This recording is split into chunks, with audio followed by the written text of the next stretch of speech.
right, you ready? Is this gonna work in real time?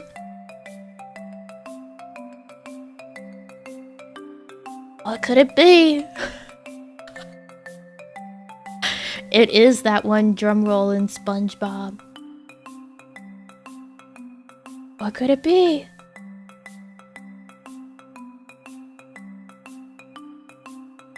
What could it be? What could be there? What could be in the room?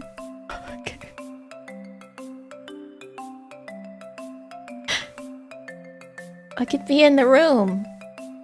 What is that? What is that? What?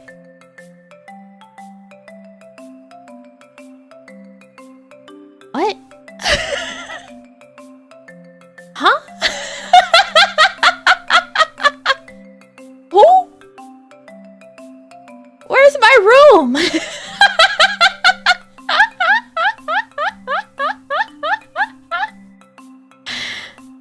Damn, I live like this? Alright, you want the real one?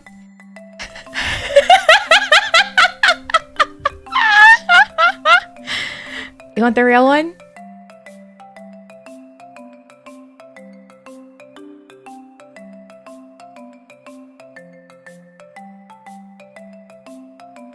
It's like my first apartment away from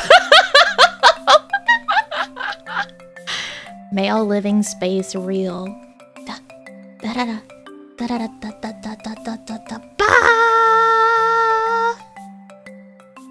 Welcome. Welcome to the room. Welcome to the room. Ta-da! Da-da-da-da! Here, let me get out of the way for a second. Gaze upon it. Look how nice. Look how pretty. Isn't it so lovely? Can't believe we're allowed on the furniture. Ramses! Oh yes, the room with every essential. So true. Thank you, thank you. Look how nice. We've got all the places that you could ever need to sit down. We got the harp. There's a piano. I don't know how to play the piano. I guess I need to learn. Because apparently I have one now. We've got a little carbuncle in the back on the nice like window bed, like daybed lounge. You guys are there, I guess. We have a harp. It's really, I wanted something like nice and cozy and classy, and you guys are too big. You're just too big. Get out of the fucking way. You're too big. Get out of the way. This is about my room. And my room's time to shine. We got lots of books. We got nice paintings. We got lots of stuff in here. We've been shrunk. You have. I've shrunk you. I shrunk you. So this is more like a den than like a bedroom. We're not in the bedroom. We're in the nice lounge area, the nice den, where we sit and be sophisticated and cool.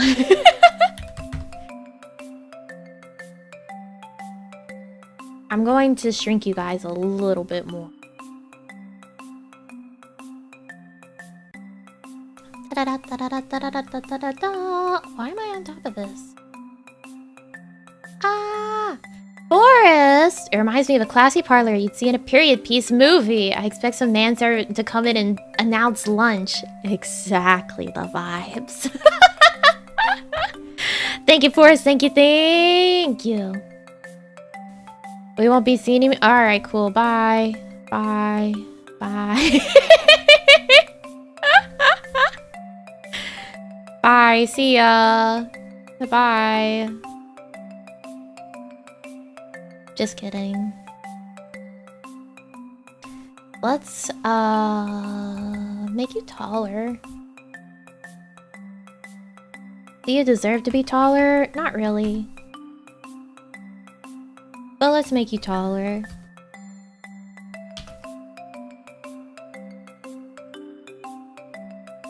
There, now you have one whole side of the screen. You guys get to be on the stairs. You guys get to be on the stairs. That's your hangout. How do you feel now? Oh yeah, you are long Hirojis now.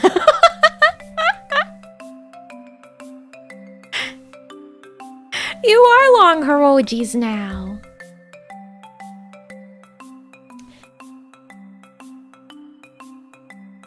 I want to make it a little longer. That's better. Ah, yes, the full stairs.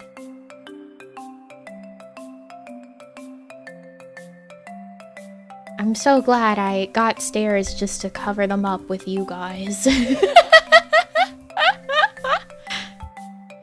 You guys are going up the stairs. Where are you going? What's up there? What's up there?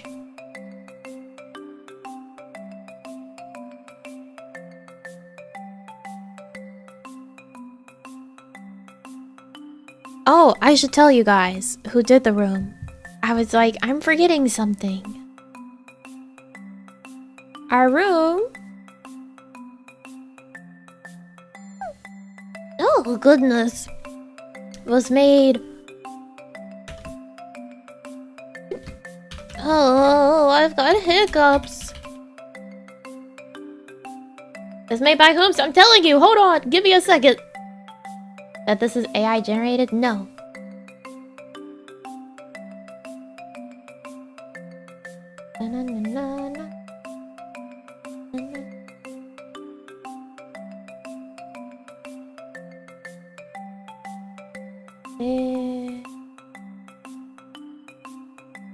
Green? There it is.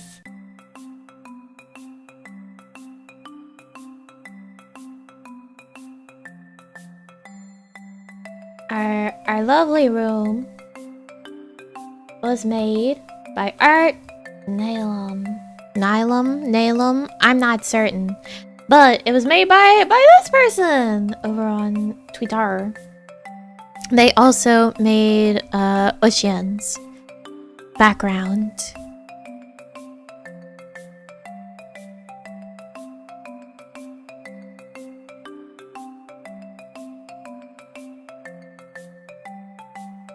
Yes.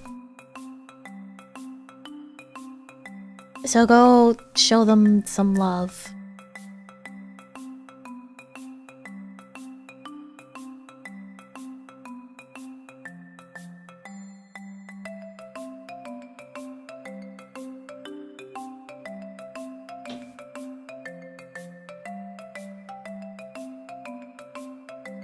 My ear.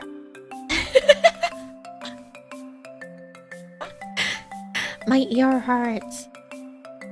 Love the lighting / reflections. Yeah, it's super, super nice. What's upstairs we get to see? No. You don't get to see upstairs. New headset still hurting you? I have like a spot on my ear that I guess got really irritated at some point. So it's just like this one spot on my ear that's really irritated still. And if I wear the headphones for very long, it irritates it more. So it's a fun, cyclical situation. Shelves at my right? Let me get a pointer. I have one of those. Dun dun, da da da da da da dun, da da da da da da da da da da da.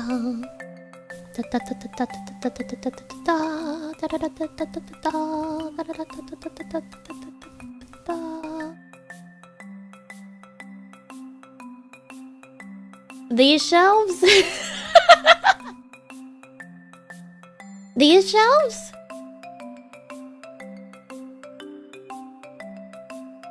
had to find the chalk that I have.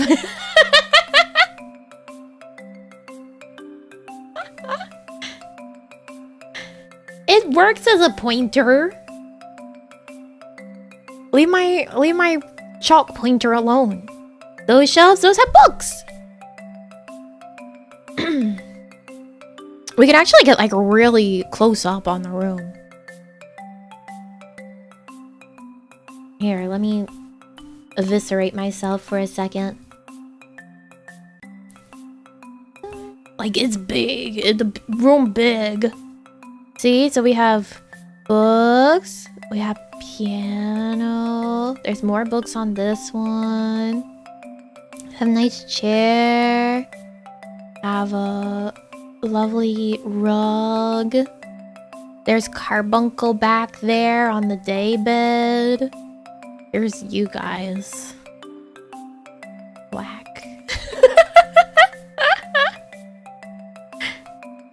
I have nice paintings on the wall. We have the harp. We have a nice little table, nice lamp, and stairs going to nowhere. You're not allowed to see.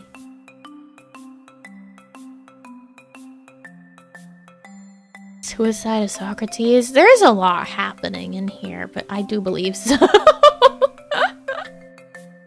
We've got the real fancy.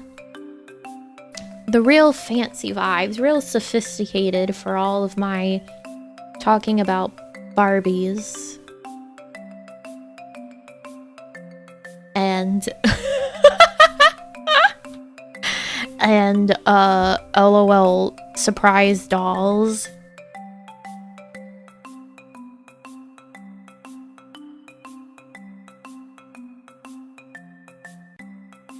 Have the clock that the Kardashians placed upside down for some reason? No fucking way.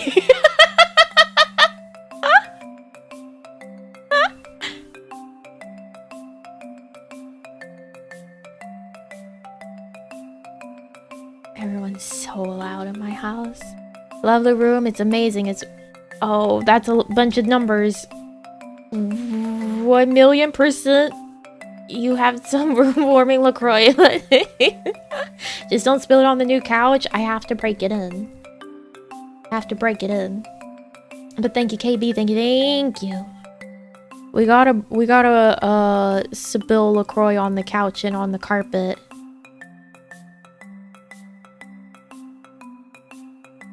Otherwise, it's not right. At least, look... At least LaCroix is just water. It doesn't have any sugar or coloring or anything else that would make it be sticky. Anything else that would make it be sticky. Like, if you're gonna spill something, it's LaCroix, man. Keep the nice bottles out when you only drink LaCroix. There's no bottles here. It's all books. It's all books. Has fruit essence. That can't be good for the leather. There's not bottles. Those are books. These back here are books.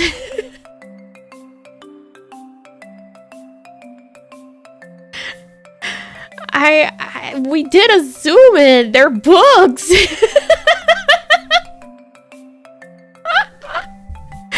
They're books.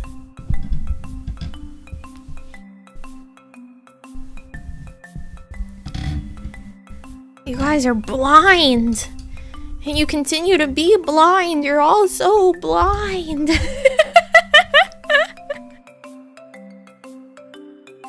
You're all so blind. Why is this always happening? About the one all the way to the left that's closed, that one is... I guess we can say our figures are in there. I guess my figures are in that one. Says the person who says the frogs don't look like owls, they're frogs. I'm not lumped with them. And the booze, where is it? Nowhere. Nowhere. All right.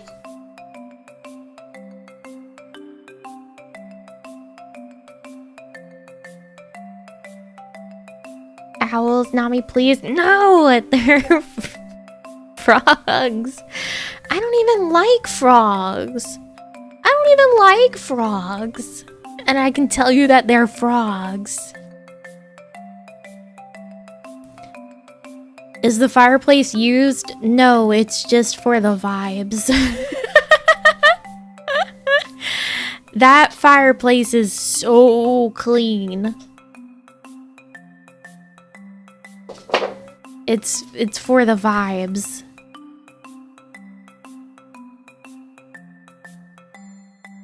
It's gonna be the permanent stream room going forward. So it'll be used for Zatsudan and probably book club. Just because I think this is a nice environment for book club. But in terms of like zones where we're chatting pre-game and stuff, that'll still be the overlay.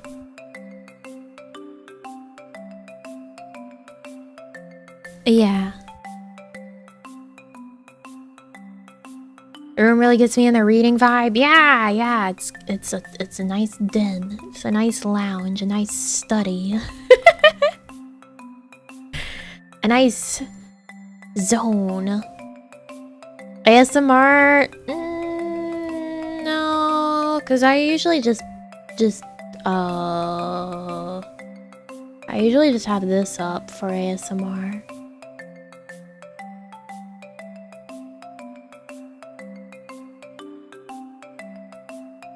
Makes me want to suit up or wear a nice shirt. Yeah, you better dress up for my homecoming, my homewarming party. It's not homecoming.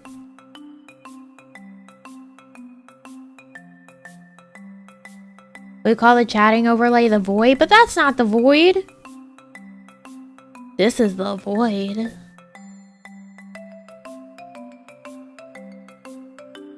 Room warming? Yeah, I guess. I don't know. Wearing swim trunks? You're not very dressed up for the housewarming party in my nice new fancy den / study.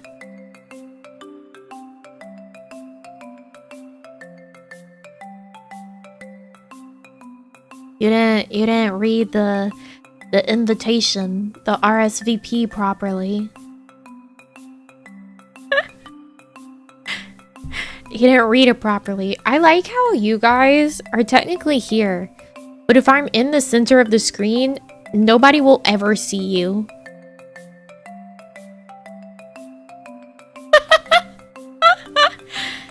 Secret heroicy.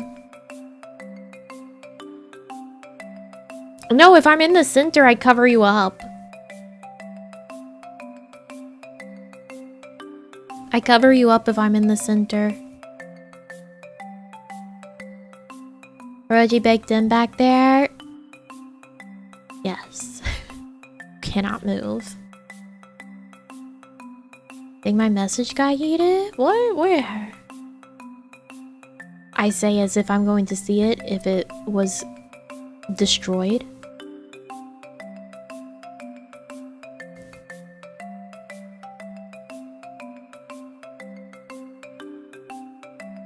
Can't wait for you to get 3D so you can sit yourself in one of the chairs. Listen, I am so ready to have 3D, if just to make some wild thumbnails. The power that I will have in making thumbnails will be off the charts. It will be off the charts. Like, you know the thumbnail that I have? Yeah, that's exactly what I'm talking about. The Final Fantasy 15 one. The one that's like Ravis holding me like I'm a fucking cardboard cutout. If I had 3D, that one would have been a lot better. I would have just fully placed myself like in Luna's pose over Luna. While I was making that thumbnail, all I was thinking was like, man, I wish I had 3D right now to make this thumbnail. It would have been perfect. It would have been so good. And it's saying if you have 3D, you're going to be putting effort in. I will have so many more possibilities for thumbnails. Does this mean you'll actually enjoy making thumbnails? Maybe. Although, like, for most of the 15 ones, I enjoyed making those because I did really silly things with them. I did really silly things with them. So it was fun. Because the game gave me a lot of silly things to do. Like, it would just gift me the magic of Noctis and Iggy floating in the sky. And I'd be like, alright, that's a good thumbnail.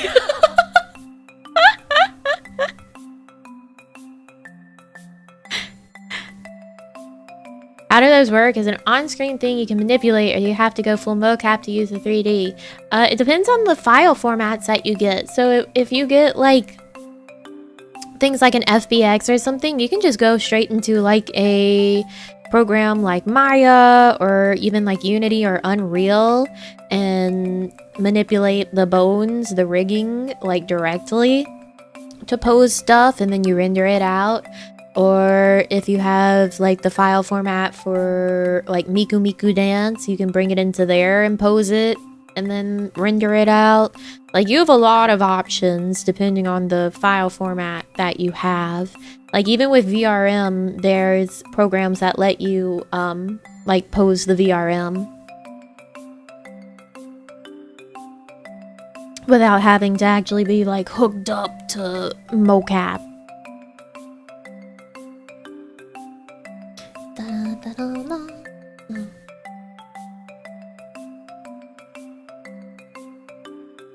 They will be the one that looks like you're TPing or powering up. Yeah, the one that I had to draw myself over Iggy for.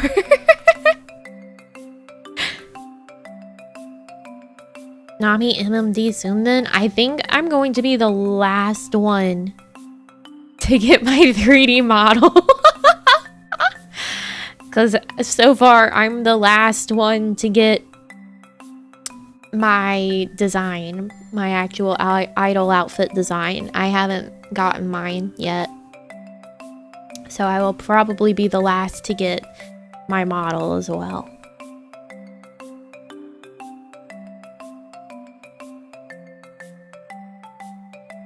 Still don't have it? Nope, not yet.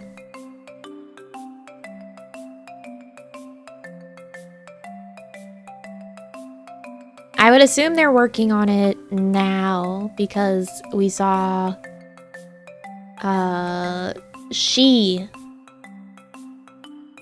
She's design the other day. I don't know if she asked for any changes or anything, but if she didn't, I would assume I am next. I am next. And it's funny because they're like, hey, is there any like extra references you guys want to give to the designer so that it can help them?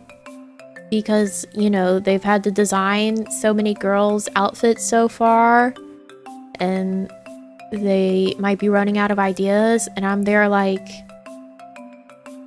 my reference I gave was the main inspiration for all the idol outfits. No, I don't have any others. I gave my references.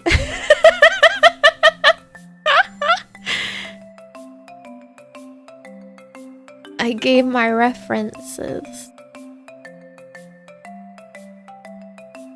Yeah, I guess the designer really liked the reference I gave as my main one of like, this is what I like the most. And then they, like, I guess they really liked it, so they used those elements to make the base elements, like the navy blue and the stars and stuff. That's from my reference. That's from my reference that I said, this is my main reference.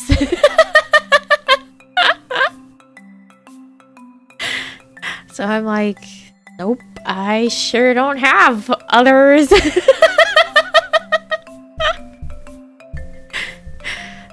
I give my references.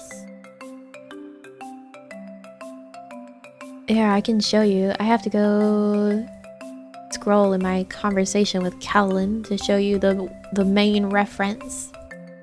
Da-da da da da da da da da da da da da da da. Where is it? Here it is. So I had specifically said, like, I like this one's main elements the most, right? I came to them, I said, hey, for the idol outfit, this image is the one that I like the elements of the most. So this, I guess the artist also really liked the elements of the most. Yeah. I said, this Nozomi outfit, I really like it. So that's where, like, the navy blue and the stars and stuff comes from.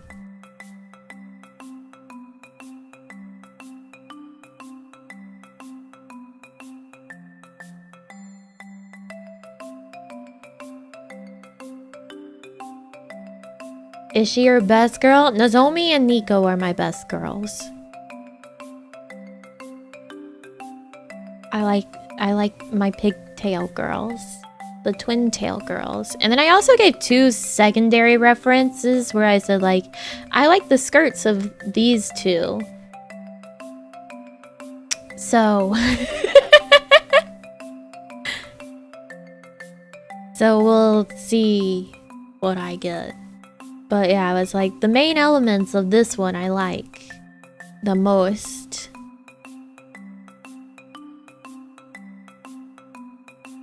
So we'll see. Reminds me, Lua's idol outfit reveal. When is that again? This Sunday, right? Yeah, Sunday. We'll get to see Lua soon.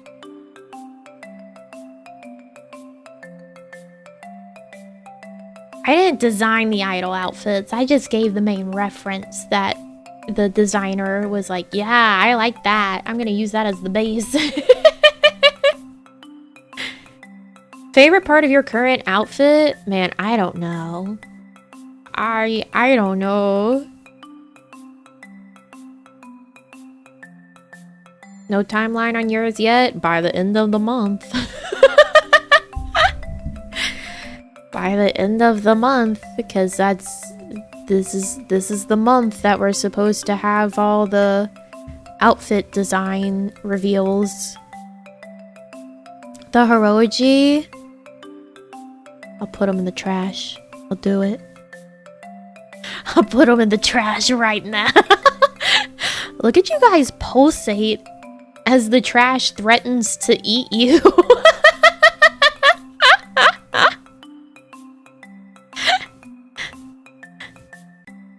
The trash threatening to consume you made you pulsate with the power of its gravitational force.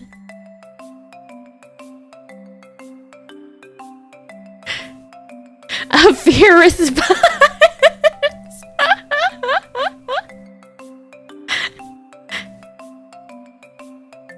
Are they doing them in a particular order? Well, they've done everyone else, so... that's the particular order. I am last.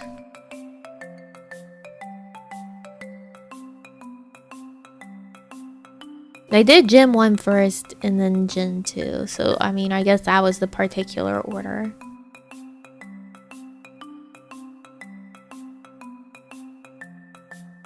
Roji's pulse when scared.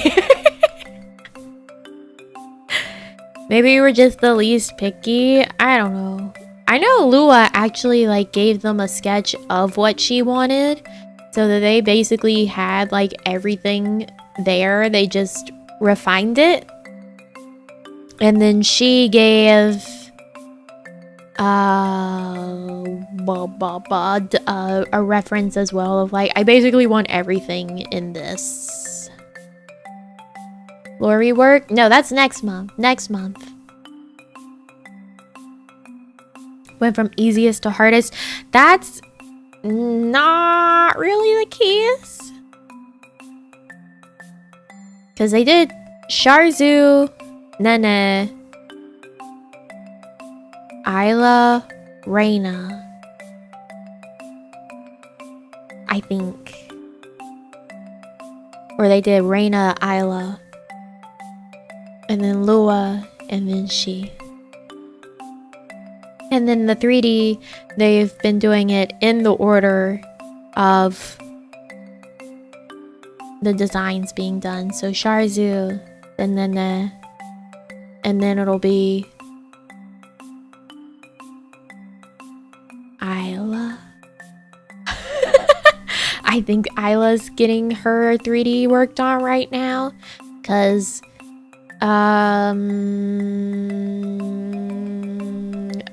the 3D artist said something about changing part of the design with the chain that's on the front of her idol outfit. Similar to the Novamore cover song outfits, or they're very different? They're very different. They're going to be basically like Gen 1, because this is our like full kawaii idol outfit. These aren't unit outfits. They're not sub-unit outfits. They're full unit outfits.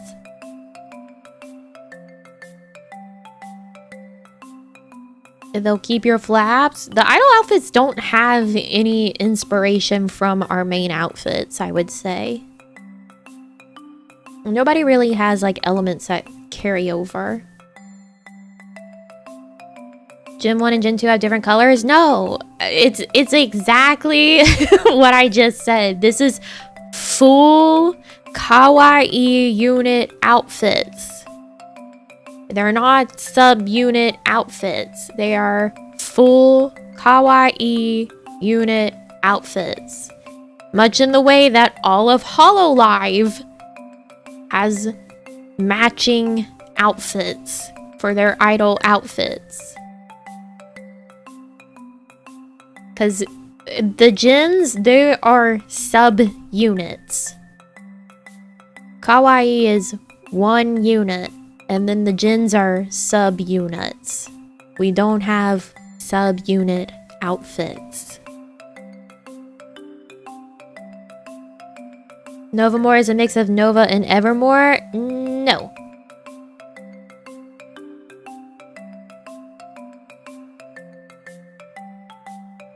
No. It is not. It is a combination of Nova and Amor. You get your main outfit in 3D? Yes. We are getting both our idol outfit and our main outfits.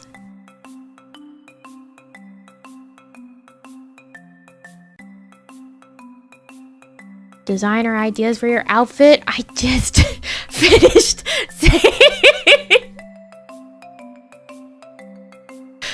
I just finished saying that I gave them the only references, and that I did not give them more, and that I said these specific things regarding these references. What more do you want from me?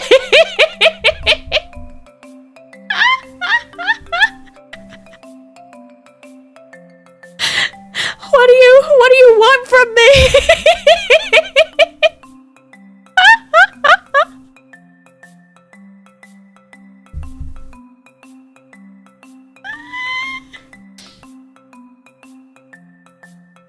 have to leave. I have to go. I have to end the stream immediately.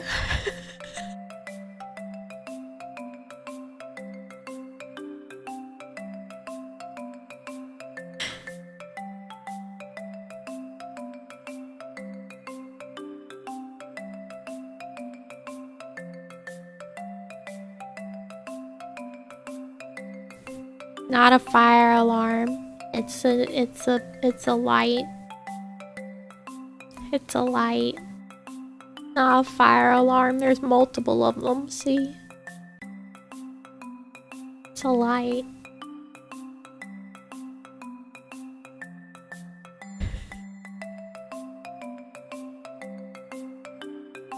This is why I have to say you guys are deaf. You're all deaf and blind. I don't understand.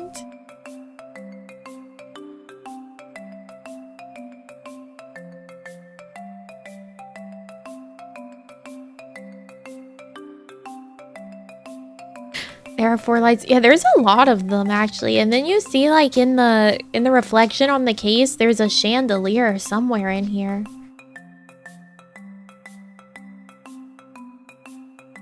There's actually a chandelier somewhere. And up the fireplace, I'm nervous. Are you gonna swing from it? Yeah. Watch out, see ya.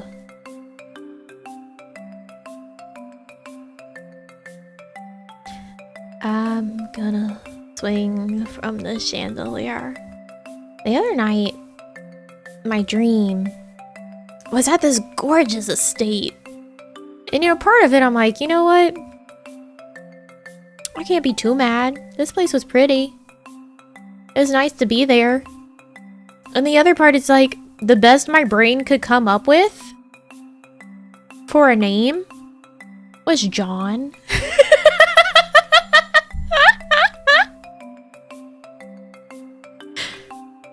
My brain was like, I used all the juice to make the estate.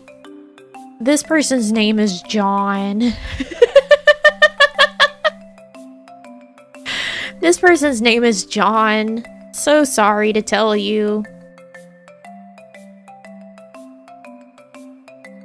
So sorry to tell you that this person's name is John.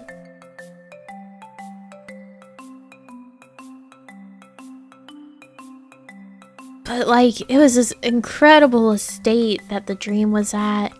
And like, the courtyard basically was like this amazing garden and pool situation.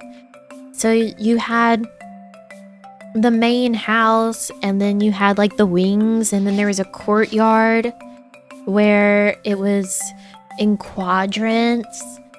And there was like 4 pools, and then in between were these lush like garden walkways. It was really, really pretty. Can you show us what it looks like? No, it's in my brain.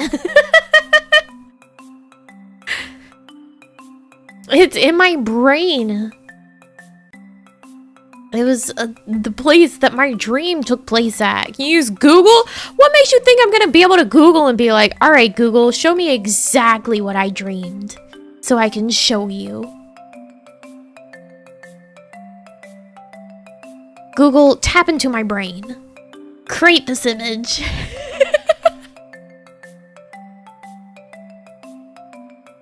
Do it, Google. Please show me my dream. The best way for me to attempt to show it would be to like go in and build it in like The Sims or something. Hey Google, retrieve my dream data. No, that seems too real. I think that's going to happen. No, that seems too real. I think maybe we shouldn't ask for that. I don't think we should joke. Google might start putting chips in our brains. Yeah, we watch Black Mirror. I I don't know if I want Google to have my dream data.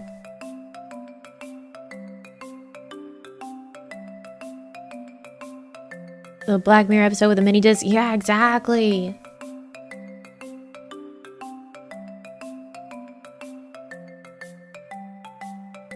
I don't want any corporation having access to my brain. Thank you.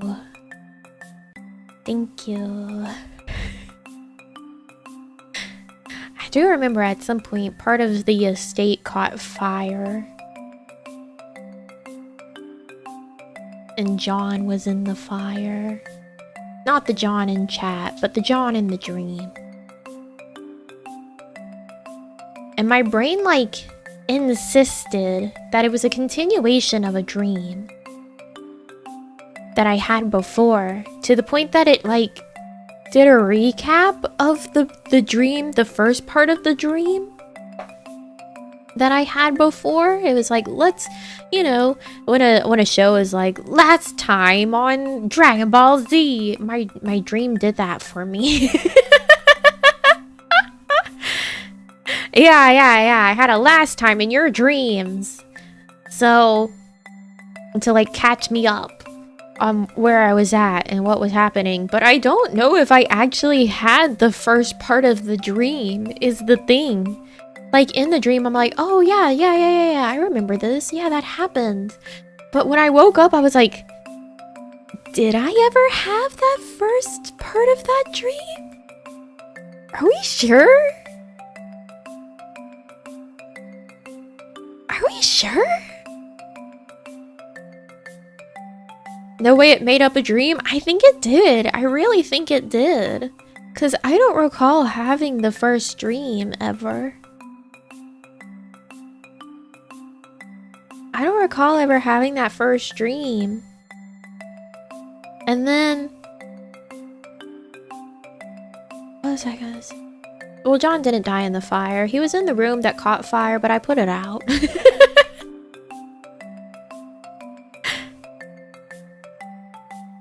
I have had dreams, though, that are like continuations of dreams that I've had before. And I've had dreams that are like exactly the dream that I've had before. And, like, I realize in the dream that it's something that I've done before and dreamed before. So, like, I start to have deja vu inside of the dream, and then I become aware of it. Imagine your dreams being a rerun. It's happened. It's happened.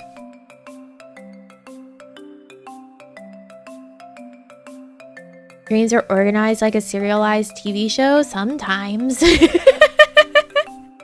Sometimes.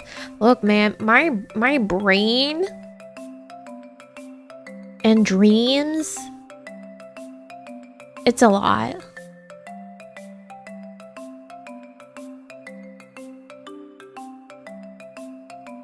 That thing where a dream tries to set up a backstory, but if you try to remember it, it's not there. I would say that for like the dream at the estate with the John fellow, probably in that case, yes.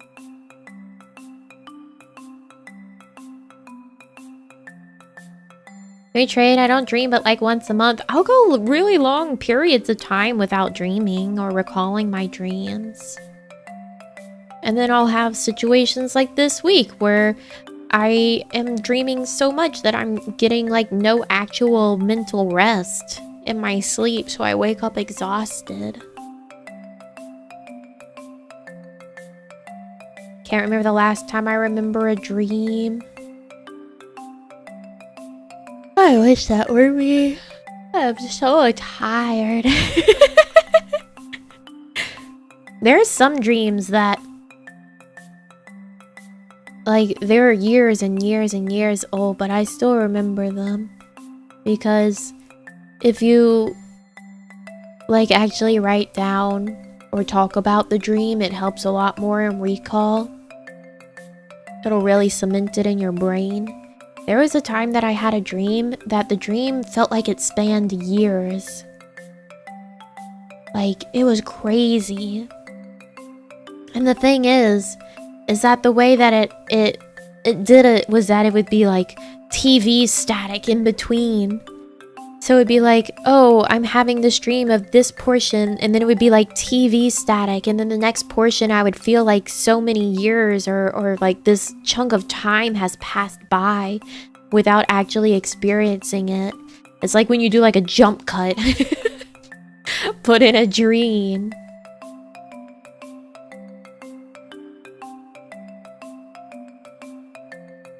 Have you ever dreamed of Hiroji's? I think so once. I think I talked about it once on Twitter. Crazy to me how you remember all this. I don't know, man. I had some wild dreams. Yeah, my brain does time skips. I've had dreams where I'll die. But the dream keeps going. You know how like everything is like if you die in a dream, you wake up. But I've had dreams where I die and the dream keeps going. So like I die and I just become like basically a third person camera watching the dream play out.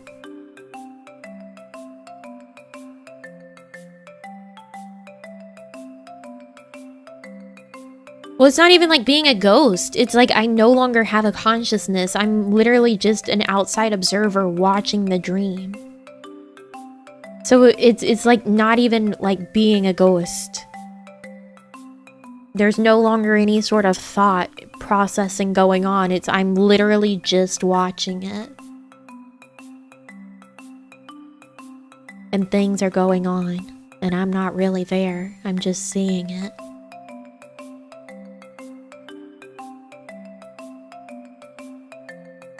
An odd one? Yeah, it is.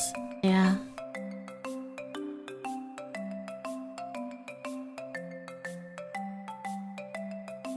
The only dreams I have are a recurring nightmare of watching something watching me sleep from a window. Have you looked back at it? Have you looked back at it? You ever have a dream where it's like you live another life for a day and it's eerily detailed? I've had that happen with my actual life, where I'll have like really, really vivid dreams of the day that's about to happen. And then I'll wake up and as I'm going through the day, I'll have déjà vu on like these extremely specific details that I dreamed of, like actually happening during the day. Like, I'll have dreamed of, like, someone saying something really specific, and then later in the day, they actually say it. And I'm like, that's fucking weird. Okay. Alright, that's weird.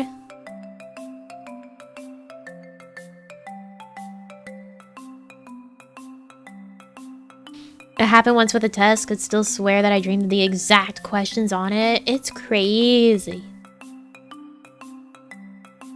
Predicting the future, it's like one of those things where it's like, did I actually dream this, or is my brain like playing with me to think that I dreamed this and that I saw it before it happened? But it's like my brain's just grasping at straws to try to refill in those details of the dream, and so I'm just like, maybe I did dream this exact specific thing.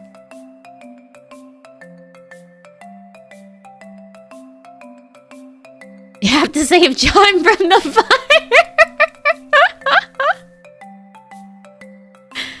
Your brain actually creating a false memory of a dream. See, yeah, that's what I was thinking. Like, it could be either or. Even if your brain did dream that specific thing, you could definitely still, like, rationalize it away into thinking that it's just a false memory.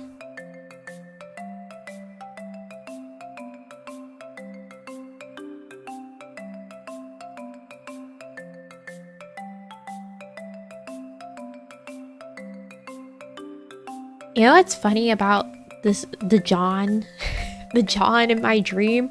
I don't remember why, but at some point I was talking to John in my dream, the John of my dream, and being like, "You're my favorite brother of like a group of brothers, not like this John person being my brother, but like in a group of brothers, I was like, you're my favorite one out of them.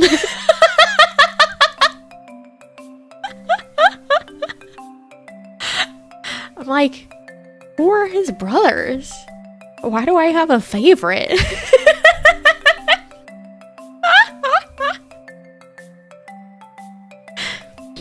Who are his brothers? What's going on here?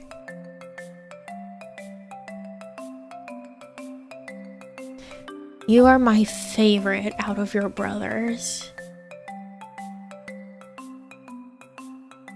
But you didn't save him from the fire? I did save him from the fire. I did. I had a fire extinguisher and I saved him from the fire. Nami playing favorites. I think it's like akin to the McElroys and being like, this is my favorite McElroy brother. But I don't know what the fuck John would be doing for me to be like, you're my favorite of your brothers.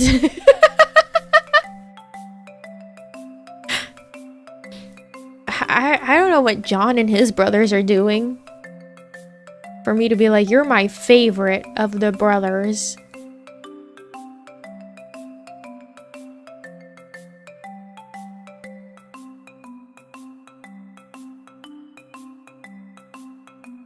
Out of your brothers, you're the best one, John. Have you ever actually used a fire extinguisher? No, I haven't.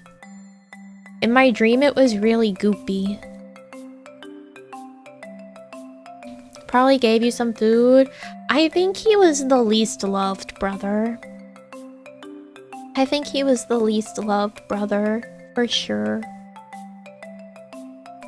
And so I was like, it's okay, John. You're my favorite.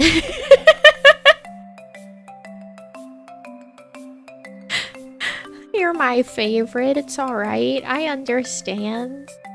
Not everyone has to understand you, but I get it. I'm here.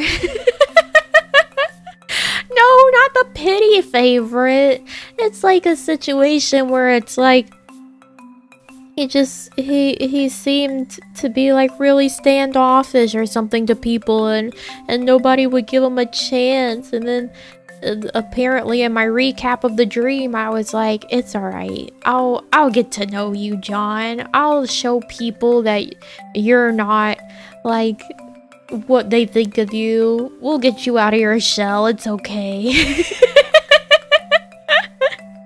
You're my favorite, John. This is really deep. Yes. This is why. This is why I'm waking up exhausted. This is why I'm waking up exhausted. The dreams, they're too vivid.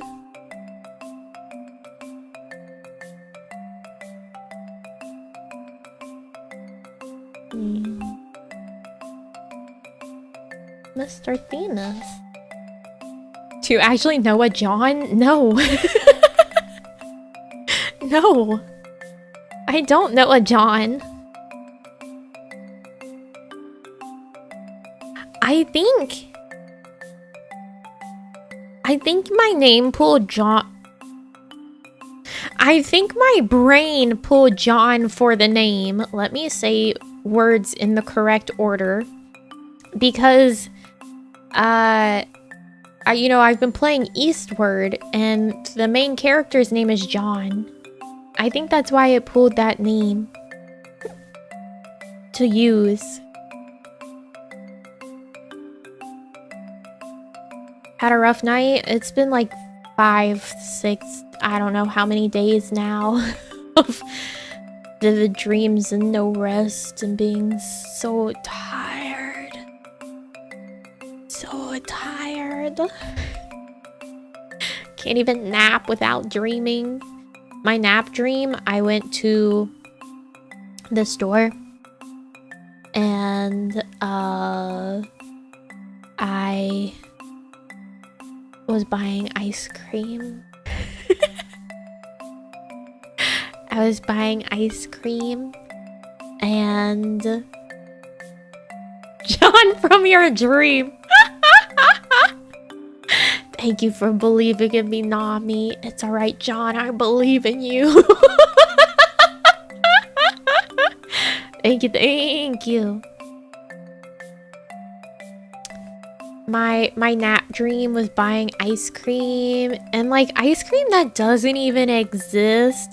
Like I had a, like in the dream I was buying this type that was basically like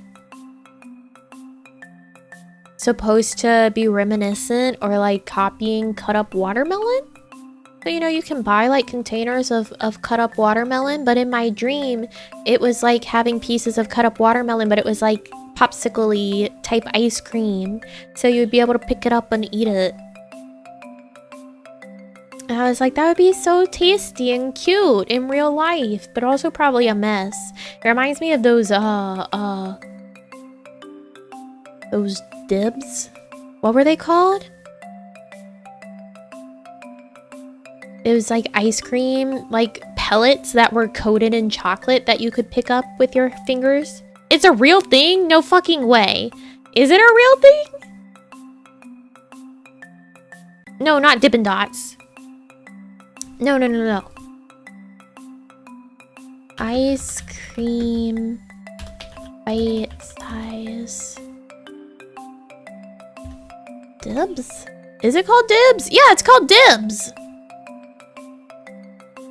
The watermelon ice cream in the exact way that I described it? Because it was like a container. It wasn't like on a stick or anything.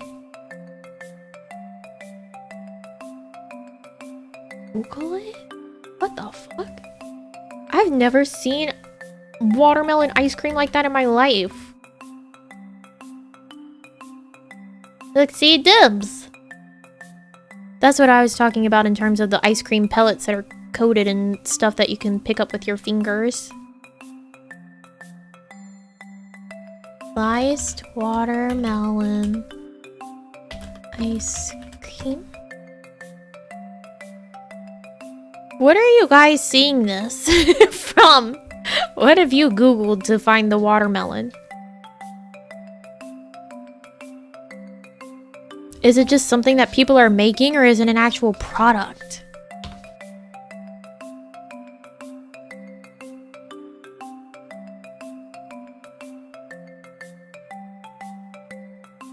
But it's not on a stick.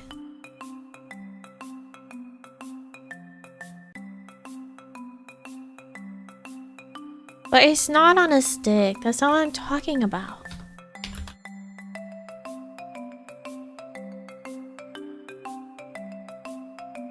Yeah, but that's all just like actual pieces of watermelon. This isn't what I'm talking about. This isn't what I'm talking about. I'm talking about...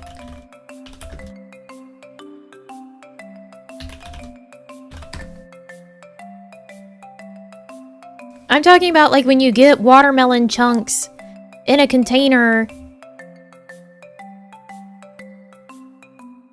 like this.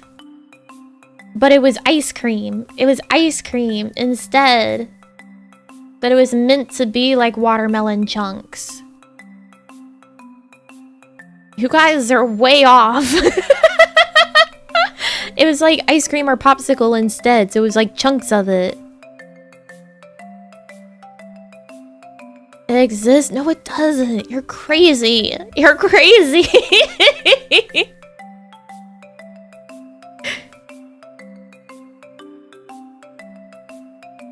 Ice cream in an ice tray? Yeah. It was rather ice cream? I think it was, I don't know if it was like actual ice cream or if it was more like a popsicle.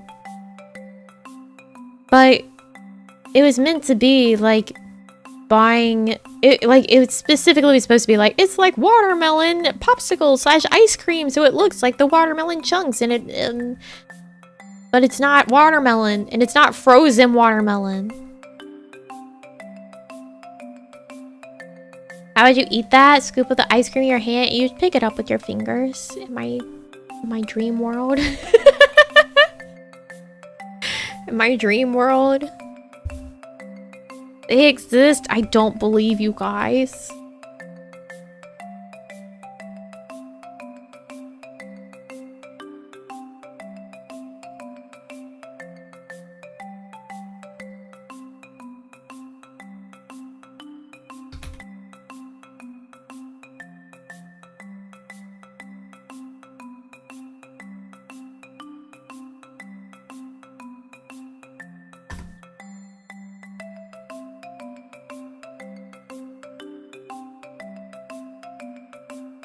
I'm not seeing anything.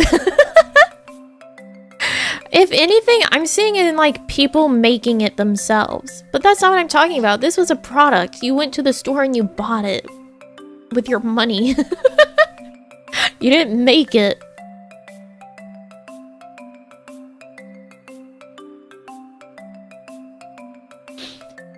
Yeah, they made it themselves. That's what I'm saying. If this wasn't about making it yourself.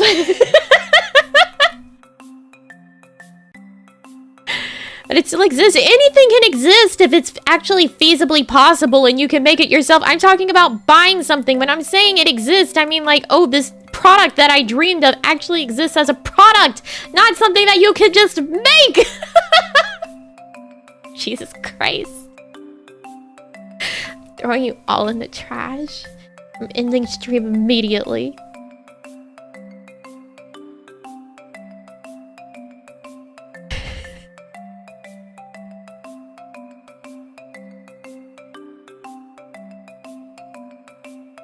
I can't deal with this shit.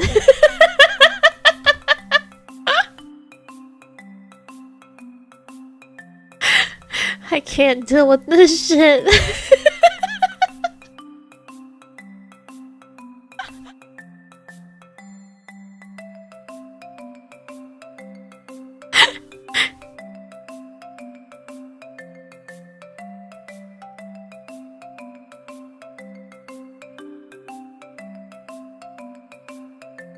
Can't deal with this.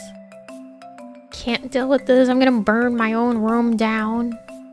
Burn the whole stream down.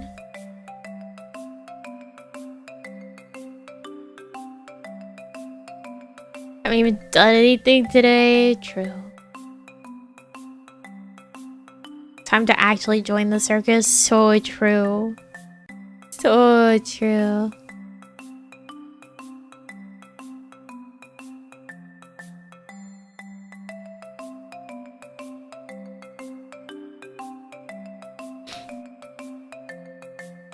So true. Blame John for this. Don't blame John. Dream John did nothing wrong. Except for stand in a burning room and be like, I didn't know what happened, what to do. Dream John did nothing wrong. He probably set the room on fire. He might have, actually.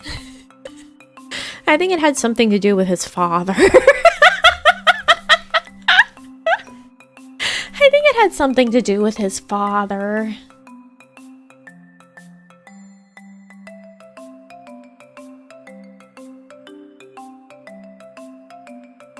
The plot thickens.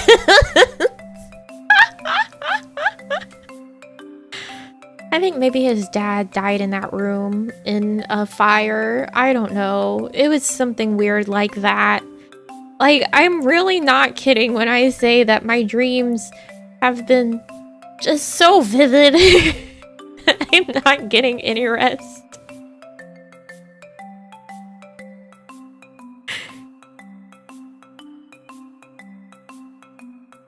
This is like shit that I could make movies out of.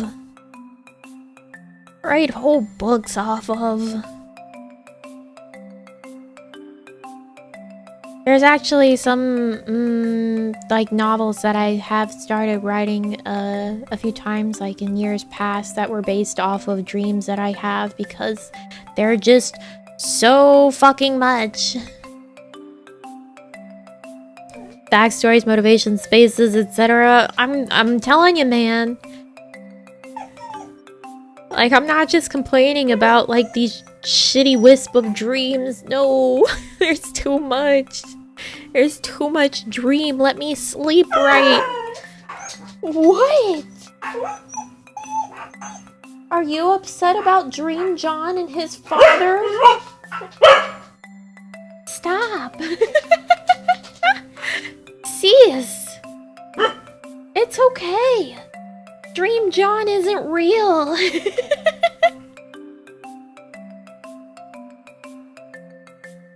Dream John isn't real. It those dreams that I woke up from and I was like, I kind of want to see where it keeps going. Can I go back to my dream? But I didn't. Hey, stop. You're the one making the demons bark. No, you're the ones making the demons bark. Stop it.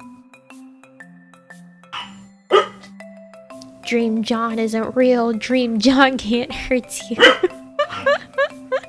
What's interesting is, like, as I woke up, my mental image of what Dream John looked like just morphed. In fact, a lot of the details were morphing as I was waking up, to the point that, like, I'm not sure if the name was John in the dream or if that's the name that I was able to, like, pull from my waking up dream, like my waking up brain, as it was trying to recall the detail. And, like, as I was waking up, I could tell that, like, the way that Dream John looked was morphing as well. Like, it was changing as I was trying to recall the details and, like, keep them in my brain. Well, yeah, he's still human.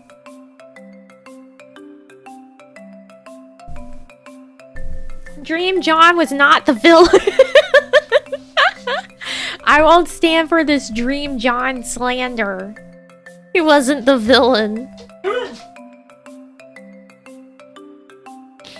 He wasn't the villain.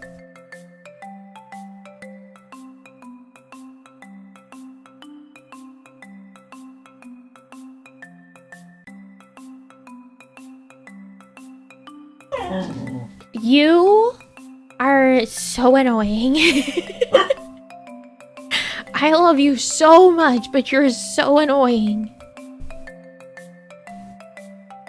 Misunderstood, a villain in the making. No, Dream John did nothing wrong except almost set himself on fire, but that's a different issue. That's a different issue. Yeah, I know, when you guys were like, oh, well, at least she won't start barking later on. And I was like, no, she's gonna bark more now. When it comes to everyone already being home. Like, in what world would that mean that she wouldn't bark? You crazy? Are you crazy? Score a Labor Day game deal. What do you want from me, Humble? I have too many games as is. What do you want from me? What are you trying to sell me today? Dun, dun, dun, dun, dun, dun, dun, dun. I don't know how dogs work. Well, first off, they can't read a clock. Dogs can't read clocks. Their sense of time is all internal.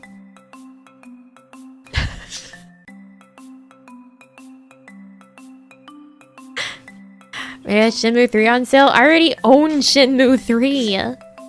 I already own that game. It is within my Steam library already. I don't need to buy Shenmue 3. But it will never be played. Yeah, exactly.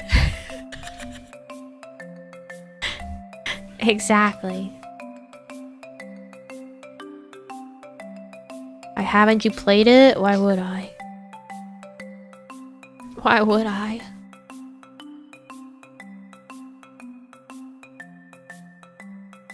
My game owning has kind of become an issue as well. I think the last time I told you guys how many games I had, it was like almost 500. It was like 480 or something. Right? I'm at 515 now.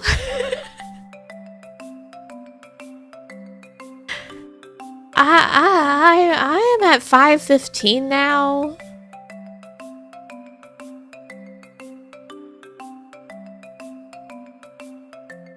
Send help.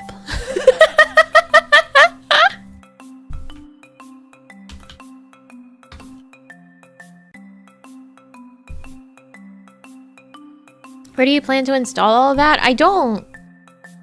I uninstall and reinstall things. How many tabs do you have? We don't talk about that. I mean, that's just my Steam library. That's not including like GOG. That's not including like the handful of games that I actually own on Epic. That's not Ubisoft. That's not EA. That's not the games that I have on my Switch. That's not including my games on my 3DS or the Wii U or the PS4.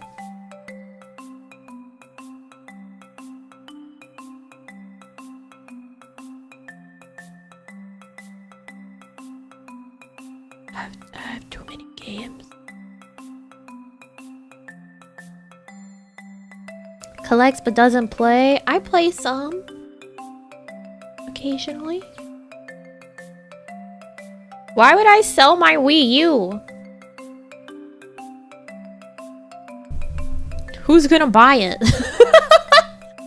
People didn't even buy it when Nintendo sold it.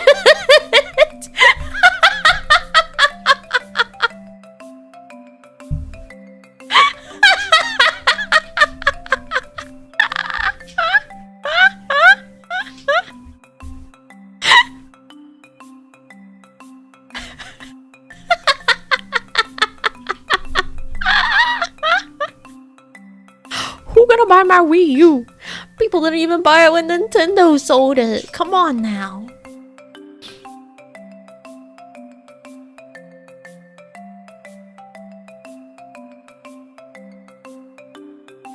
Nah, I mean, Nintendo permission's gone. I've not asked them for permissions at any point in time, and I probably never will, just because of the fact that I don't want to deal with it. I don't want to deal with asking them for permissions.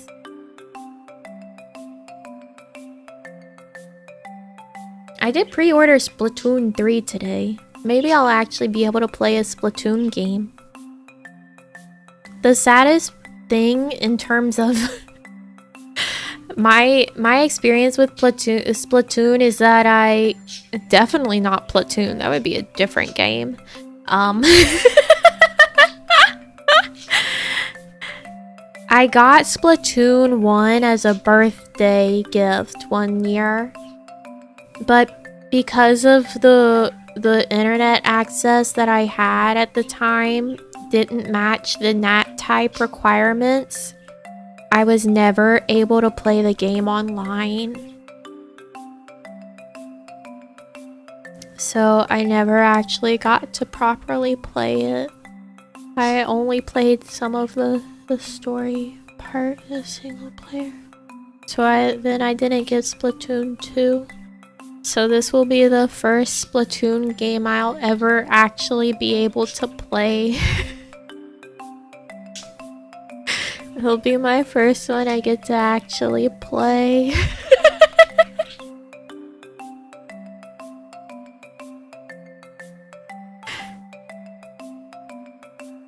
That's so saddening.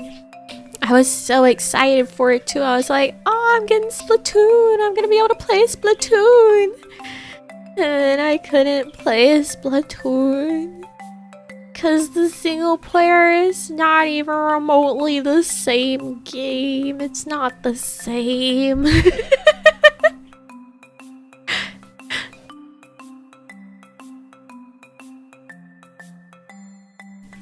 I'm gonna get rolled by the Splatoon vets. I hope it just matches me up with 8-year-olds who are also playing it for the first time.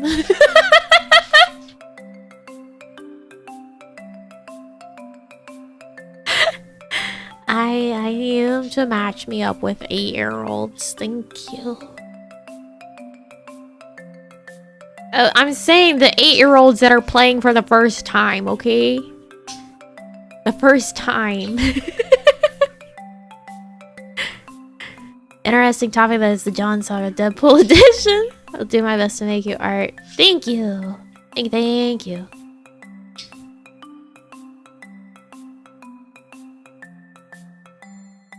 Can't wait for the 8-year-olds in chat. We're not streaming it. I'm not streaming Splatoon.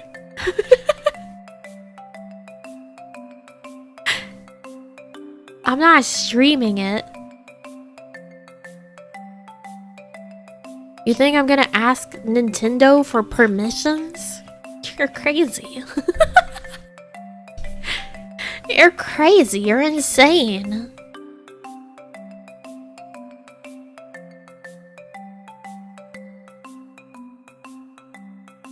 Twitter space? No. No, it's my game for me.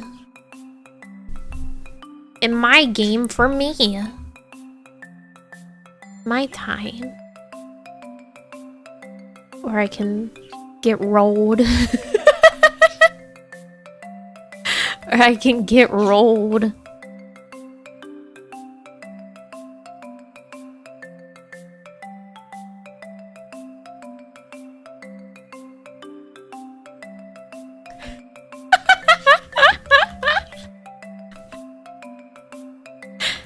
I saw a message from Lua, so funny. Will I tell you what it is? No.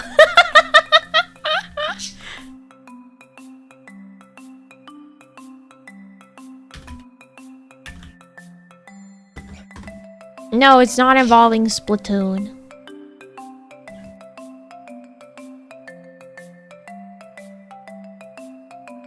We got Dream John. No, Dream John lives in my brain. You don't have Dream John.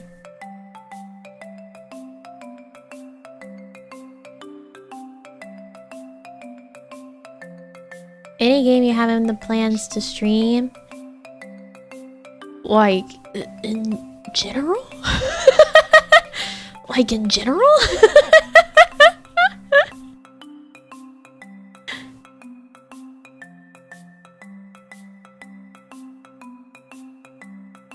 My dream John would have one of those fancy Japanese toilets. That'd be pretty cool, yeah. But if I dream of Dream John, he becomes my Dream John. You don't even know how to dream of Dream John, okay? Alright? I didn't give you enough details to dream of Dream John. And there's more details. You can't dream of Dream John.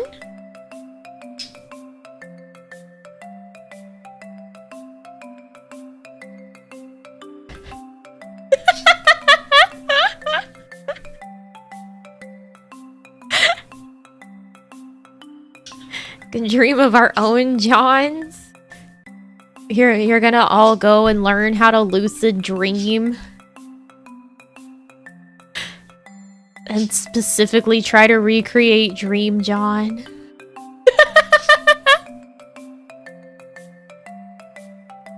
My Dream John has an Xbox and is way cool. Was he single? I think Dream John was single, yes. I mean, he was the least favorite brother for everyone else. Why wouldn't he be single? He was everyone's least favorite brother of the John brothers. Of his brothers. You'll date Dream John? Okay, let me know how that goes. Let me know how your Dream John date goes. That's why he started the fire. I don't think it was an intentional fire setting.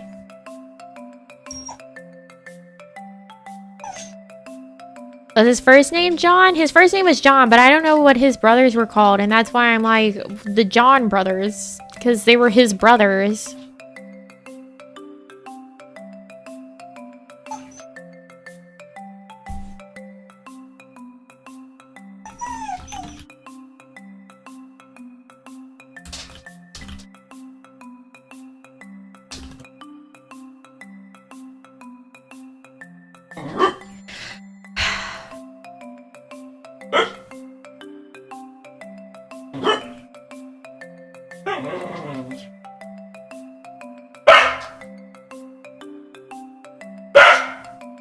Why am I being yelled at? It's too early.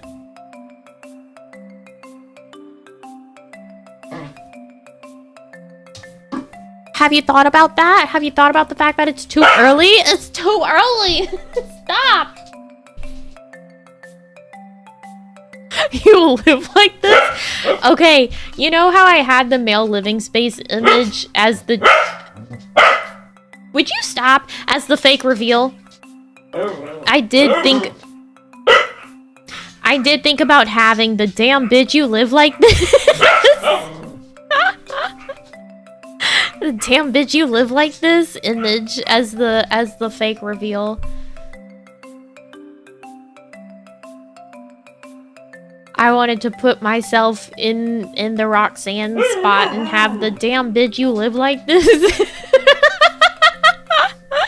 come into view.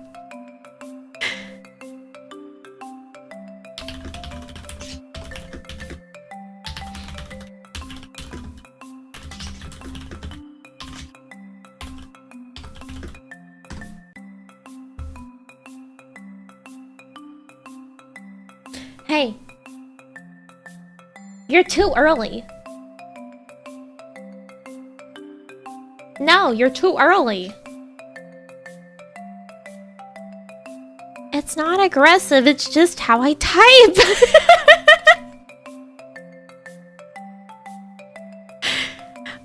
Anytime anyone has ever heard me type in my life, they're like, you type so aggressively. And I'm like, I'm just typing. It's just normal typing. I don't know what to tell you. I'm typing how I type.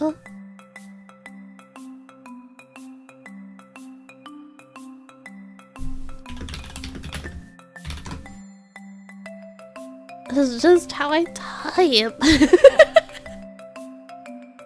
What's your words per minute? I don't know.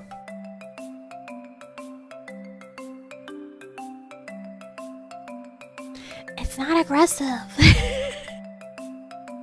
It's just typing. It's just typing. It's not aggressive.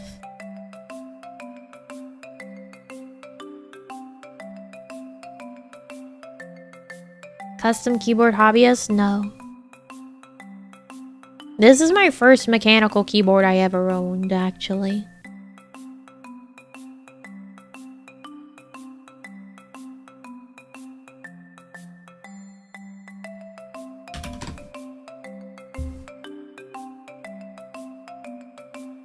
You pull up the words per minute website and check.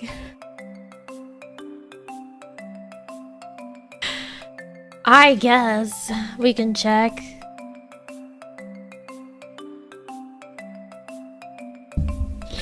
I guess.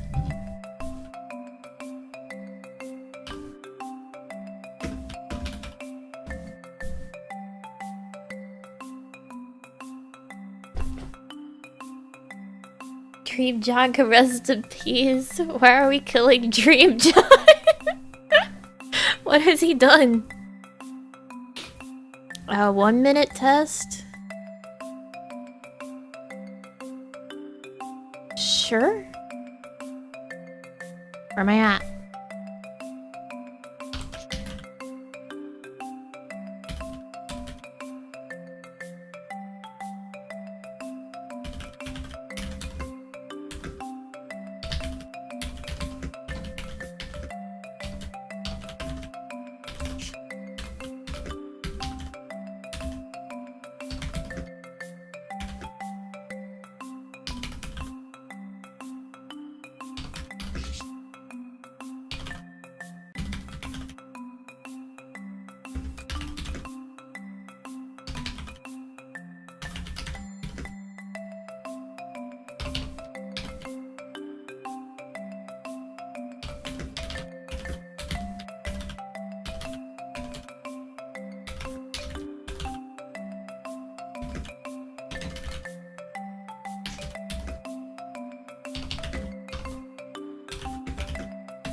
It was not very fast. I don't know. I feel like it's weird to like have the typing test be with like reading and typing. Because if I'm typing something from my own brain, I'm a lot faster than if I'm like reading and copying something. You know what I'm saying?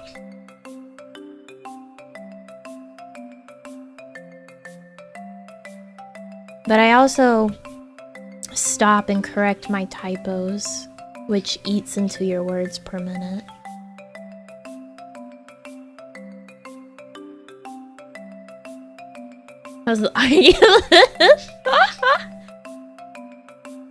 Because this says it's only 57 words per minute. But I definitely feel like I type faster if it's something from my own brain.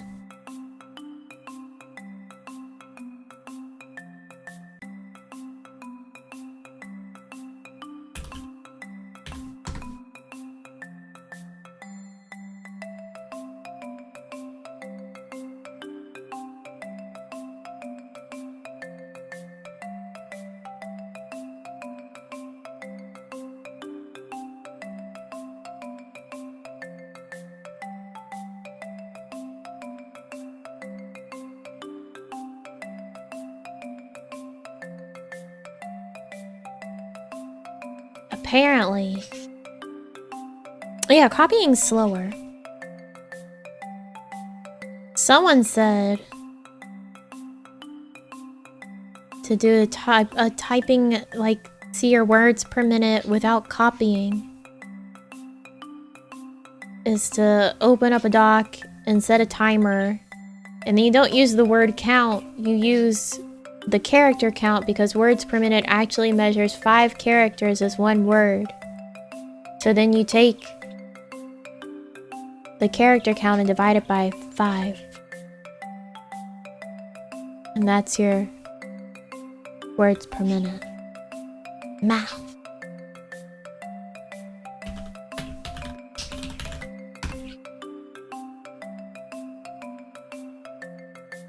Da da da da da da da da da da.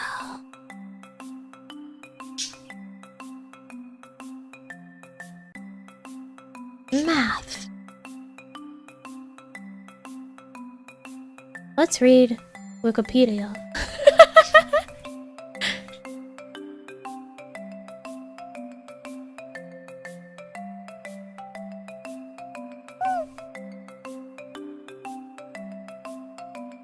Yeah, since the length or duration of words is clearly variable, for the purpose of measurement of text entry, the definition of each word is often standardized to be 5 characters or keystrokes long in English, including spaces and punctuation.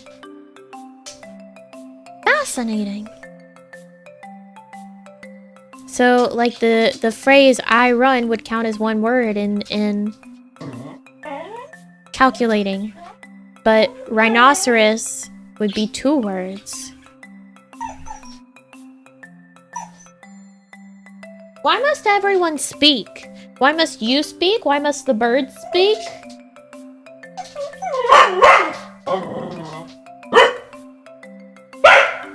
You are so shrill. Please stop. My ears. My ears.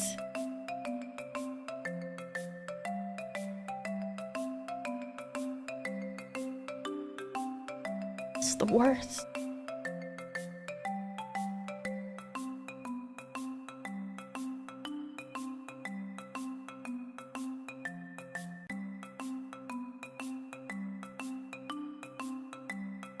Ear canceling?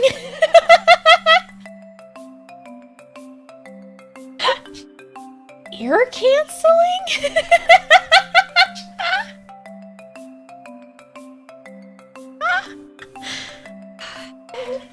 I'm canceling my subscription to Ears. Thanks for all the noise prior. Thanks for all the noise prior to now. Canceling my subscription to Ears. It was nice hearing things.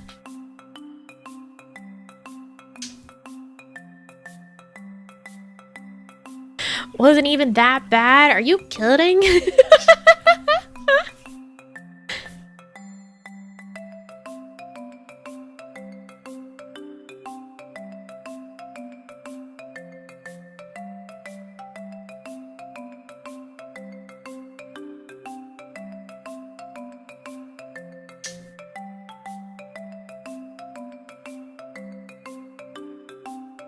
I just never had a sub in the first place. So true. So true. Guys can't hear.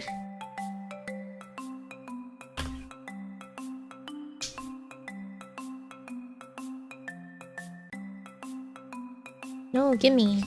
Thank you. Imagine hearing how cringe. Selective hearing, please understand.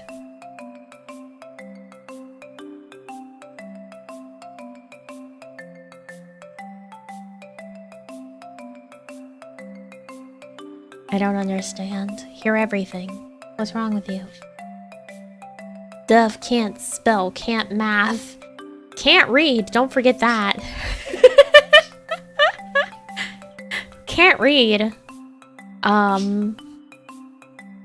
You probably wouldn't know your directions if I attempted to tell you where to go, how.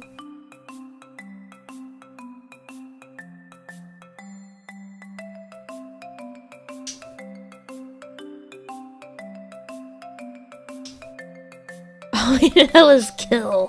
Kill. And now to lunch. Thank you for coming by. Please have a good lunch. That one is debatable. Which one?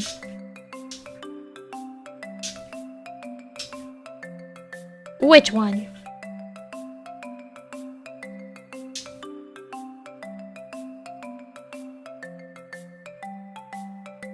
The directions? I don't know. I think some of you might not know your left from your right. I think some of you might not know your left from your right. Not gonna lie. Not gonna lie.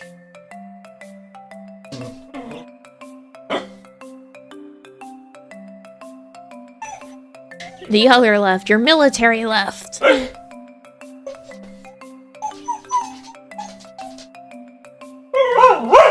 You are the most annoying creature in the world. You're the most annoying creature in the world. The most annoying creature in the world. And yet also the cutest. How do you manage it? How do you manage being so cute and so awful?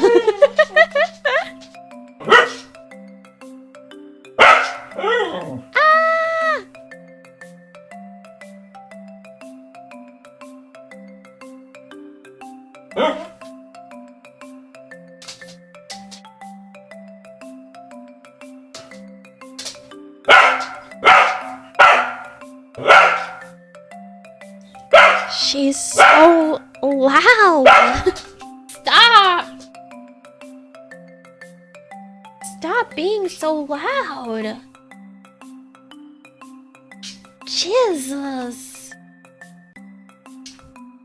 Who told you to be that loud? I know it wasn't me.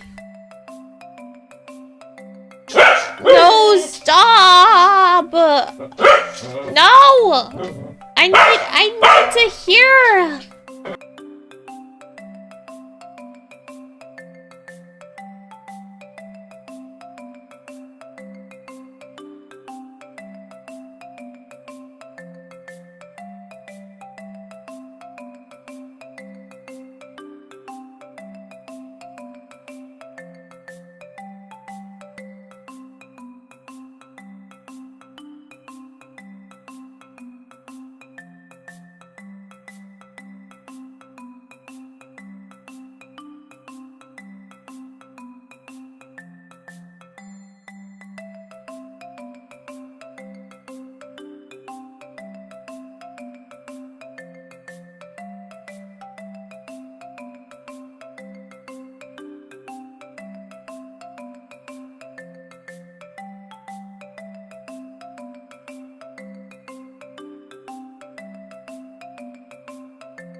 She keeps screaming at me.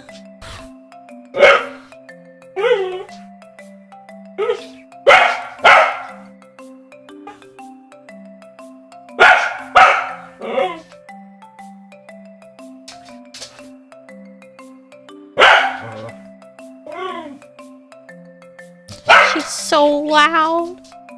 I'll be right back.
I'm back. She's not yelling at me. She's not yelling at me now. Deep Sea, thank you for the wave, thank you. Random, thank you for the wave, thank you. Biomon, thank you for the wave, thank you. Drawn, thank you for the wave, thank you. Vespram, thank you for the wave, thank you. Gary, thank you for the wave, thank you. Shang, thank you for the wave, thank you. Pira, thank you for the wave, thank you. Chomper, thank you for the wave, thank you. Mako, thank you for the wave, thank you. KB, thank you for the wave, thank you. Heaven's Blade, thank you for the wave, thank you. And then thank you for leveling up as well. Thank you. Got any snacks? No. No. We're all starving here.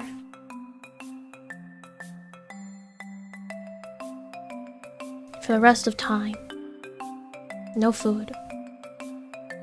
Wither up. Die.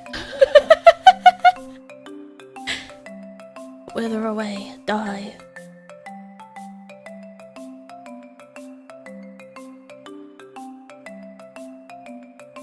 Cause you didn't eat breakfast? Who says that I didn't eat breakfast? Huh? Who says that I didn't eat breakfast? I never said that I didn't eat breakfast. Where'd you hear that? No food, not even a bean, none. Thank you for leveling up, Zill. Thank you. You said you didn't eat breakfast? No, I didn't, because I had a fucking bagel for breakfast. You're making shit up. I had a bagel for breakfast. In fact, I have video proof of having a bagel for breakfast.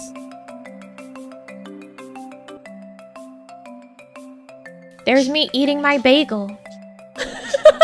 While the stream was pre-time to go.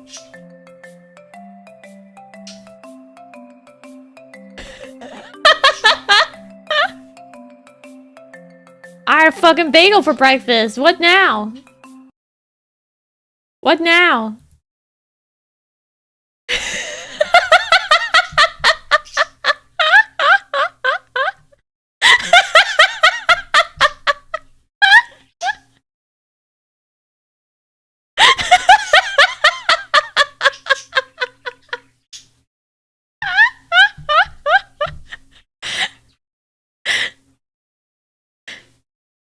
Why did you record it? I don't know. Something in me said to record it.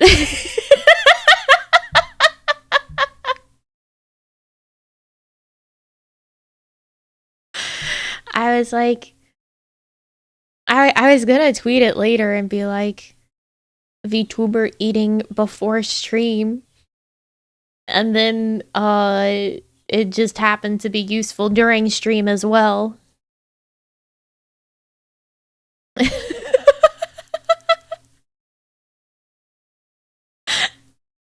Yeah, so I just have video proof, right?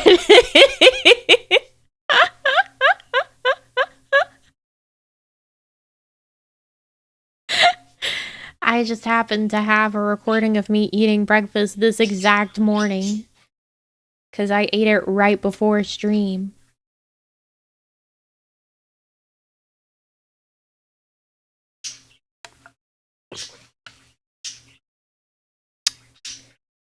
I ate it right before stream, so I had video proof.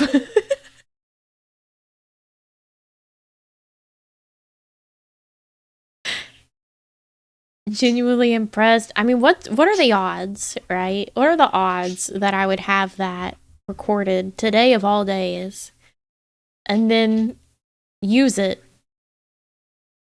And then use it.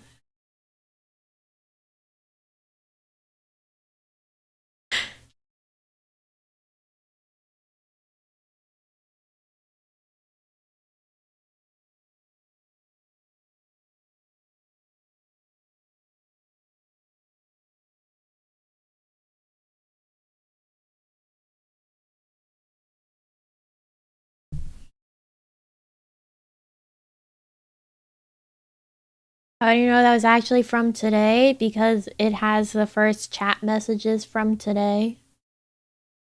Oh, the BGM is still off. That's right. I turned it off because it was in the video.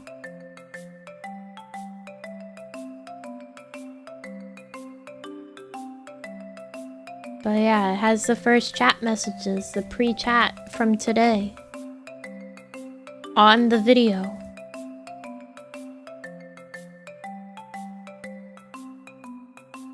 And you could go back and look at the beginning of the VOD and see.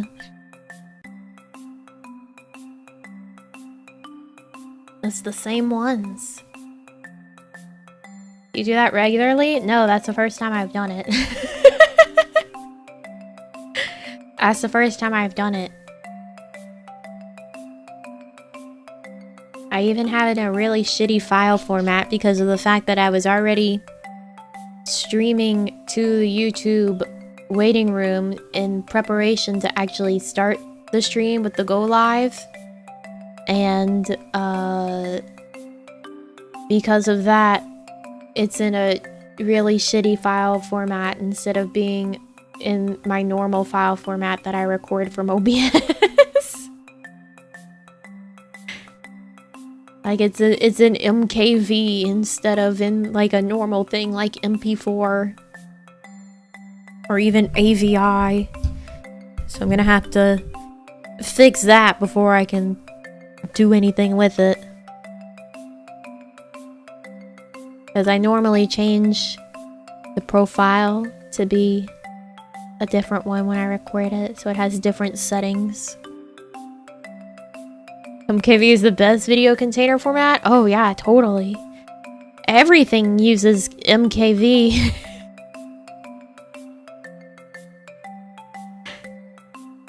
You can pass an MKV to someone and they're gonna know exactly what to do with it. All the websites let you upload an MKV. You know?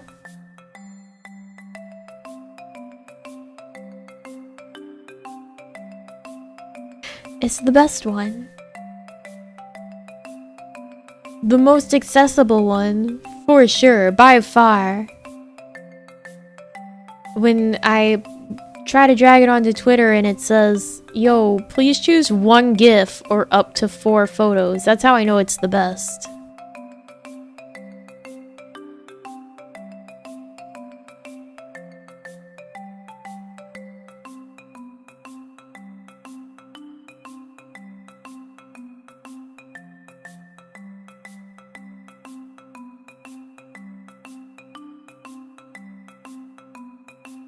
Keep every single one of my movies in MKV containers just because it supports everything.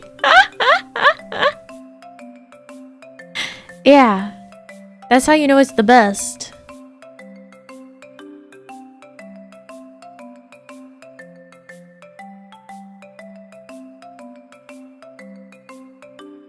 I'm getting a horrific, like, shrill electronic scream sound in my ear now.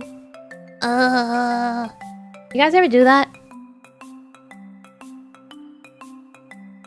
Where it's just suddenly like in one of your ears you have like the beep sound? That happens to me sometimes.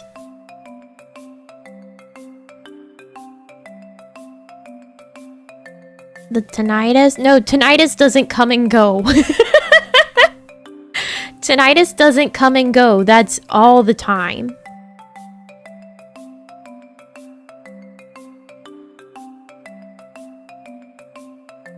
This is like when you can hear lights and electricity.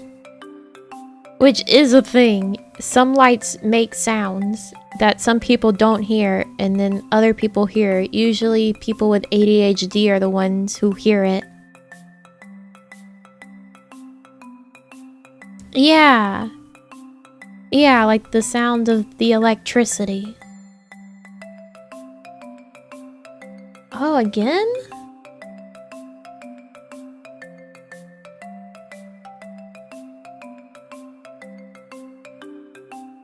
Fascinating. You can hear it and it drives me nuts, right? Yeah, like, and you'll say it and then people will be like, what are you talking about? What do you mean you can hear the lights or the electricity? And it's like, I can fucking hear it. I can hear it. Why can't you? I'm not crazy, I hear it.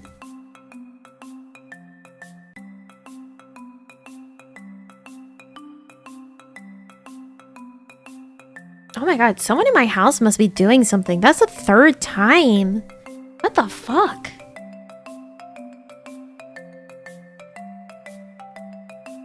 What the fuck?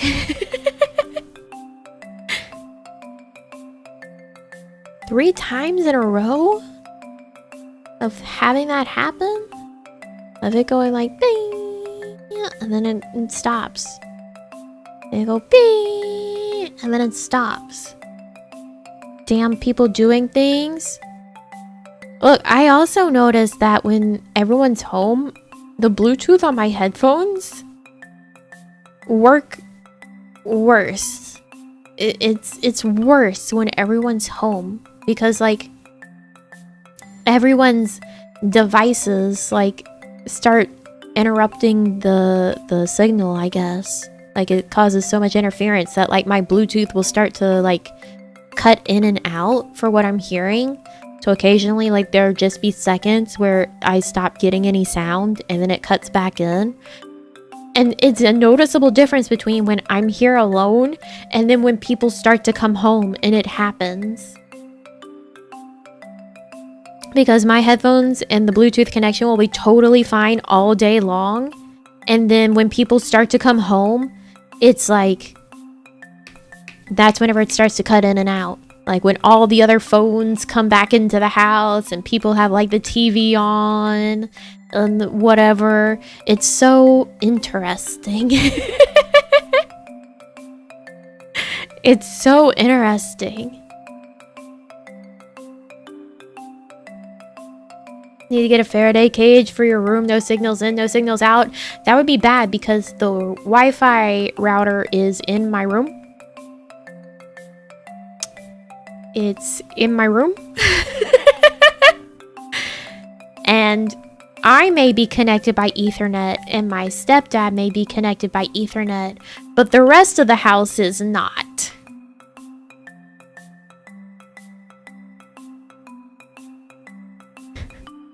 So literally,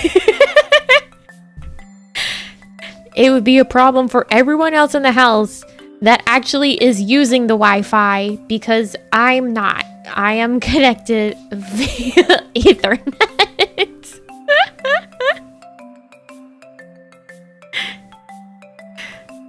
Everyone else would have the issue here. The ones that actually use the Wi-Fi part of the Wi-Fi. What are you doing? Go lie down. You have leverage? Yeah, be quiet or I'm gonna build a Faraday cage. Is that my leverage? Excuse me, I need everyone to be quiet or I'm going to decide to blow through my savings to build a Faraday cage.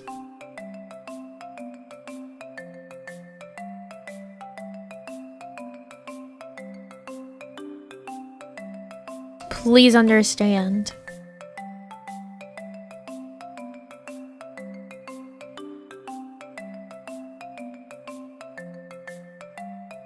Turn off the Wi-Fi on the router? No. No.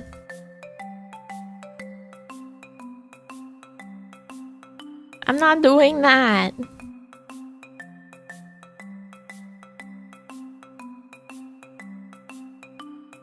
The size of the human? You're massive. Why would I build one? You're all crazy. Why would I build one?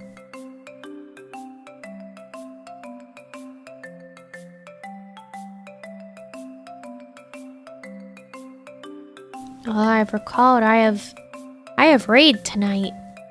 Ooh, raid. Ooh. Why wouldn't you? Because why would I? Why would I? Woo, raid! Woo, wahoo! Cut squirrel's Wi-Fi if she gets noisy again. Could you imagine? If I made Squirrel an iPad kid? If I just handed her my iPad and taught her to like play baby sensory videos or something for herself?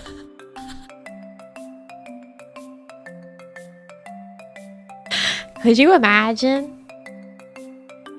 iPad kid Squirrel.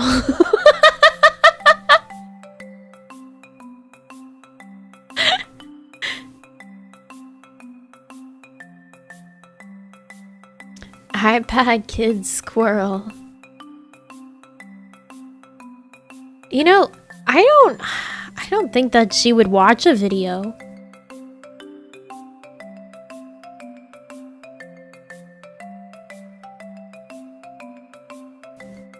I don't think that she would watch a video if she like sees a screen. Like even if you have someone on a video call like on your phone, she just ignores it. She's not about devices. Like, even if she were to hear their voice, she'd be like, I don't fucking... that thing's not real. That's just not real.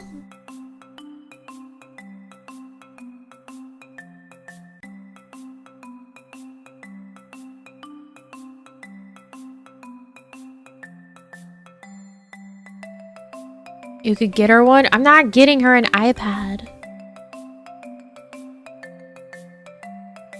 I am not getting her an iPad. She doesn't need one. She wouldn't get it. She wouldn't understand.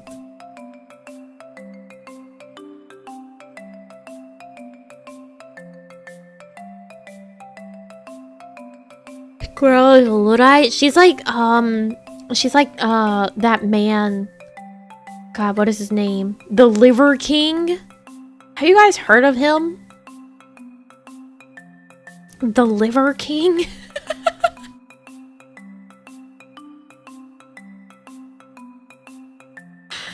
The what? Alright, alright. Let me tell you about the Liver King.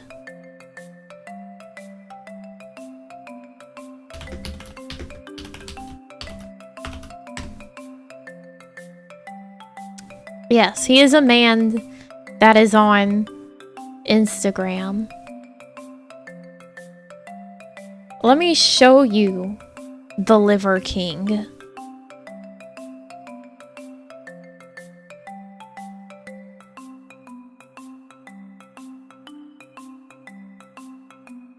Alright, get ready. This is the Liver King. Where do you find this stuff? I watched a YouTube video of someone following his diet and lifestyle. But I'm on Scroll iPad Fun. Thank you. You like this dude? No.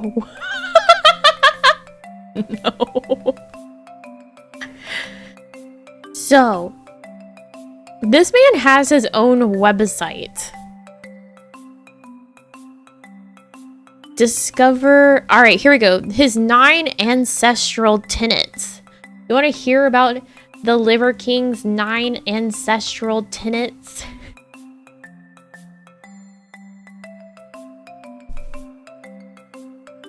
The key to unlocking a robust, long life lies in our evolutionary past. Our DNA has evolved for over 2.5 million years and our bodies adapted in extreme conditions. The ways of our ancestors, the ways that Liver King has lived for the last 20 years, are better known as the 9 ancestral tenets. These tenets have been designed to bring out the best versions of ourselves by realigning our lifestyle, diet, and behaviors with a primal way of being. The Liver King does not believe in the Oxford comma. And for that, I must shame him. Alright, the first ancestral tenet is sleep. Because it trumps everything else. It's the time when body and brain detox, recover, rebuild, and restore. We can go many months without food. Only a few weeks without water. But only a few days without sleep before we die. My employer doesn't believe in the Oxford comma either, and it destroys me. The Oxford comma is the only way. It is the only correct way. Oxford comma or bust. If you're not using the Oxford comma, get the fuck out. What's the Oxford comma again? The Oxford comma is when you have a comma in between the last two parts of a list. So you would say, in this specific example on Liver King's website, it says, is the time when body and brain detox, recover, rebuild, and restore. In this circumstance, there is no comma between rebuild and restore. So there's no Oxford comma. But if you have the Oxford comma, it would be rebuild, comma, and restore, and it increases the clarity of a list. Yes, it increases the clarity of a list. In fact, there is a good example.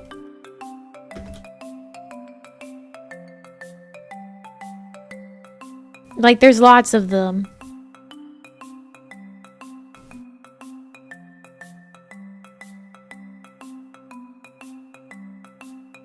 With the Oxford comma, we invited the rhinoceri, Washington, and Lincoln, right? So you have the rhinoceri, Washington, and Lincoln. Without the Oxford comma, we invited the rhinoceri, Washington, and Lincoln, saying that those two are the rhinoceri. You can see the difference between the clarity in what is actually being said. The strippers, Stalin, and Hitler. Yes, that's another very famous one. So the Oxford comma is the only right way. Let's bring the Liver King back since we're talking about him.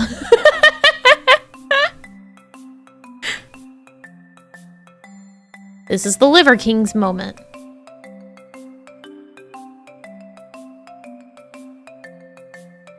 What if the rhinos are called Washington and Lincoln? Then the second one would be correct. I will never understand why people omit it. I don't know. It's also like, I guess at some point rules changed in how they teach people grammar.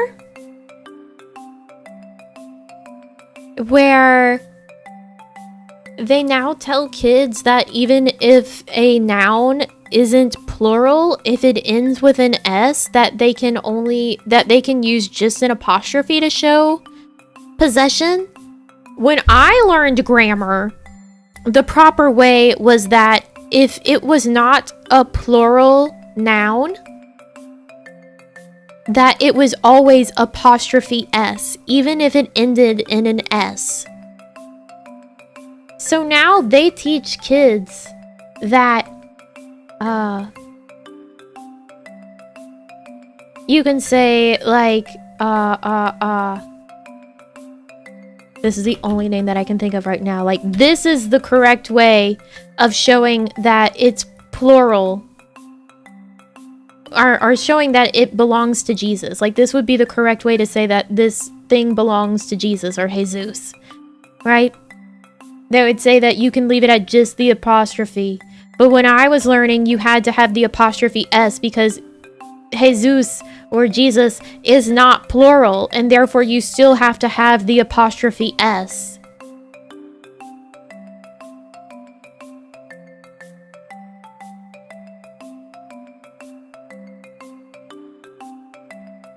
So I don't know when that happened. I don't know when that changed. Because I learned it that if it's not plural, even if it ends in an S, you have to have apostrophe S. And now I see people that are like, that would complain about the fact that people doing that when it ends in an S, and it's like, but it's not plural, so it's supposed to have apostrophe S. It's only whenever it's plural that's you don't have to put the apostrophe S, and it's only the apostrophe. But now they teach it the different way, and I'm like, what the fuck happened? So now I see people writing stuff, and it's like technically that's accepted now to have it with even a singular noun that ends in an S to have just the apostrophe. What happened? It should be apostrophe S. English is fucked up.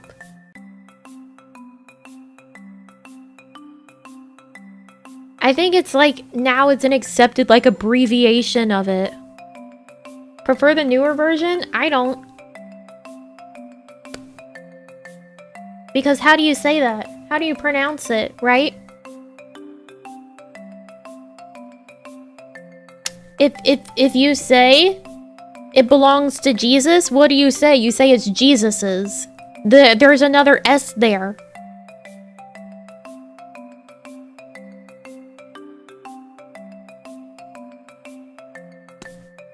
You don't say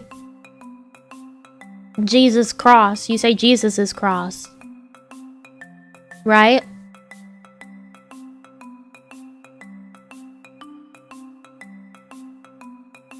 So why the fuck they taking away the thing that you say?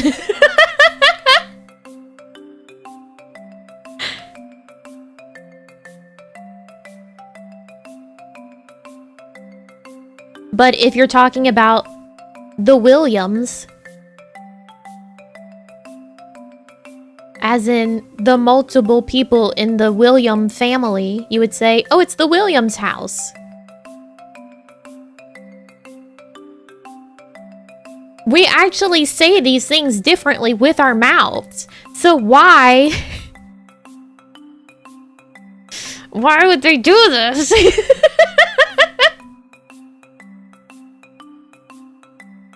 Why would they do this? Why did they fuck up?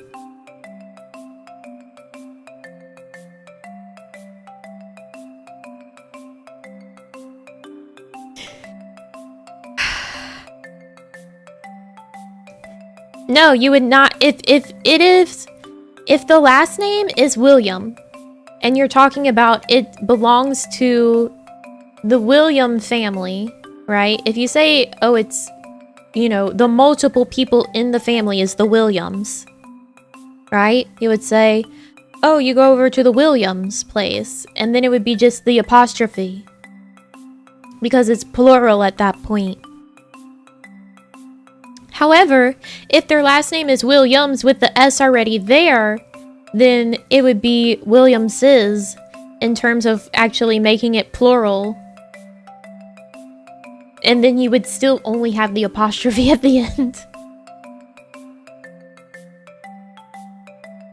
English is fucking stupid. Why are we changing rules in case like we already don't have anything that works phonetically? Why are we taking away the things that work in a phonetic context? I don't understand.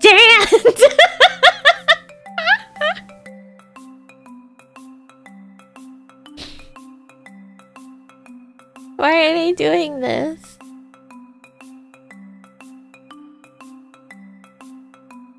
Plural possessive. Let's talk about this, alright? Here, look. Base. William. That's their last name. The plural. Williams. Plural possessive. Williams. However, if the base is Williams, then the plural is Williams's, and then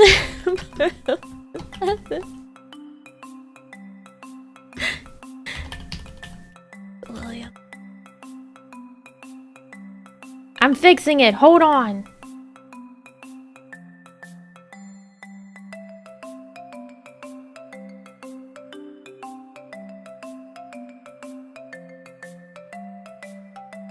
This is what I learned. Why has this changed?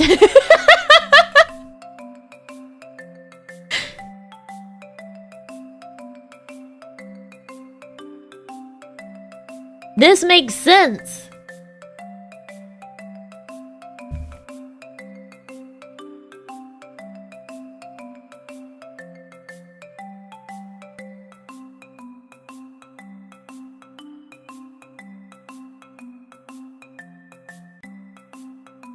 Right? But now they're like, oh, well, if you have the base,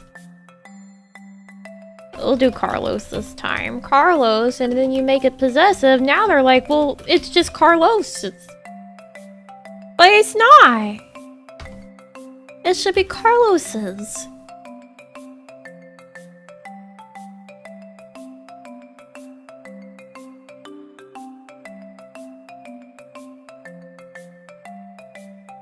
Yeah, but what I'm saying is the way that they're teaching it now, they're like, oh, actually, it's this.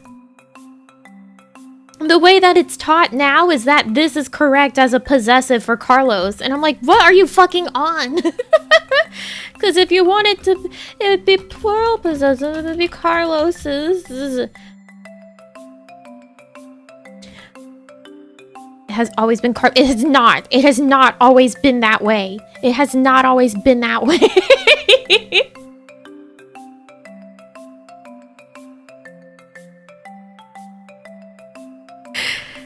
I love how much this bothers you. Listen. It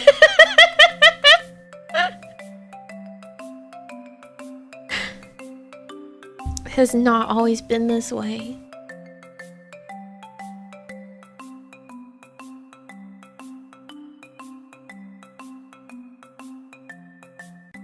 This is the way it should be.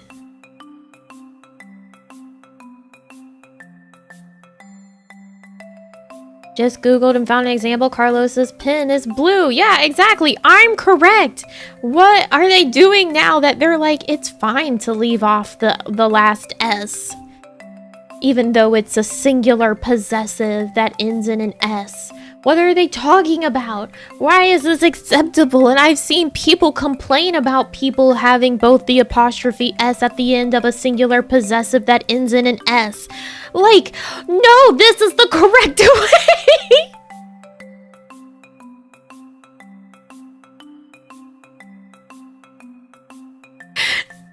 This is the correct way. It's how it's said with your mouth.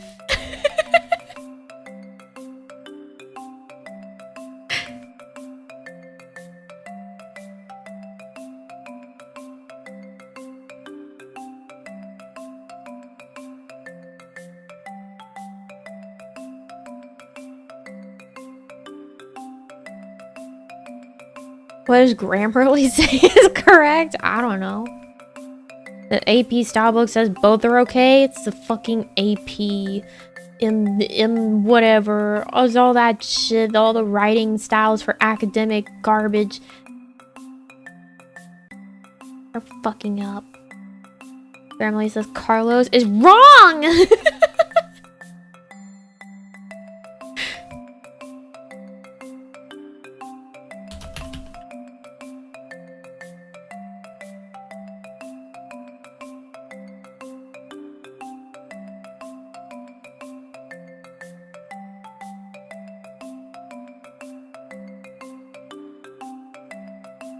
Rule 1. In general, you form a possessive singular noun, both proper and common, by adding this. So the car belongs to a person, Chris, or we're talking about the petals of a crocus that the rules get blurry. Why? Why? Singular nouns ending in S. This, yes, apostrophe S after the S. And then it says, not everyone agrees with this method, however.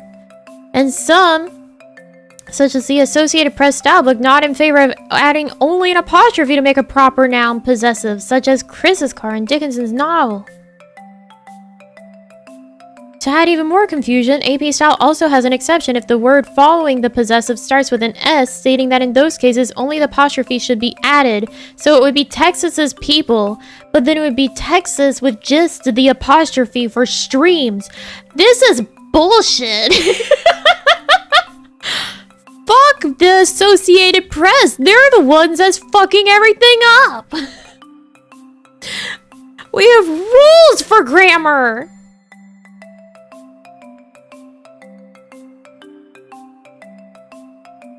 Most experts and guides say that you should add an apostrophe and an S to both proper and common nouns to make them possessive, even when they end in S. I'm correct.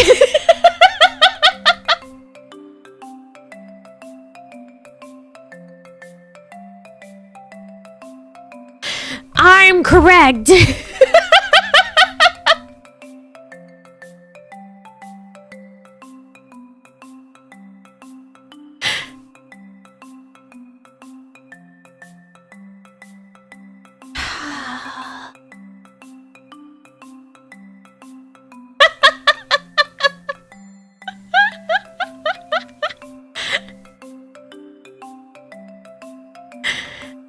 I'm correct.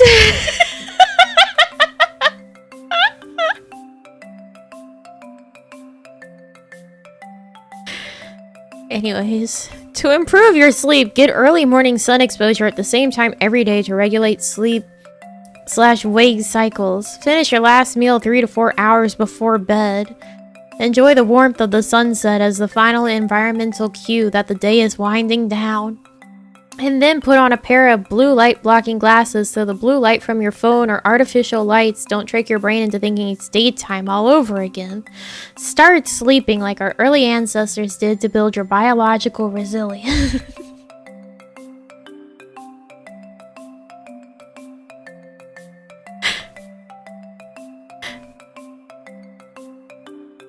He has an FAQ for each of these tenets? Sweet.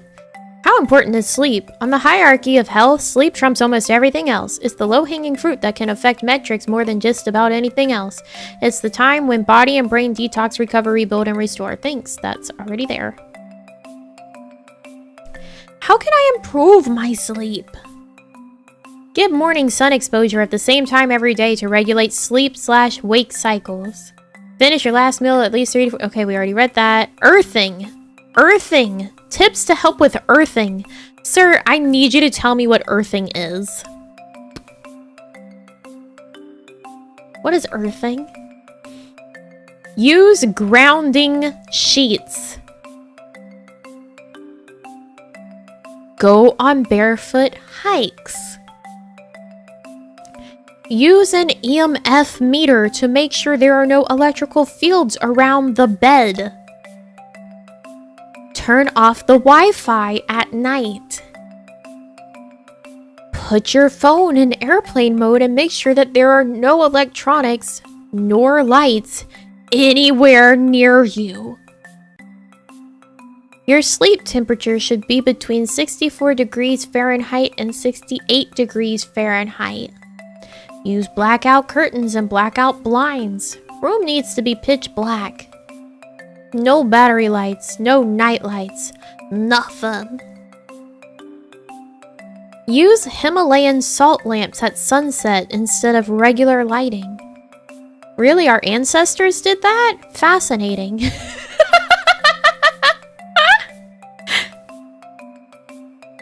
Wear UVEX safety goggles at least 2 hours before going to bed. Shut your mouth and breathe through your nose. Read this and this. Sir?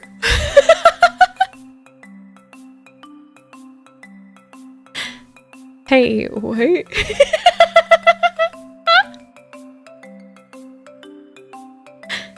Don't forget to hang a dream catcher above your bed. Of course.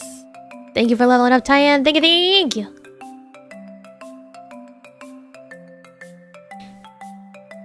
Yeah. If you have, like, especially a cat, don't have a Himalayan salt lamp. They'll dehydrate themselves to death because they'll just sit there and lick the lamp. If you have a dog, make sure it's not anywhere they can reach it and you're okay. Really? Yes. Yeah, don't have a Himalayan salt lamp if you have cats. They will sit there and just lick the lamp and not hydrate. And then they'll dehydrate themselves to death.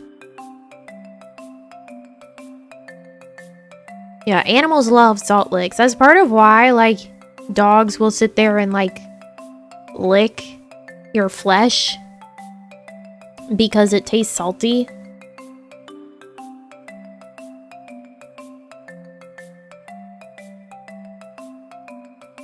Salt lamps not proven to have no scientific actual effect. I think it's more about the way that it tints the light, maybe?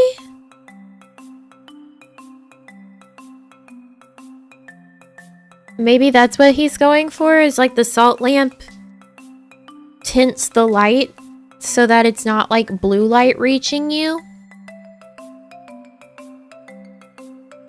It's fun to spend time with you. Thank you for coming by. I'm glad you enjoyed your grammar lesson.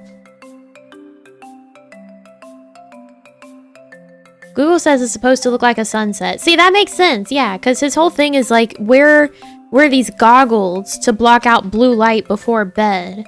So that would make sense why he's saying specifically to use like the lamp at sunset, because it's supposed to emulate it.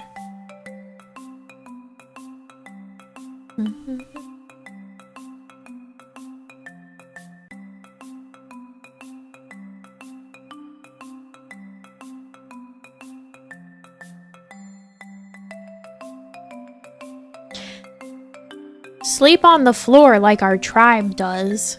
Why? Our bodies were never meant to be in a cast, courtesy of your bed all night. Why do you think you wake up feeling like a stiff rock? Check out biochemist Katie Bowman, Move Your DNA for additional information. Hearing my aunt talk about her new salt lamp that produces good negative ions, and I went and researched about and found BS, but if it's for the color, it makes sense. Yeah, he's at least not saying like, oh, it makes the good juice. It's just like it changes the color of the light, so it's better for you at night. Try a sleep concoction 30 minutes before bed to reduce stress and get higher quality sleep. Oh boy, poisoning myself. 400 milligrams of magnesium threonate? I don't know how to say that. 2 grams of Redmond sea salt. And 6 grams of glycine. No, this man is like, make your own medication. Self-medicate.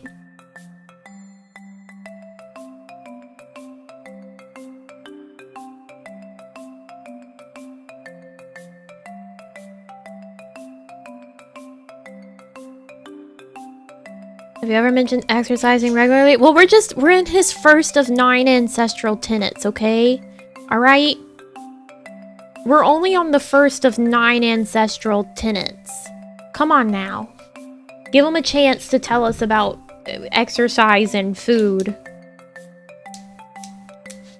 Who recommended you to watch this? No one. This is only the first of his 9 ancestral tenets. Where do I start? If you're like most people reading this right now, there's little that you wouldn't do to reclaim these virtues. Prioritize your sleep.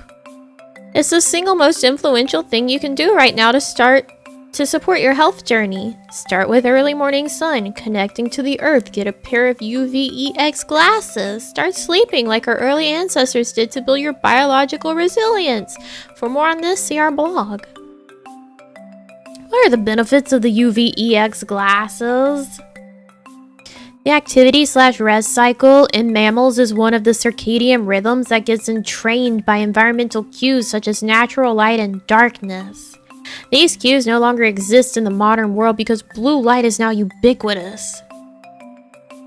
They are emitted from all screens, smartphones, digital clocks, and almost all artificial light in the house. You know what's really funny to me is him being like, turn your phone on airplane mode, turn the Wi-Fi off at night. And I'm like, here's my pillow of devices that I sleep right next to. The Wi-Fi's in my room.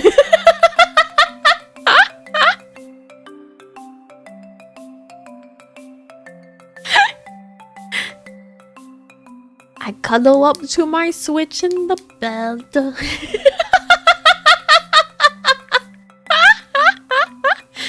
On my nice hybrid mattress with another like memory foam topper on top.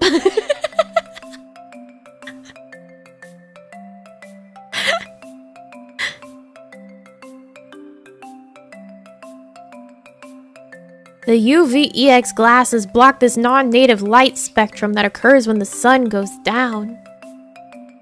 Wear the UV-EX glasses at least 2 hours before going to bed. Even when our whole house is lit only by firelight only, I find myself reaching for the glasses because I don't want even a glimpse of artificial ambient light to disrupt my sleep physiology. Ego holds people back. Would you rather self-medicate or let go of your device, pal? I'll get some melatonin and have the normal thing first. A stream to cover Nami's ancestral tenets.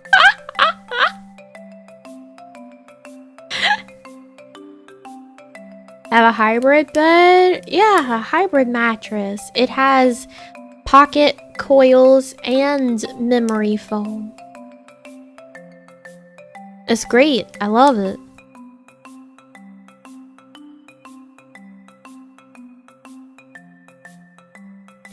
Eat. We're on to the second ancestral tenet. The second ancestral tenet is eat, because we evolved eating the whole animal. In the modern world, we choose processed foods and muscle meats over the most nourishing, nutrient-dense bits like liver and bone marrow. I have a mattress, no idea what it is. I purchased a mattress, so I know exactly what it is. The thing that I sleep on right now, I paid a lot of money for. Because my other one was really old, and I was getting really shit sleep.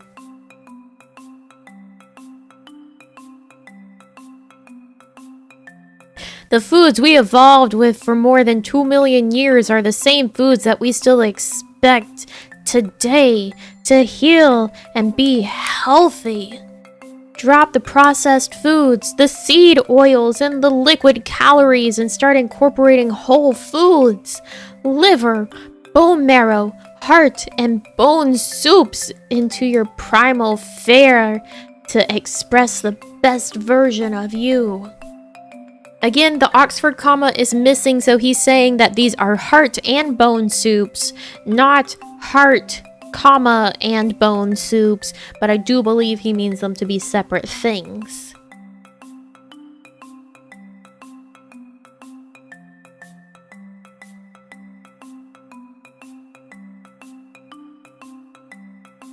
We are descendants of genus Homo, the baddest mammalian predators that ever lived.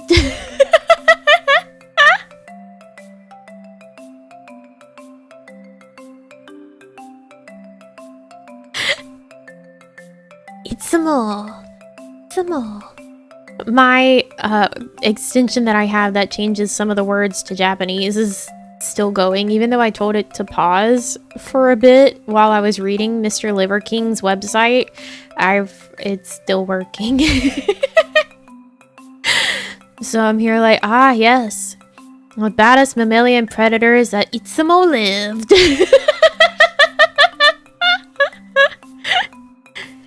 We honor their legacy by putting back in what the modern world has left out.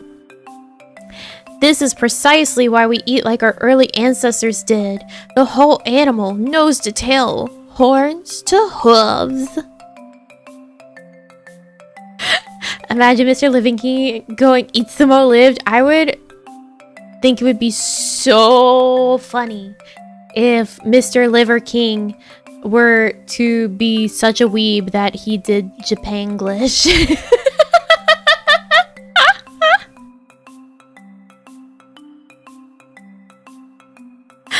The Japanglish.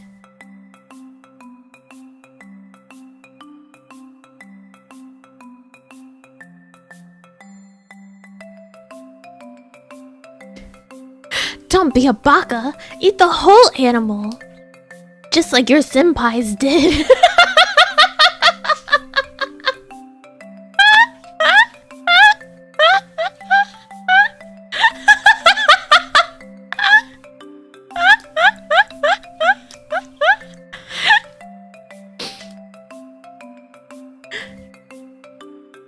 Where should I start?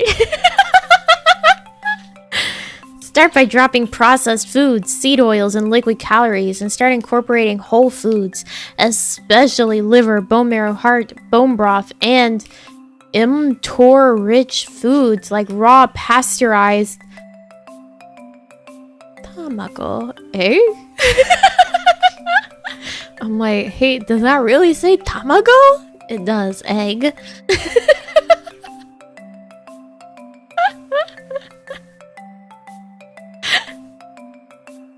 You'll be surprised by how much energy, vitality, and primal purpose you regain. What plugin is this? It's called Toucan. What do you eat in a day? For an average day, every day except rest days, refer here. For a few recipes, refer here. Alright, let's look at his meal planning later on.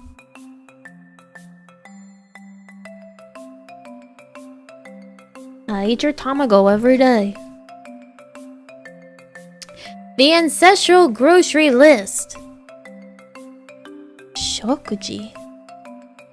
Meal 1. Alright, we're learning. Shokuji. Meal. 6 farm fresh eggs. 45 grams protein shake with ice cold Mountain Valley spring mineral water. Didn't this man just say to cut out liquid calories and now he's like, your protein shake?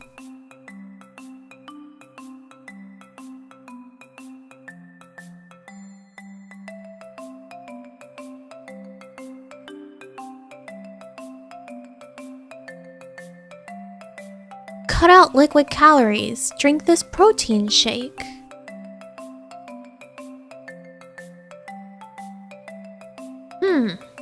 Mr. Liver King. 100 grams homemade whole Greek yogurt. I'll agree with that. That shit's delicious. Mixed with 30 grams maple syrup, 5 grams creatine, 10 grams collagen, 30 grams almond butter, 20 grams ghee, and 2 grams Redmond sea salt. Guess if it's just protein, it's low carb. But the thing is, he's saying calories. He's not even saying carb. He's saying full on cut out liquid calories. So that would include like smoothies too. And juice. And certainly Mr. Protein Shake.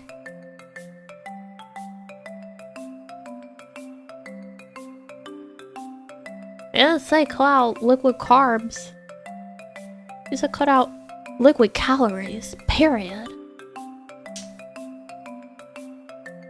2 ounces raw liver, drizzled in maple syrup with a sprinkle of Redmond sea salt.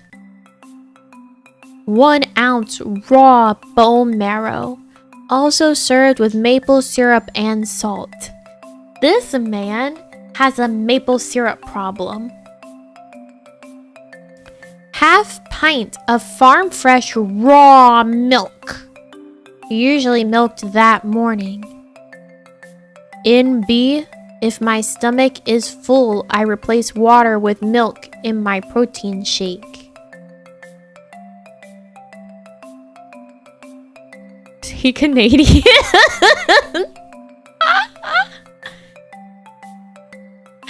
Three bowls of potato salad and it's lukewarm. Enjoy your new room. Thanks, Raina. It'll go great with our raw bone marrow with maple syrup and salt and our raw liver with maple syrup and salt. You're so considerate. You're so considerate, Raina. Thank you. Also, again, wouldn't this be liquid calories in the milk?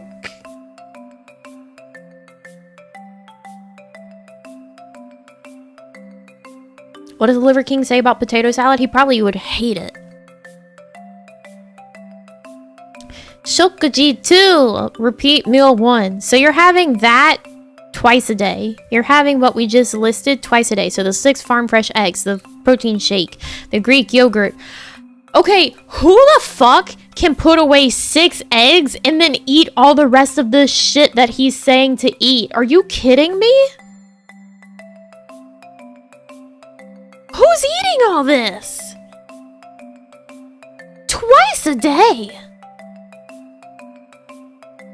I don't think I could physically eat 6 eggs. I don't think I could physically eat 6 eggs in the first place, and then have a protein shake, and then Greek yogurt with all this shit added to it, and then liver, and then bone marrow, and then milk.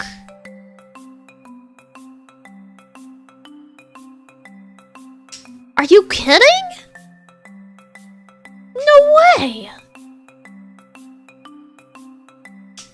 Shokuji 2! Repeat meal 1. And then you're gonna do that again. You're gonna have all that shit again. So that was your breakfast and now your lunch. And now for Shokuji 3, our meal 3, you're gonna have 16 ounces of full fat cooked red meat. You are eating a pound of meat!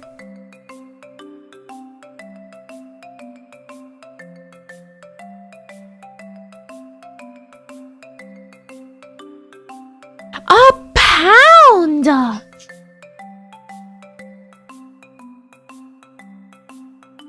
Anything from grass-finished ribeye to ground wagyu, short ribs, or ground organs, including liver, spleen, pancreas, heart, and kidney. Boy, I love my burger made out of ground spleen. Delicious.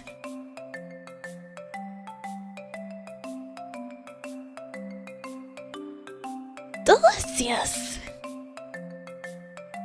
2 to 3 ounces of something raw. Raw bull testicles?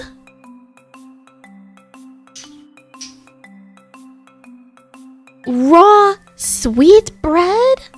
Or raw heart? Which, by the way, sweetbread is not bread. Sweetbread is not bread. Just so you know, sweetbread's not bread.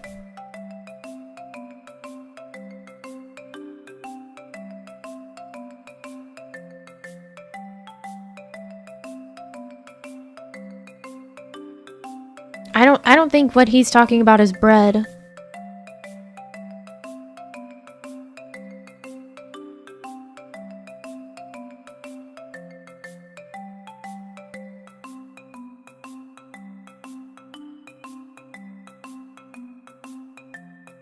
What are raw sweetbreads?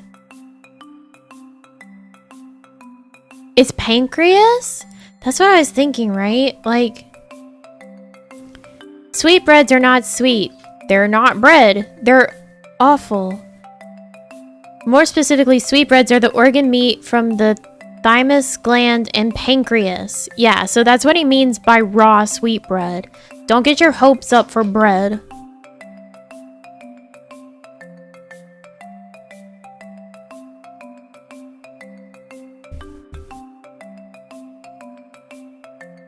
one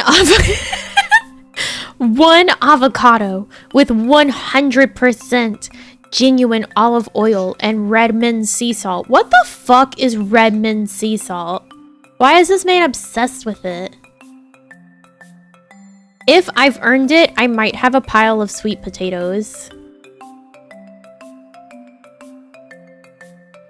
How much is a pile?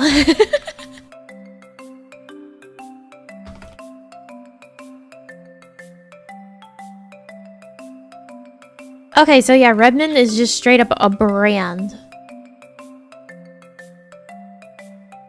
He must be sponsored, right? Sir, are you sponsored by Redmond?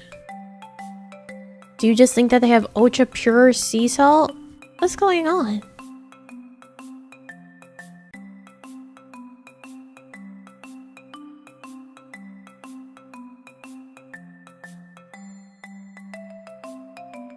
What's going on?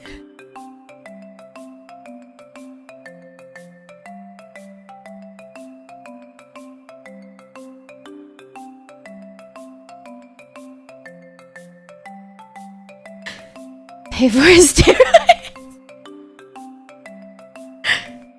What do you eat on rest days? Liver King fast for 24 hours. That's G-Con. For those curious. Every Wednesday and Sunday, and breaks the fast with the same 3 meals as above. So his rest days are not eating. His rest days are just he doesn't eat any food. Oh my god.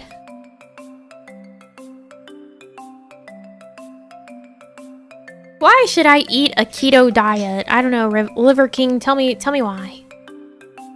Carnivore keto is the original human diet. I disagree. That's not true. We are hunters and gatherers. Not hunters. Hunters and gatherers.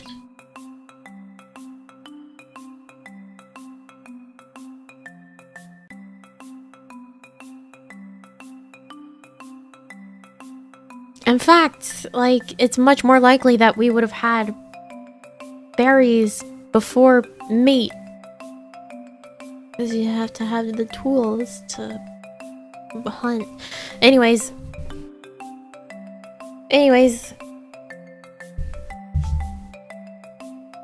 No, we're very much omnivores, Mr. Liver King, but sure, go on. Our ancestors preferentially hunted and consumed animals and occasionally ate some foraging foods like in-season fruits, veggies, and tubers. This is what Liver King and family do too. No, sir. No, sir. What are the benefits of ketosis? Oh, you mean, something that can, like, ruin your liver or kidneys? I think if you're in ketosis long enough. Like, hey, actually, keto diets aren't good for you in the long term. Did you know that? Did you know that keto diets aren't good for you in the long term? It's really bad for your body, actually, to be in the long-term keto. This guy is talking a lot of sense. Thanks for introducing us. Yeah, you're so welcome, Ben, and thanks for leveling up. Thank you. Our ancestors ate more vegetables and got marrows from breaking bones left over from other animals. Yeah, exactly. Keto diets are bad. Yeah, they are. They are. Your body is not meant to have that much protein in it. Believe it or not. You're really not meant to consume that much protein.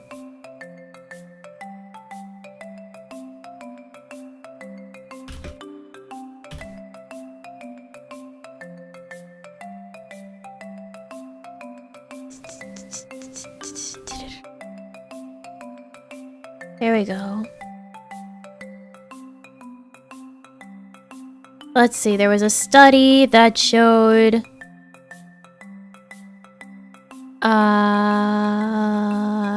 Dietitians analyzed more than 100 peer-reviewed studies on keto diets to identify long-term effects. They found that people who follow such diets have a significantly increased risk of developing heart disease, LDL cholesterol buildup, kidney failure, Alzheimer's, diabetes, and cancer. They also discovered that keto diets are particularly dangerous for people who are currently pregnant or may become pregnant. Low carbohydrate diets are linked to birth defects, particularly neural tube defects and gestational diabetes, even if the pregnant person is taking folic acid supplements. Additionally, for those living with chronic kidney disease, the high amounts of protein consumed on the keto diet can place excess stress on the kidneys and worsen the long-term internal damage of chronic kidney disease. So, don't go on fad diets, please. Please. See an actual doctor. Eat a healthy, balanced diet with smaller portions and just work out. Just work out if you want to lose weight. Please. Don't just be like, I'm gonna go on keto. When they say consult your doctor, like, consult your doctor. See a nutritionist. The Liver King is not one of those.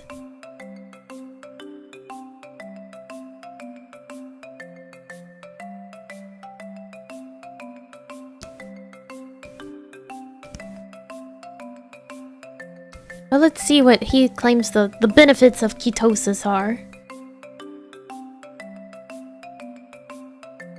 It's a process that happens when your body burns fat instead of carbohydrates for fuel and makes things called ketones, which it can use for fuel instead of sugar.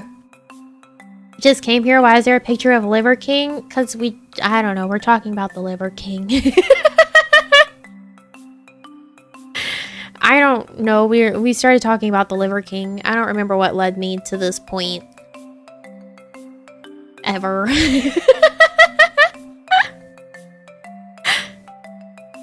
Ketosis can help with neurodegeneration conditions such as Alzheimer's disease, age-related cognitive decline, epilepsy, and Parkinson's. We literally just saw a thing that said the exact opposite about Alzheimer's. Anecdotal evidence. Oh boy. Anecdotal. That means my buddy Jim said.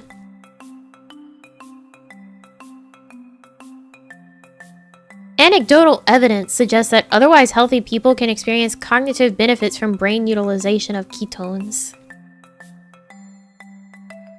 Ketosis upregulates mitochondrial biogenesis in the brain. It creates new power plants in the brain that are good at burning fat-derived fuel and mopping up brain fog. Yeah. I love anecdotal evidence. It's the most solid type. It's the most concrete type of evidence. The mitochondria is the powerhouse of the cell.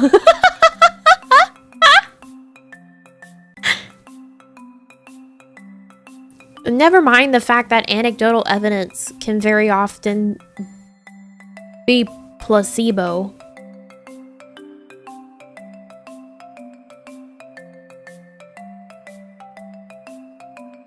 And then you would have no way of actually testing it with a control. Brazilian Jiu-Jitsu champ Mikey Musumeci only eating pizza and pasta. Anecdotal evidence. There you go. See, if you only eat pizza and pasta, you'll be a Brazilian Jiu-Jitsu champion. Easy. Anecdotal evidence.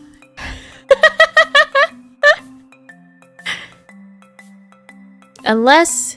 Oh, do you recommend the keto diet for everyone? Let's find out what the Liver King says. You know, our licensed nutritionist, Liver King. Unless you have a neurodegenerative mood and or memory condition, We don't all need to be on a ketogenic diet, nor do we all need to remain in ketosis for extended periods of time. However, slipping in and out of ketosis on a regular basis, just as our early ancestors would have done, is beneficial. We seem to be purpose-built for doing it, and we derive massive health and happiness benefits from it. For these reasons, the tribe follows seasonal eating patterns that allow us to slip in and out of ketosis. If we're feeling really good, we may stay in it a little longer. It helps us to think, to perform, and to produce. We also go through periods of feast and famine, with purposeful 24 to 120 hour fast, followed by huge refeeds where almost nothing is off limits. The more I read, the more this man sounds like he's turning his family into his own mini cult. Keto diets are useful to children to treat certain types of epilepsy, is what my sister's doctor told her. See, this, I would believe him a little bit more on this, because he's saying, like, you know, to go in and out of ketosis. He's not saying, like, stay in ketosis. Where, like, that's where most people are staying. Like, whenever they're like, I'm gonna go on a keto diet, and then they're like, I'm always in ketosis. And that's when it's like, okay, your kidneys are going to explode.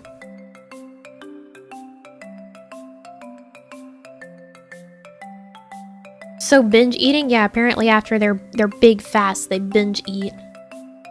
Or no, almost nothing is off limits.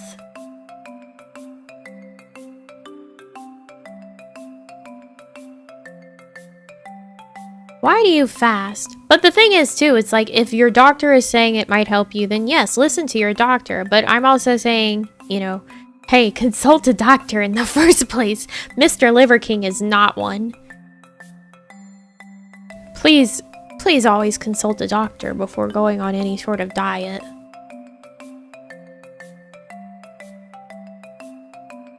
Most people just need to have a balanced diet with smaller portions.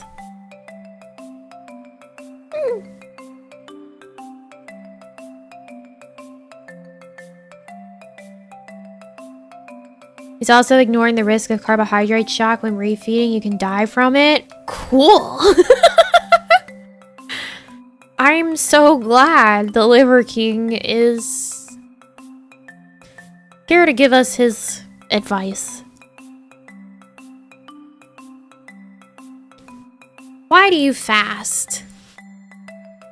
Only consuming water and minerals, water fasting, only consuming water and minerals, is likely the single most powerful metabolic intervention in existence. It's accessible to everyone. It's time and money saving. Well, you're not wrong. You're not wrong. It sure is time and money saving to drink water. I can't fault you on that one. You got me there, Liver King.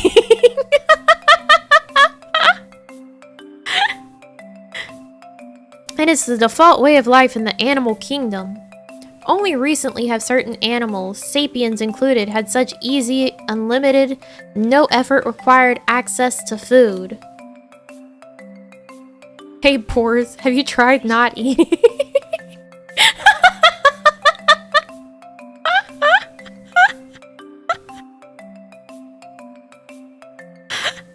Hey, after you've spent all your money on these expensive, like, liver, bone marrow, hearts, and bone broths, have you considered not eating so that you don't have to spend money for a little bit? Is that it?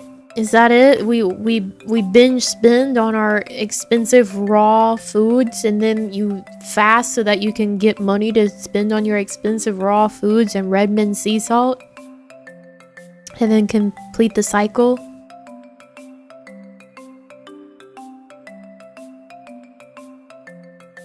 Can't figure out how to heal and be healthy Consider a 5-day water fast to address root cause issues.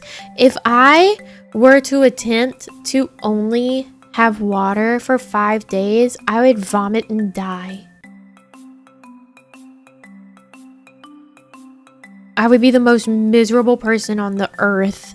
It would not work. Really? Yeah, if I go like too many hours without eating, I get super sick to my stomach and I start to throw up. And it's really bad. And then I get really nauseous if I have only water in my stomach.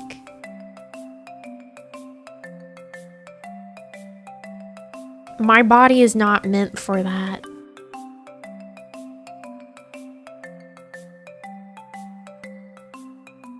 Liver King and Queen do it once a quarter because it's awesome.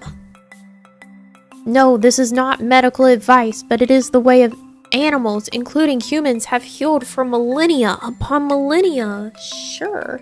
And it still works in the modern world too. Yeah, just like we used to heal with bloodletting as well, Mr. Liver King. Have you considered that one? Have we considered that we used to heal via bloodletting and leeching? Just because we've done it doesn't make it the best way. Just because it's how it used to be doesn't make it the good way. Shockingly. We still use leeches. That is true. There are still people using leeches. But again, it's like, okay, yes, it works for some cases. Is it still what we should just be like, aw, dude, you're feeling a little rough? Go stick some leeches to ya. Have you considered cutting yourself open and letting blood out? This man is like, dude, if you're feeling a little weird, maybe consider not eating. Yeah, maybe you have too much blood, bro. That's the issue. He's just giving broad, like, advice of, like, do this shit. If you feel a little weird and wacky, maybe do this shit.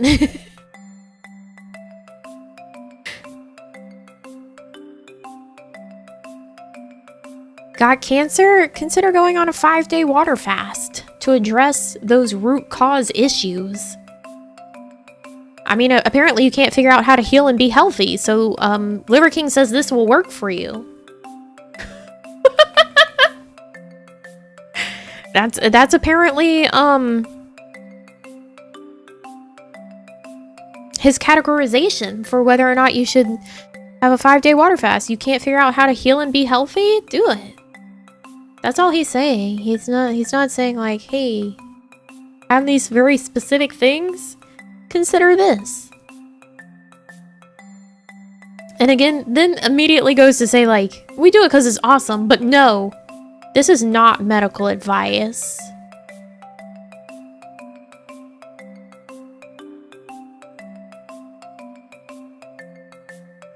Shock diets are good. Always be on your toes. Show your body who's boss. That's right. Never let it figure out what's going on. Always be ready for that 1-2 punch.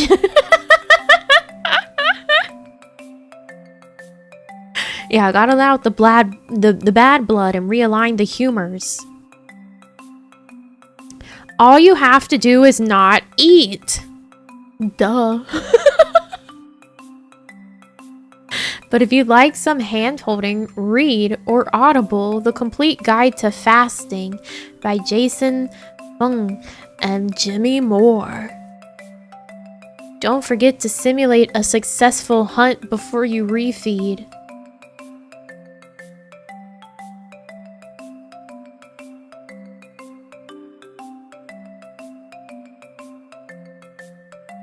Any intense physical activity in a restricted time frame will do. Liver King does kettlebell swings, heavy carries, and sprint variations. Do what works for you and dominate.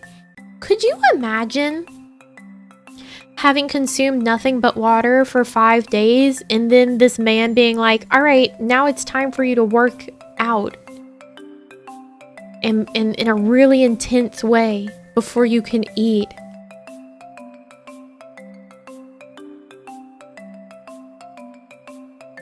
Sir, I'm on the ground. I'm throwing all the water out of my body up. Like, it's gone.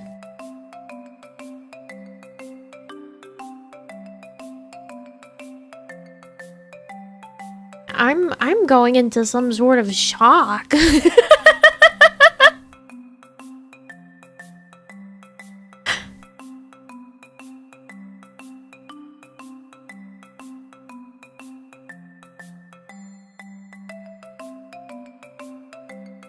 Look at those biceps. Don't you want to look like that? No. I don't. He kind of scares me. Which supplements do you recommend? To be clear, Liver King and Tribe prioritize fundamentals like liver and bone marrow and a nutrient-dense nose-to-tail diet. As the name infers, supplements should be used as a secondary means to enhance a nutrient-rich diet. Supplementation can help with sleep and metabolic function and be leveraged for targeted support. And then he has things that are linked. He has his UVEX glasses linked in the supplements. Sir, am I supposed to eat your glasses? Excuse me?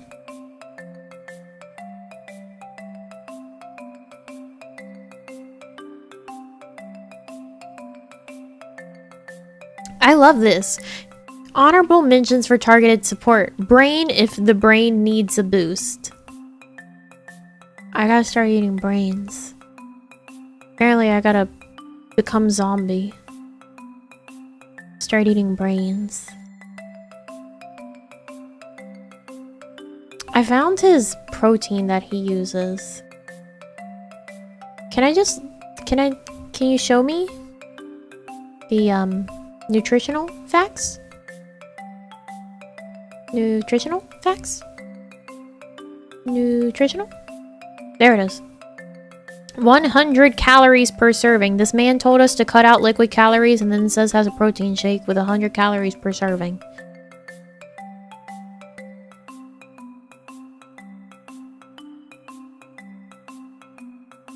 Explain me. Never make it back when humans ate 100% wild animals like mammoths and saber-toothed tigers. Thank God. Thank God. Put me in the fucking ground. It's like I said before with like everyone being like, huh, I would last this long in a zombie apocalypse. I don't want to, actually. Just kill me. I don't want to exist in the zombie apocalypse, actually. I'd rather be dead. I don't have that much of a desire to live.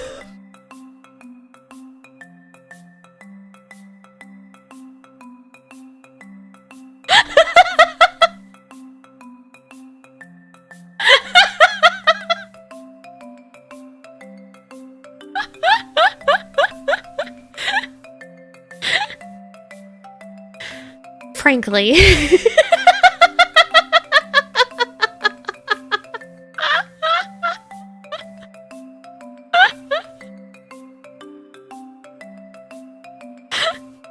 Frankly.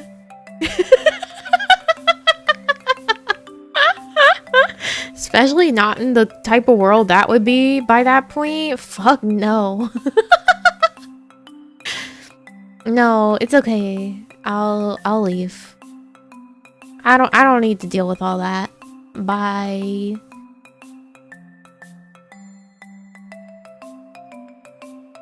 Okay, so we're on to the next tenet, the third ancestral tenet.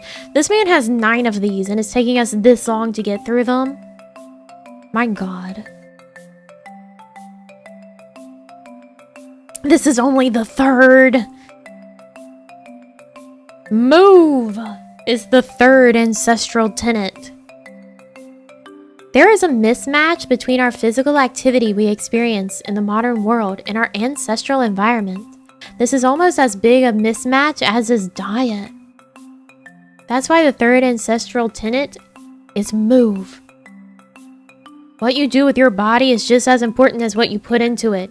By maintaining a healthy level of movement, one develops a healthy approach to consumption, where instincts become far more identifiable and beneficial. The well-being that builds from balanced movement trumps the need for consumption-based satisfaction such as food, painkillers, alcohol, and drugs. We recommend first thing in the morning walking for 30 minutes. I can get behind that. That's fine. Early afternoon walking for 30 minutes. Again, I think that's fine. I think that's very normal. I can get behind a nice walk. After dinner, our tribe walks in rain, snow, or shine for 30 minutes. Again, 3 30-minute walks a day, that's not bad. I'm okay with that. Mr. Liver King, I can get behind you on this tenet. I think this is a fine one. I think this is a fine one. And then we get to... well, it's an hour and a half total for the day. Then we get to the FAQ portion. And we find out, what does your workout routine look like, Mr. Liver King? What does his workout routine look like? And boy howdy, is it a lot. We have created our own adaptation of the West Side Barbell Conjugate Method because we believe it's the most badass methodology in strength. Plus, it fucking hurts. That's precisely the point. Don't forget, overcoming hard things is at the center of greater purpose and happiness.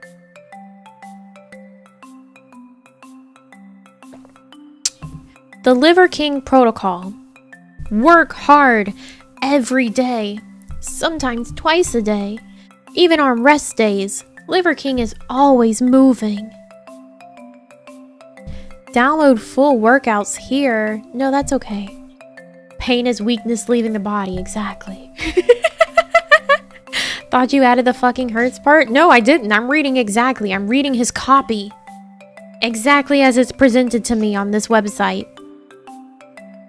Monday, AM, lower body, focusing on 1RMs. What is that? You know what? That's fine.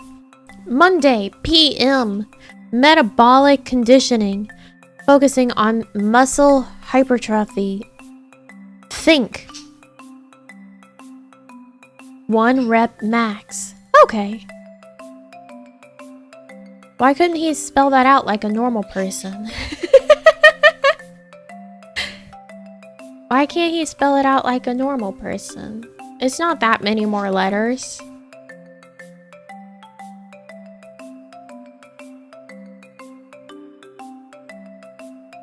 Because he is not normal. This is true. This is true.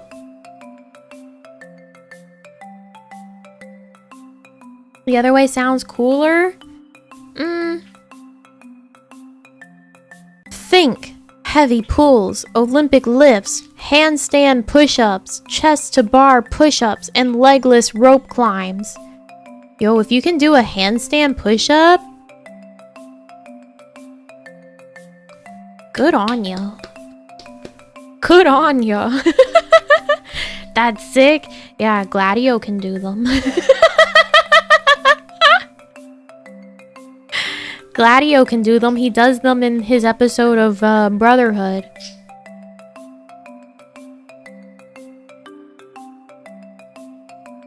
Tuesday, AM. Back, rear, delts, plus core. Tuesday, PM. Upper body push. Plenty of dynamic, plyometric movement. Wednesday.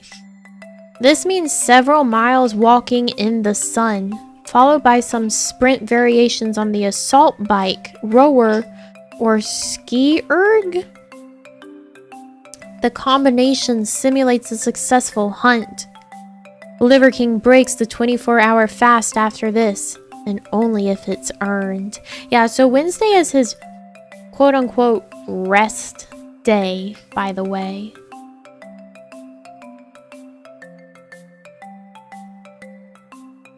Must be nice to not have a job so you can just work out all day. Right, how do you get into this lifestyle? How do you get into this where like your job is like showing the world that you're a crazy person?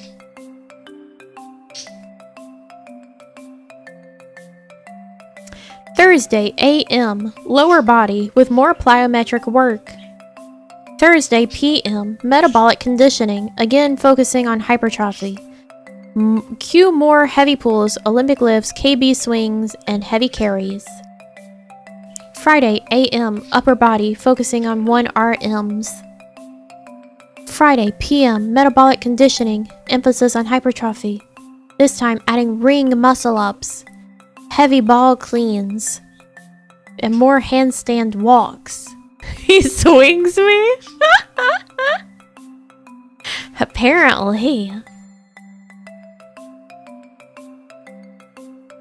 Saturday, AM. My favorite workout of all, the Super Barbarian. Featuring numerous strongman movements and finishing with core. Sunday. More slow miles in the sun and some non-negotiable Tabata push-ups. Then Liver King calls it a week. Why is this guy simulating hunts? Just go hunting? Because he wants to simulate the caveman hunt, not the modern man hunt of walking quietly and carefully with a gun so that you don't scare animals away. He wants the I'm stalking you down like prey.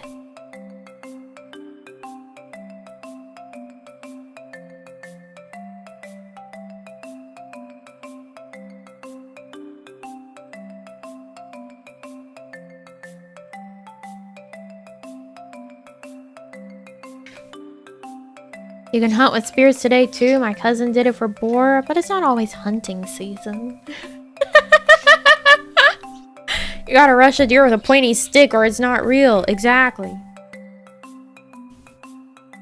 Look, the Liver King doesn't want to go through the effort of having to harvest his own food and actually live the way that he's trying to emulate. He's just trying to emulate it. Come on, guys.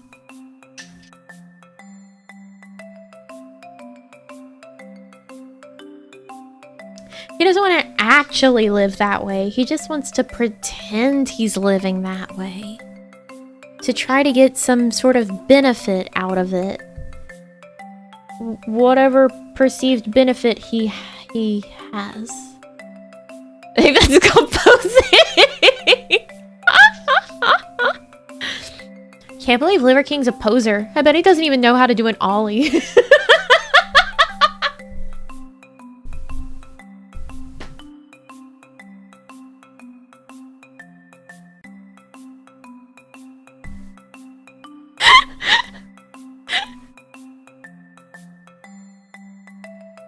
Bet he can't even do a kickflip. What a poser.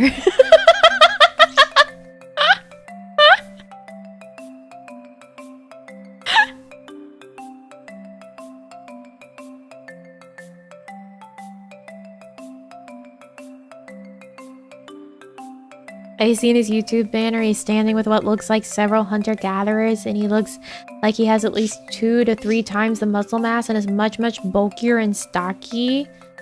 That's so much. I fully don't believe that this is natural. I don't. I don't think that's natural.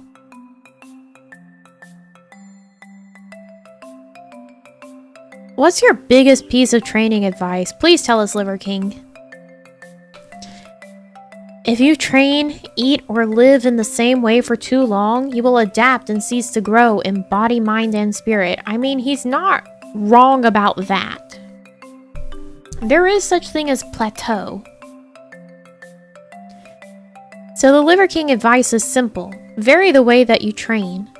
Play with how you combine force and acceleration. And as always, don't be afraid to struggle. Struggle creates strength. When I was reading through that at first, I was like, don't be afraid to snuggle? What? Liver King's getting in touch with his intimate side? Don't be afraid to snuggle. But it says struggle. Why is movement as important as nutrition?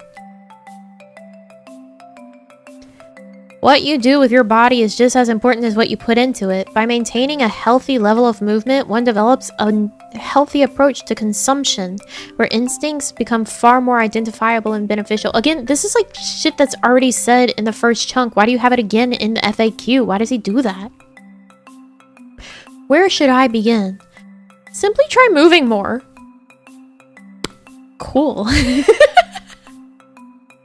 Just put one foot in front of the other, get 10,000 steps a day, or walk around for 60 to 90 minutes. Start by lifting heavy and following a workout regimen. Get moving and take notice of how other things fall into place. Just move, forehead. Alright, who's ready to go on to the fourth tenet? Mr. Liver King, why do you have so much information that's in the FAQ portion?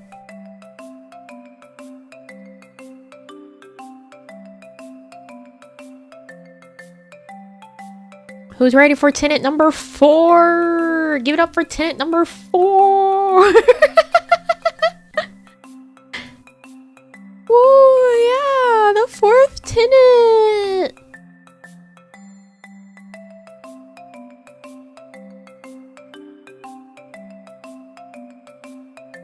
Let's go. All right. Our fourth tenet.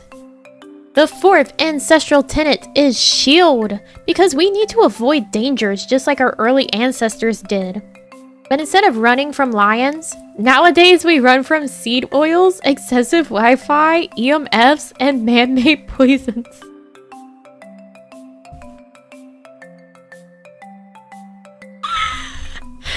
That is possibly the most emasculating sentence that he could have said. We don't run from lions now, we run away from seed oils.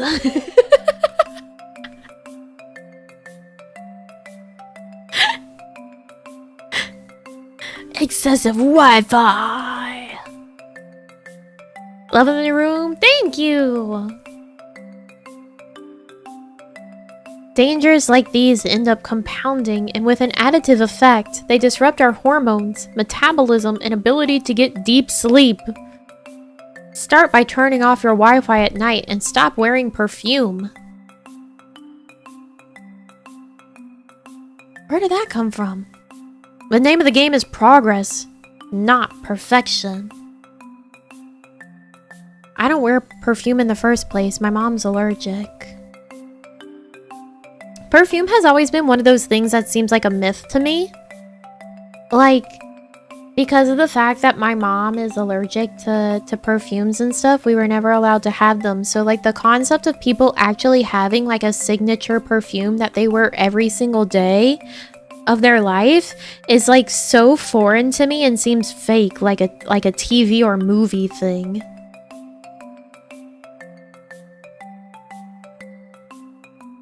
Yeah, it seems fake to me that people, like, for real wear perfume like that. My mom's also, like, allergic to lavender. so many things that's like, here's how to help sleep. Lavender. I'm like, nope. Stop washing yourself for full ancestral experience. Yeah. Yeah. But lavender is so nice. It'll make my mom's like eyes start to go red and water up. Like she has full allergic reaction to it.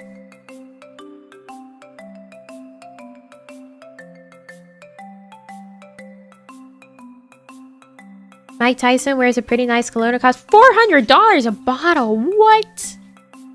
That's crazy.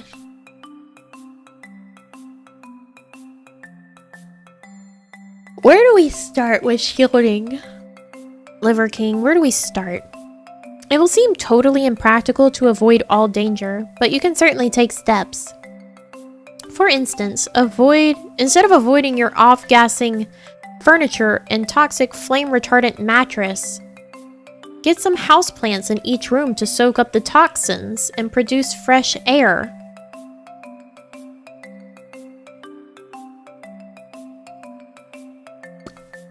Okay. Do you drink alcohol?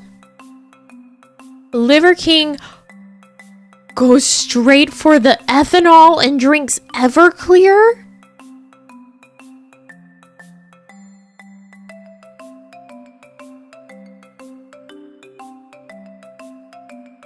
What?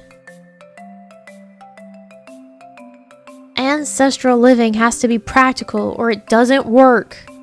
However, if you can become more robust, if you can build biological resilience so that you can better withstand dangers, poisons, and toxins, there's nothing wrong with a little alcohol from time to time, especially if it's done right.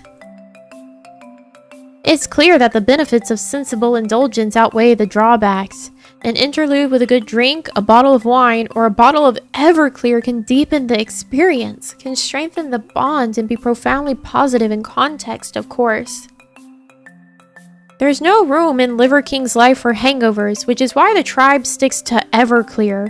Try this recipe! Is this man teaching us how to make our own Everclear?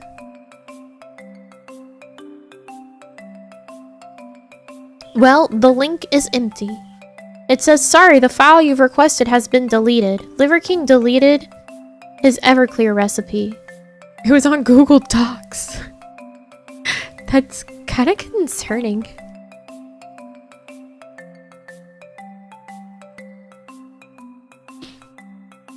Do you take any artificial enhancers?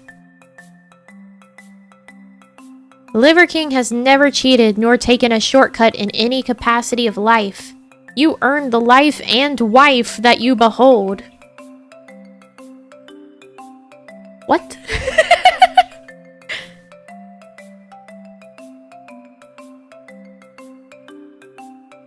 Huh?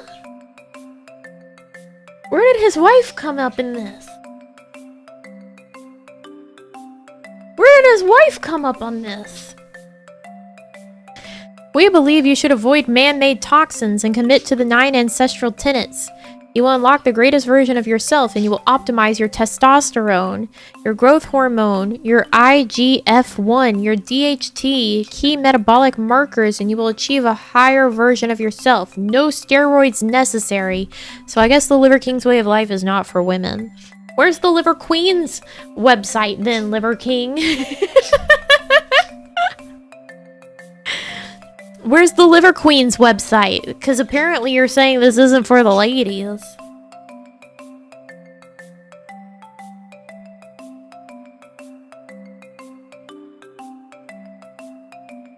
Alright, we're on to the next tenet. Women are not allowed to be unga bunga, apparently. Fuck, I guess not. Sheesh. Has her own Instagram too? What does this woman look like? Liver Queen.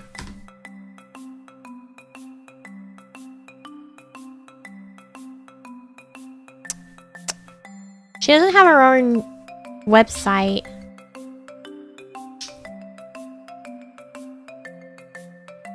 Oh, his recipe is just like a cocktail to make with the Everclear, not to make Everclear? Okay, his wife looks 1,000% more like someone that actually got this body naturally. She looks more like a real person.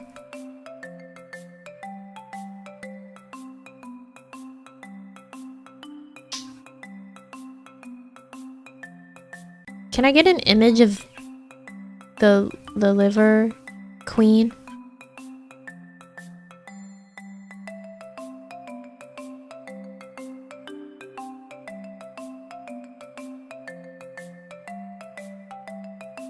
It's like, even if you look up liver queen, it's like it's all liver king. It's all liver king except for this one image where it has both of them, and then this other one that has both of them, but like she's covered up. Anyway, she looks like a real person. I know that she has images on her Instagram. I can't easily show those to you. She apparently doesn't want the fame. I don't blame her.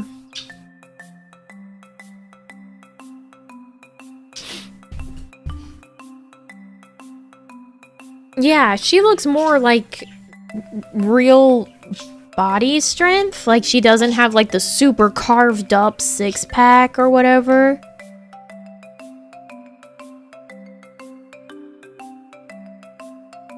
She has like the toned tummy, but you can see that there's a lot of strength in her abdomen because it's not like sucked in or anything. Yeah, she has like proper strength physique going on. Alright, our 5th ancestral tenet is connect. Our early ancestors were in constant contact with the earth 24/7, 365. The earth has a slightly negative charge, which provides a grounding force for our electrophysiology. With the advent of rubber shoes, cars, houses, and elevated beds, we no longer come into contact with this grounding force. Think about it. When was the last time you had your bare feet planted on the earth for any real duration? All the time. All the time. I don't like wearing shoes. I go barefoot all the time.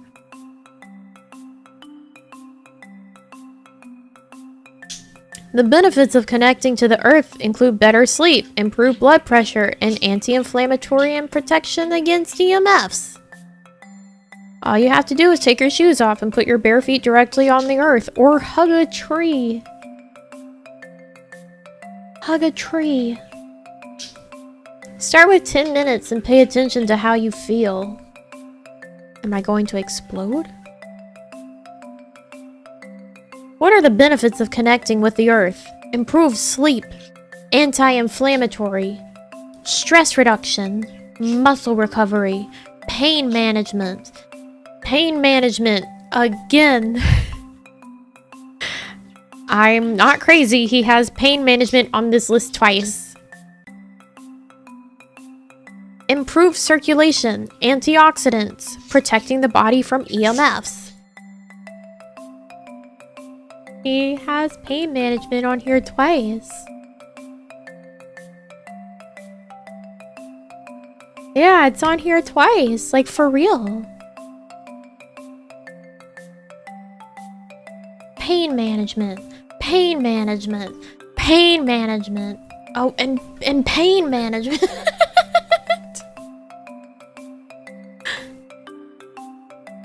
Pain management. See? Pain management. Pain management.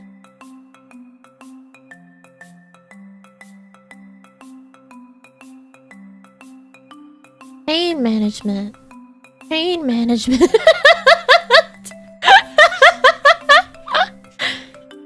Liver King. Do you think it helps with pain management?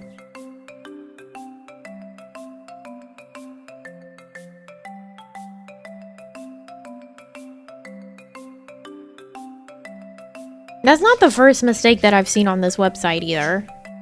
It's not very well proofread. Where should I start? beyond the Oxford comma. Simply take off your shoes and put your bare feet directly on the earth, grass, dirt, gravel, sand, etc. for 10 minutes. That's it. This is the best part? ? It's completely free, and it doesn't require a whole lot of effort. Why is that a question mark there? Do it in the morning, do it in the evening, or do it every few days. If you see and feel the value in it, you'll do it more. As you increase, try barefoot hikes or increasing the amount of time you're connected directly to the earth. It just feels right. What if it's raining? Don't think of weather as a barrier, but an opportunity to connect. Feeling of mud squishing between the toes is the best. I disagree. It's perhaps a more ancestral way to be. As long as you're getting out and about, I assure you that being outside will entrain your biocircadian rhythm so that you can set up your best sleep, which leads into your best week, which leads to your best life. I would deeply despise the feeling of mud between my toes. I would hate it.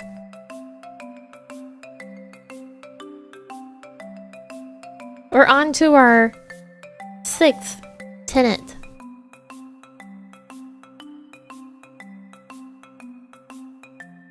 Cold. Comfort is not good for the organism. This is why the 6th ancestral tenet is get cold. In modern times, we simply put on some clothes, turn up the heater, or avoid the cold altogether by staying inside. No one likes that uncomfortable, frigid feeling that comes with cold, especially when we have access to warmth 24/7. Yeah? Our early ancestors were regularly subjected to cold. We have brown adipose tissue, which is metabolically active for thermoregulation. We have 60,000 miles of blood vessels within us that are lined with smooth muscles that constrict or dilate based on our perception of temperature. This process of vasoconstriction and vasodilation is like exercise for your blood vessels. We're purpose-built for cold.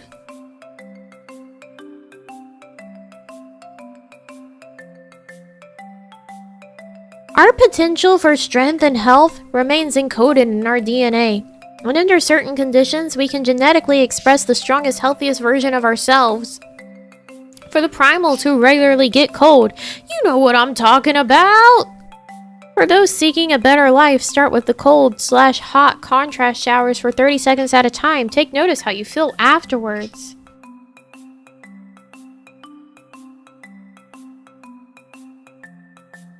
What are the benefits of getting cold?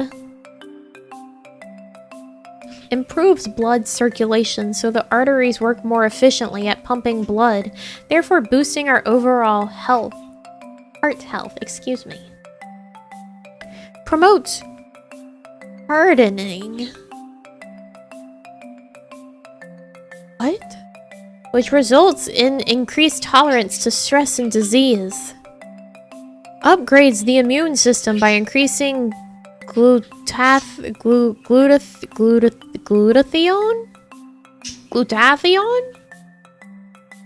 our master antioxidant, and decreasing inflammatory markers. Intentional cold exposures initiate adaptive processes and response mechanisms that are hardwired into our genes. Not our DNA, our genes specifically. Cold exposure benefits include boosting heart health through improved circulation and increased tolerance to stress, upgraded immunity, and enhanced metabolic flexibility. Okay, this man started... Okay. The question is, what are the benefits of getting cold? And then it has a bulleted list. And then a little further down in this answer, it says cold exposure benefits include, and then another bulleted list. Why couldn't you have it all in the one bulleted list? That was already...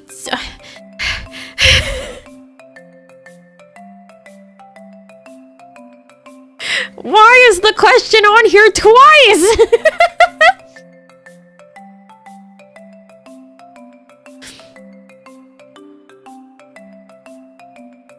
Rhonda Patrick, PhD, writes, cold exposures increase cold shock proteins, including one in the brain that repairs damaged synapses and in muscle prevents atrophy. How cold-induced catecholamine lowers inflammation and pain by decreasing the levels of 3 inflammatory mediators. Anyways, I'm not going to believe anything that this man says about increasing, like, brain function, because...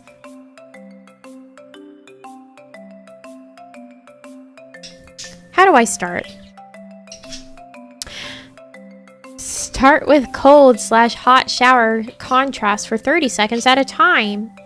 At first, you'll downright hate it because it is uncomfortable. Yes. Continue the shower contrast over a 30-day period. Take notice how you feel afterwards. It gets easier because the adaptive mechanisms, including the smooth muscles that line the blood vessels, adapt. They get stronger, faster, and more efficient at doing what they were designed to do. Do you believe? Do you believe that the adaptive mechanisms adapt? Do you think? You will notice that your ability to withstand cold will increase considerably after only a few days.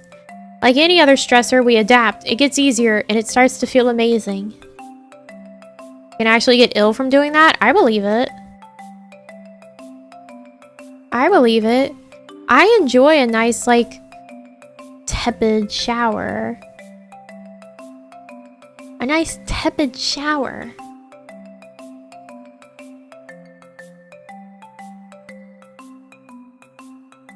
It's called fighting for your life. Like, a nice room temperature or lower shower. But I'm not gonna be in the freezing cold shower. And I usually start by having a slightly warm shower and then I'll lower it until I'm like, this is a good point.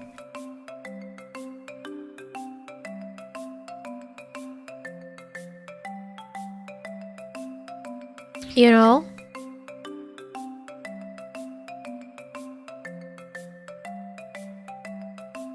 What's the current topic? The Liver King. We're learning about his 9 ancestral tenets.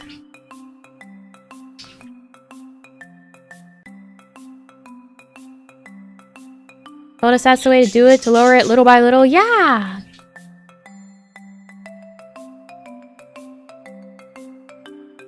Doesn't that make you more susceptible to pneumonia or something? I don't know. I think like the whole like pneumonia from being out in the rain isn't real. I wish my birds would shut the fuck up.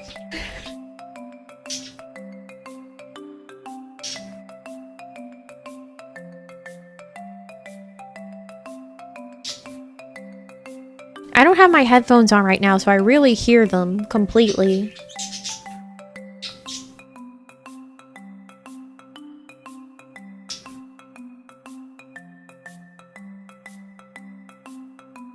The 7th ancestral tenet is sun. They're specifically trying to talk over me. Do you hear this?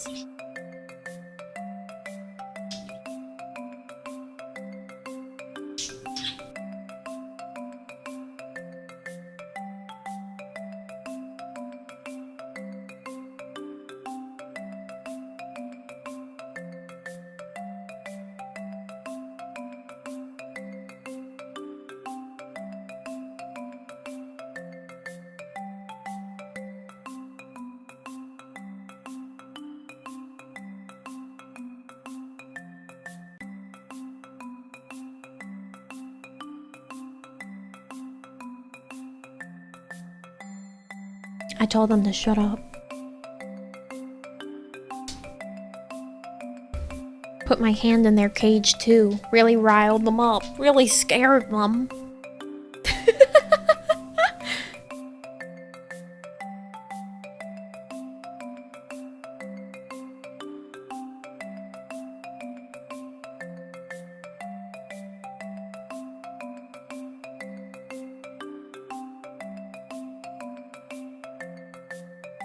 Not the soup.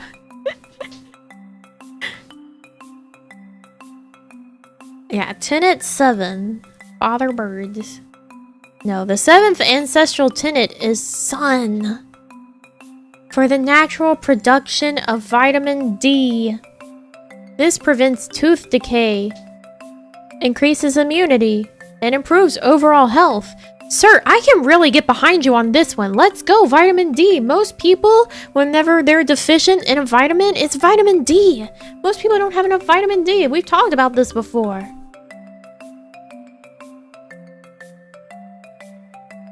Woo, vitamin D, let's go! This I can get with. The vitamin D produced in the body from midday sun exposure works synergistically with the other fat-soluble vitamins A and K, which helps us to remineralize our teeth, support key metabolic factors, improve energy metabolism, and optimize immunity. Yeah, take a multivitamin. Don't be out in the UV rays where you're getting a sunburn. Or if you're doing it by the natural way, wear sunscreen, please. This man has not once said anything about sunscreen. He probably thinks that the melanoma's good for you, I guess.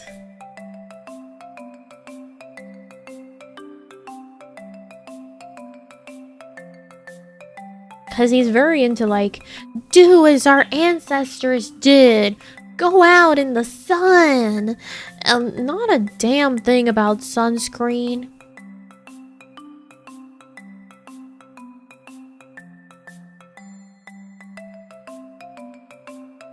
Look to bone marrow for vitamin K, midday sun for vitamin D, and liver for real vitamin A. Why should I focus on vitamin A, D, and K?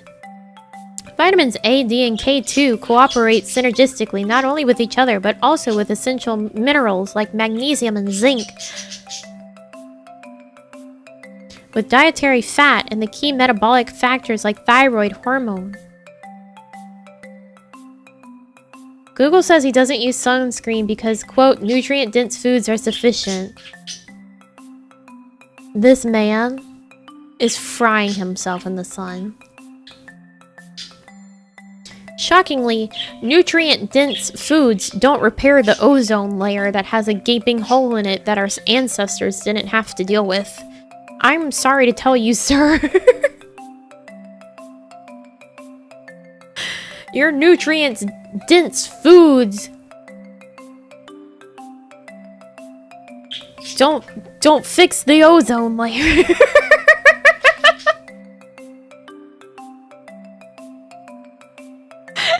He hates sunscreen. He gunned them down with a rifle. Oh my god.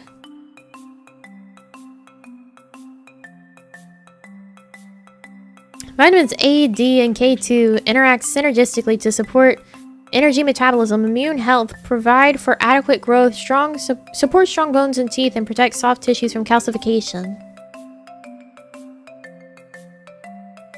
Does sun exposure rebalance my natural circadian rhythm?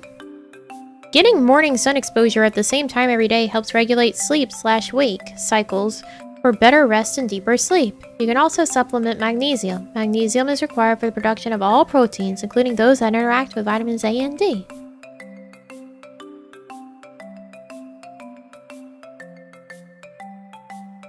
What's the 8th tenet? Please tell me. Oh god, this one has a long FAQ. No! No! This one has a long FAQ. No.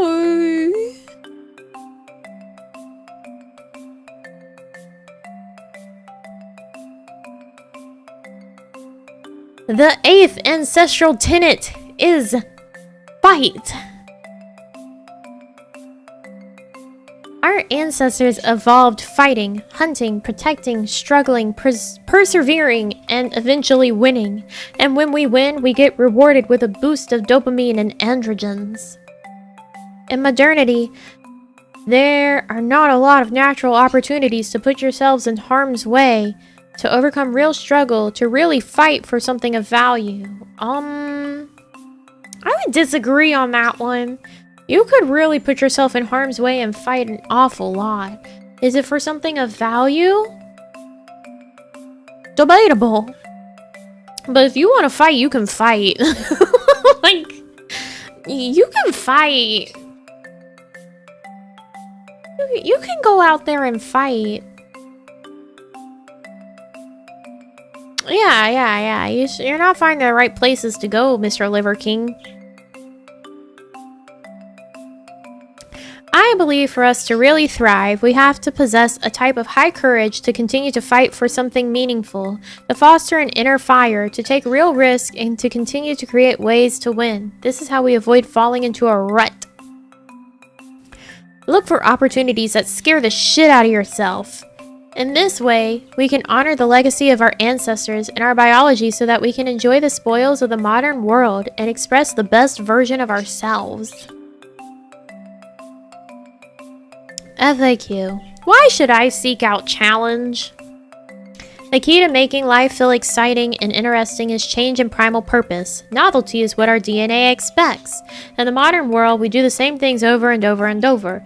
We just sort of exist on autopilot. Try to foster interest by changing everything. Sleep differently, eat differently, move differently, and work to become a greater level of mind, body, and spirit. This man eats the same shit all the time. He has a strict workout regimen and sleeps in a strict way.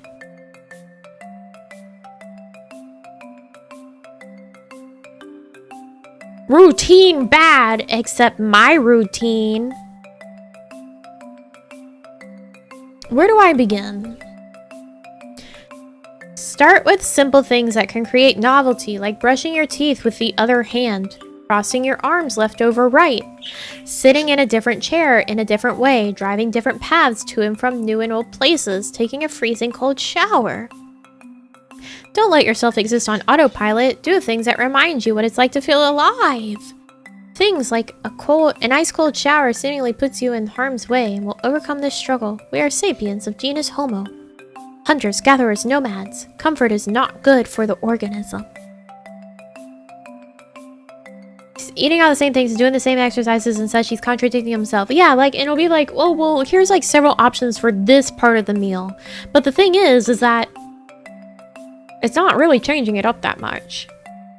And he'll be like, oh, you can focus on like these different types of exercises. And it's like, okay, but it's not really changing it up that much.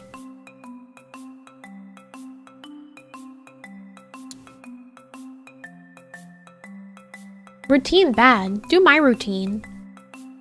Your routine bad. My routine better.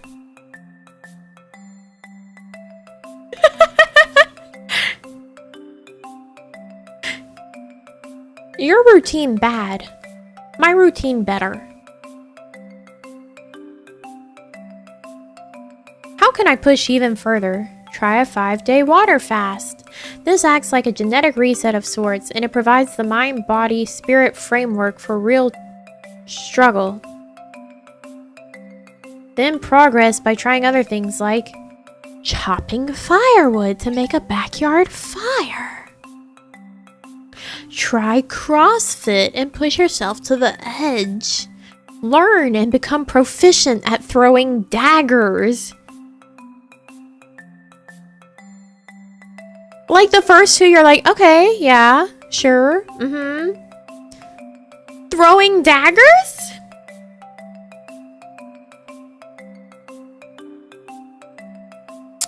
Go to the shooting range. Play sports. Go play paintball. Play first-person shooter games. You heard it here first. Liver King says, be a gamer. To push yourself even further. And then immediately after he says, go bungee jumping. Get on a roller coaster. Go bouldering or rock climbing. Take up an extreme sport. Stand up for someone in public. What is this list?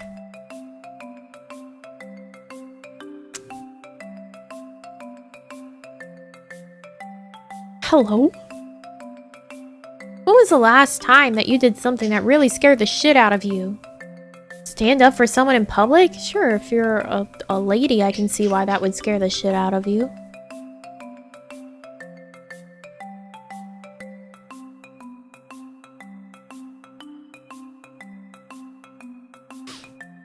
What's the long-term benefit?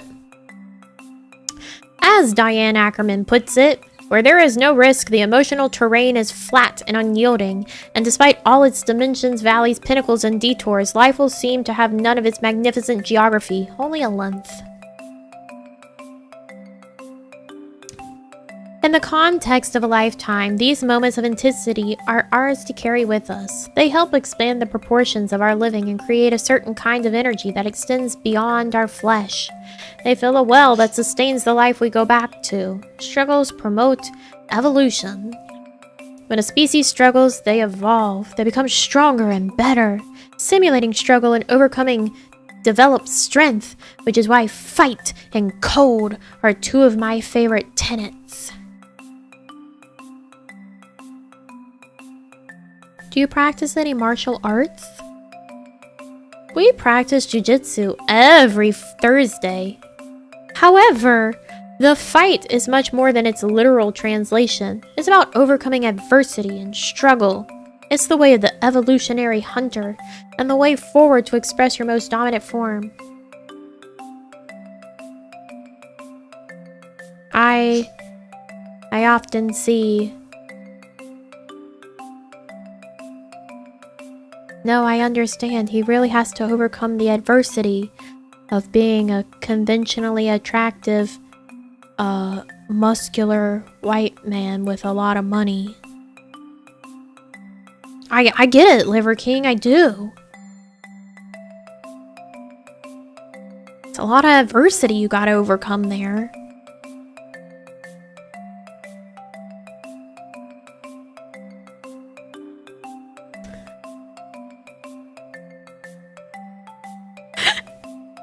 It's a lot of adversity, man.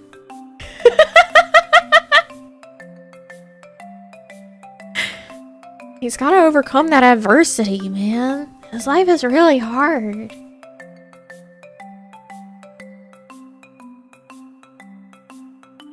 You often talk about simulating hunts. How can I do that? When our ancestors broke their periods of famine with something of substantial nourishment, it required a successful hunt. Hunting required real effort. To simulate heavy effort, you can do something of substantial struggle in a condensed time frame, like Tabata push-ups, complete sprints, heavy carries, kettlebell swings. To conclude a simulated hunt, you can carry a heavy sandbag over your shoulders to replicate a carcass carry. What are Tabata push-ups? Yeah, I also enjoy simulating a successful hunt by letting myself get really, really, really hungry until I'm digging through the fridge and frantically hoping that my food cooks fast enough for me to not want to pass out. That's my simulated hunt.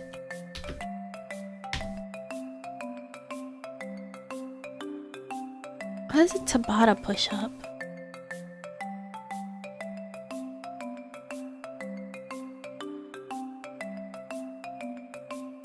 Okay, I've looked it up.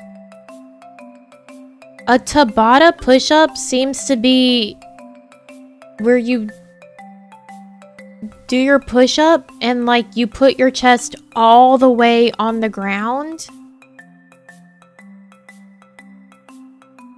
Lift your hands, push them back down, and push yourself up.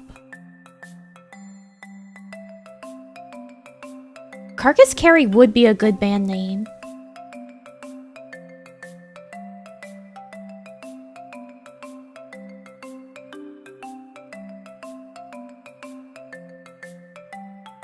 Okay, so now we know what a Tabata push-up is. Thank you. Nami called him muscular and attractive. I mean, muscular isn't really like a feelings thing. It's like... observational. And conventionally attractive is again just sort of an observational, objective thing. Am I about him? No.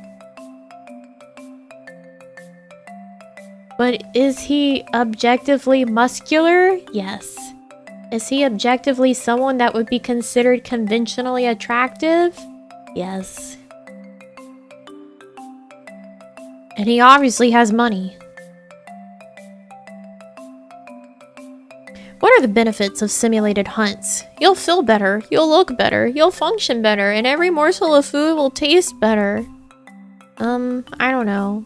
By the time I'm done with my simulated hunt of really going for it, trying to cook food fast enough to not feel like death, I don't feel good. I don't feel good afterwards.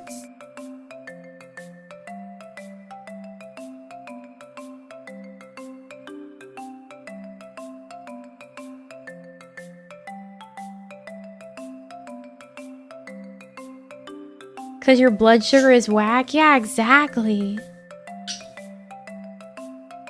The greatest superpower, money. Yeah. You need more Himalayan salt lamps? You're so right. Just came back. I'm lost and intrigued, but still feel like I would have if I was here the whole time. Isn't that how it always goes when I get into these deep dives? These tangent deep dives. We're on to our 9th ancestral tenet, and then I can stop looking at this man. Thank God. We're on to our 9th ancestral tenet, and then I don't have to think about this man anymore.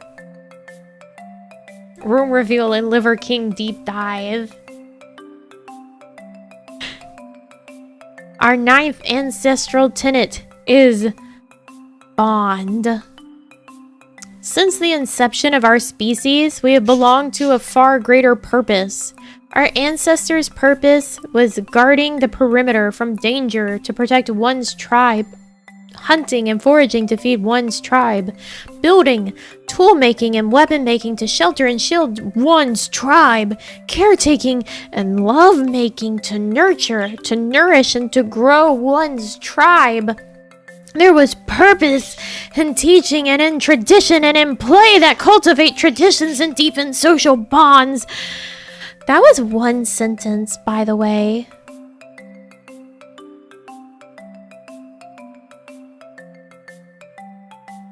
That was one sentence. From our ancestors to social bonds, that was one sentence. Also, he's saying our ancestors' purpose, as in it was their purpose, as in they owned that purpose.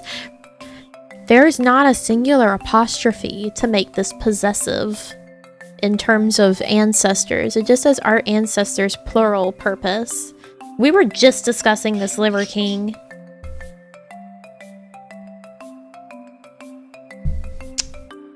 We were just discussing this, Liver King. Come on now.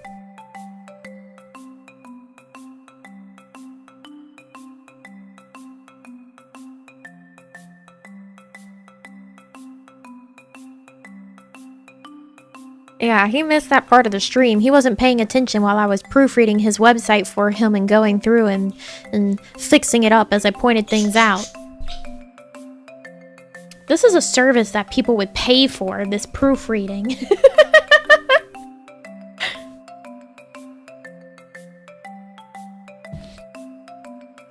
That kind of purpose, support, care, and attention decided whether people would live or die. We still need that kind of bonding to be happy and healthy today.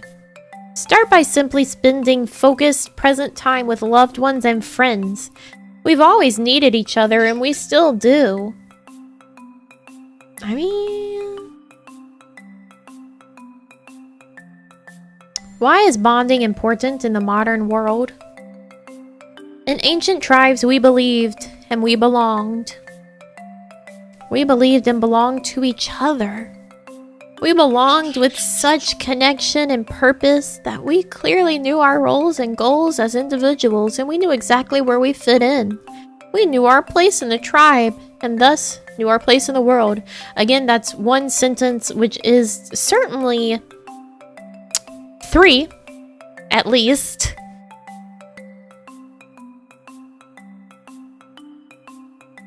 In the modern world, most people don't know their place in their own homes. We don't really need to band together and fight or struggle, save for natural disasters, war, or attacks. Why is there an Oxford comma there? I thought that you were being consistent and no Oxford comma, and yet there's an Oxford comma there. No consistency, at least, Mr. Liver King? Because Uncle Sam has done that for us. We enjoy the illusion of protection, and we enjoy the illusion of support and community. This setup allows us to exist, but certainly not thrive. This leaves us devoid of that primal purpose. A purpose our big brains expect to heal and be healthy. There's a lot of like these phrases that will be in these sentences, and I'm like, this isn't a complete phrase. This phrase doesn't make sense. And this is another one of those situations. Like, this has happened multiple times where he just like has a phrase that doesn't actually have like a real subject or verb. Like, a purpose our big brains expect to heal and be healthy. What do you mean? What does that mean? Do you mean a purpose our big brains expect to have? To heal and be healthy? Because as is, that phrase is nonsense. It's literal nonsense. We expect the purpose to heal and be healthy? What are you fucking talking about, Liver King?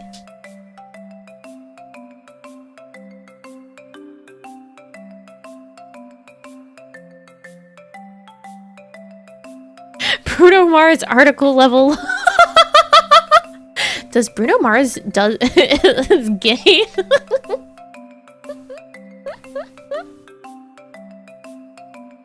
Does Bruno Mars is gay?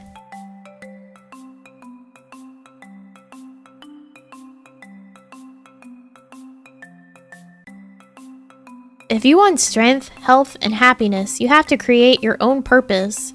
You have to be part of something bigger, and you have to identify a shared belief, and you have to foster a culture of belonging with others. When you foster purpose and belonging, you develop a sense of community where everyone is needed and that everyone is important. Fulfilling the primal need for bonding awakens the old spirit within. Yeah, that legendary article. Maybe we'll read that after we're done reading Liver King as a nice detox. Is that bad that like that's seeming like a better thing to read than Liver King's website? What about bonding with animals? The bond between dogs and sapiens is ancient, enduring, and it feels better than a warm blanket on a cold morning. Our connection to canines runs so deep it's embedded in our genes. What is the purpose of bonding? The power of the tribe is profound. Bonding gives us a sense of direction and meaning in our lives. When we have meaning, we can endure nearly any stress. Start with yourself. Bond with your true nature and spread like wildfire throughout your inner circle, your community, and everyone you come in contact with. We have so much value to advance in the world, but only when we work together. As a species, we thrive when we work together and can accomplish great things. Get to work. The blanket doesn't leave me with 25% of the bed space. True. So true. Do you believe in a higher power? Oh, we're finding out Liver King's spiritual beliefs.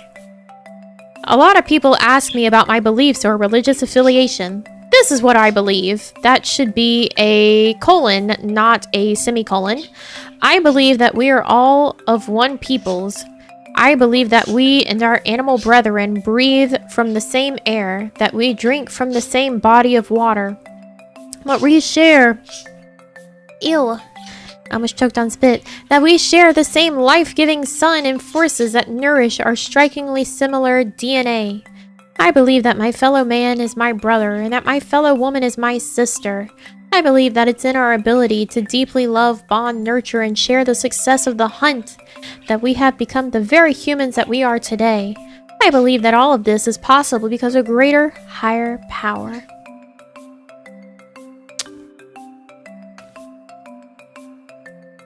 That should be a colon and not a semicolon, and we're done with the 9 ancestral tenets. So, to review.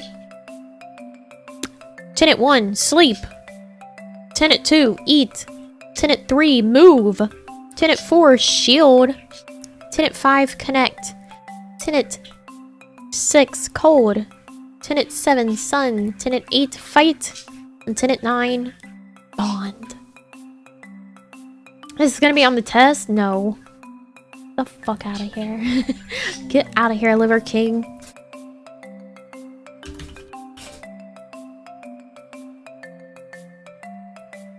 Here we go.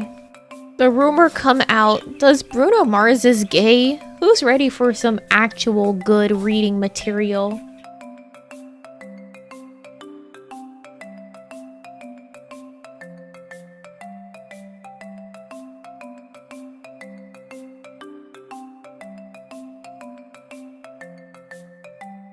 Finally, some good content.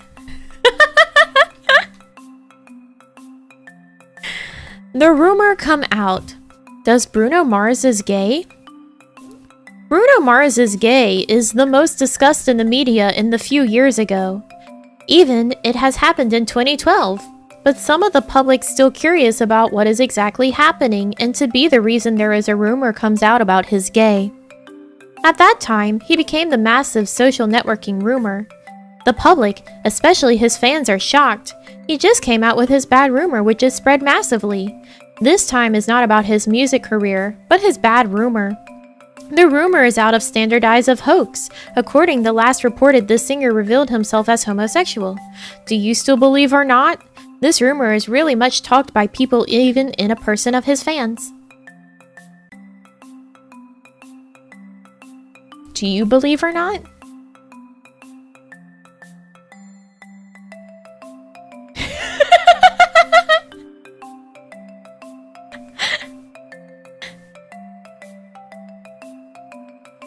Every time I worry about AI replacing me and writing a novel, I feel safe after hearing this article again. I love it. I love this article. Nope, that's it. That's the article. What's the story behind this? I don't know. It's 8 years old. It's 8 years old. It's an ancient article at this point. Never heard about this. It's so funny.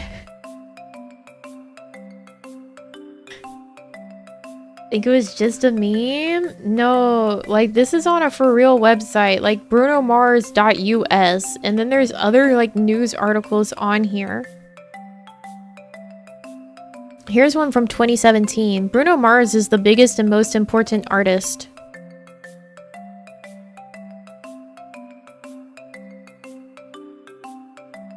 Bruno Mars is a fully featured musician who constantly develops and surprises.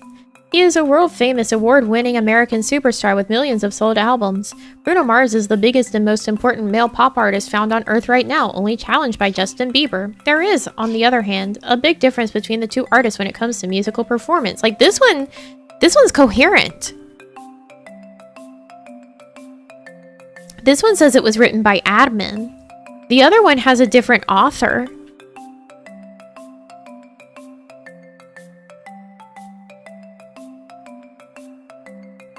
Alright, I'm looking at the author of Does Bruno Mars is Gay?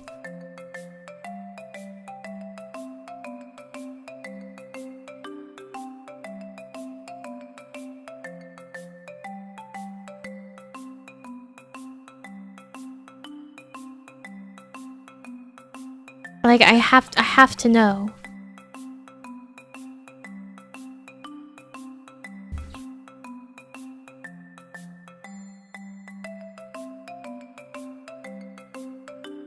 Okay, yeah, okay, here we go. Here's another one from this author. The story behind Bruno Mars songs. At first, this one seems coherent, and then it starts to go bad. Bruno Mars songs always have the hallmark through the strength of its lyrics. Each musician must have own story and source of inspiration in creating song, as well as Bruno Mars. He always has a personal story behind his songs. Because of this factor, his song always dominate the charts in the world. This is probably because the songs that created from real experiences more impress in the hearts of the music lovers. In addition, the feels that want to show by Bruno Mars are dark, heartbreak, yet romantic. It can hypnotize anyone who listens to the song. The first song that becomes the success debut of Bruno Mars after collaborating with B.O.B. on Nothing on You is Just the Way You Are for the Doo-Wops and Hooligans album. Just the Way You Are is one of the Bruno Mars songs that have very romantic lyrics. It is inspired by many women who are unconfident with herself. Bruno Mars wants to convey to all women in the world that they are quite pretty to be just themselves. To just be themselves, excuse me. If a man has really fallen in love with woman, she will always look beautiful in his eyes no matter what happens. So ladies, are you still doubt about the beauty within you? This song is success to electrify the music world and be the biggest selling single in 2010. In fact, it is one of the most inspiring songs around the world. The next popular Bruno Mars song in recent years are It Will Rain, that released in 2011. In several interviews, Bruno Mars states that actually this song has been made a long time but never finished. When he is asked to fill the soundtrack of Twilight Breaking Dawn Part 1, he finally uses this song for the film.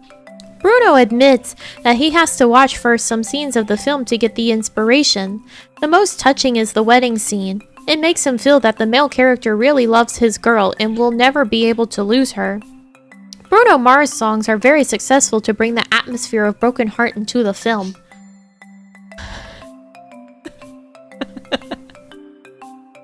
If a man has really fallen in love with woman, almost had me spit my soda on my keyboard.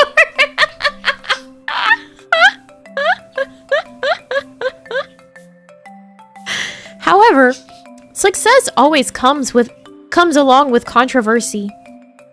There are some of the lyrics in It Will Rain that a matter of controversy. One is in the lyrics, "There's no religion that could save me." This rises as a controversy that Bruno Mars seemed to campaigning the atheism movement. Some religious fanatics do not agree with the lyrics because they think that Bruno Mars put woman above everything, including with God. However, some others prefer to see the lyrics as such an expression of depression of someone that facing the dark side of love. The next song is Lock Out of Heaven. Bruno Mars clearly admits that the song is inspired from his favorite actress, Halle Berry. For him, this is just a spontaneous reaction to express his admiration for the woman.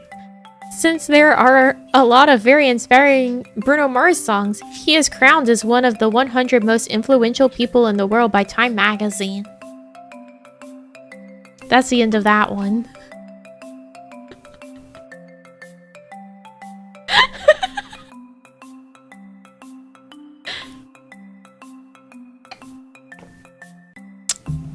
Halle Berry, the Catwoman actress? Yes. Yes.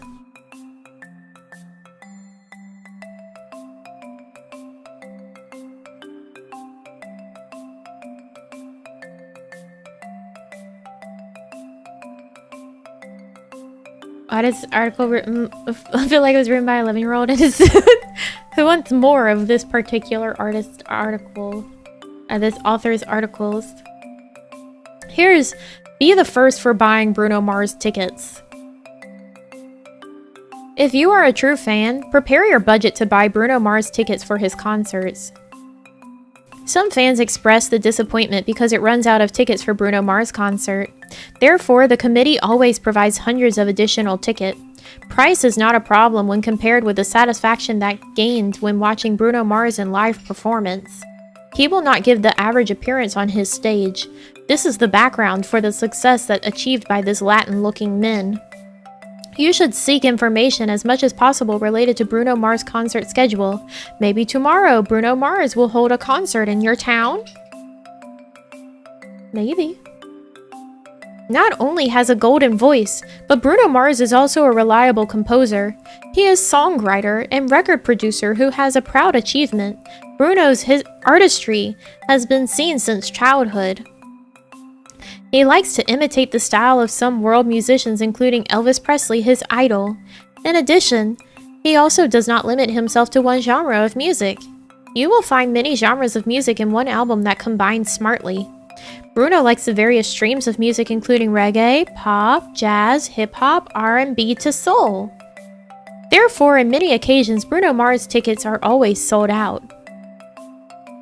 Can you see how that leads to his tickets always being sold out? Therefore.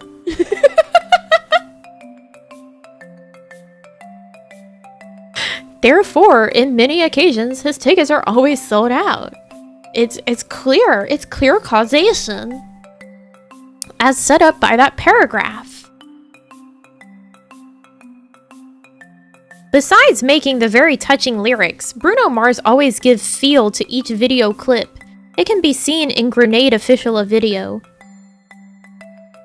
This video tells a man's sacrifice to the girl who never really loved him. Bruno Mars does the scene very well for the video. By pulling a piano all the way to the girl he loves, he makes the audiences are deeply moved emotionally. The balanced combination of lyrics, music, and video brings Bruno Mars on the peak of popularity. Furthermore, although the price of Bruno Mars tickets is not as expensive as top bands such as Maroon 5 and Coldplay, Bruno Mars' concert is no less impressive than those bands. Initial success of Bruno Mars began in 2010 after Just the Way You Are hypnotized all people of the world. This song is one of the best-selling songs of all time. In the same year, the public was surprised by the remarkable achievements that attained by Bruno Mars on Grammy Award. At the time, he won 6 nominations at once. One of these awards is Best Male Pop Vocal Performance for the song of Just the Way You Are. This is the proper appreciation for Bruno Mars when you see the enthusiasm of the world in every song that he makes. Buying Bruno Mars tickets is a must if you do not want to miss any of his best performances. There are several categories of tickets that you can get in Bruno Mars concert. The most expensive ticket is in VIP category. By buying this ticket, you can enjoy the show from a very close distance to the stage. If you are lucky, you just might be someone who invited by Bruno Mars to sing together on stage. Usually, Bruno Mars tickets must be purchased directly at the booths that have been designated to serve concert tickets. And that's the end of the article. What's really fascinating to me is that occasionally you'll get a sentence that makes sense. And then it all goes downhill again. Like you have these lows and highs of like coherence.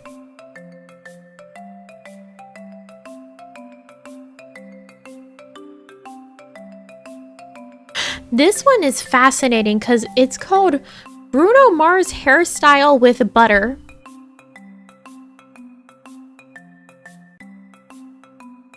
Excuse me?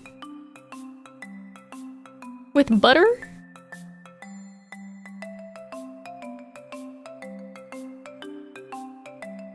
Bruno Mars' hairstyle always stands impressive in every performance he holds. Even he mostly wears a hat as his hair accessories, but he still has an impressive hairstyle to impress the audience.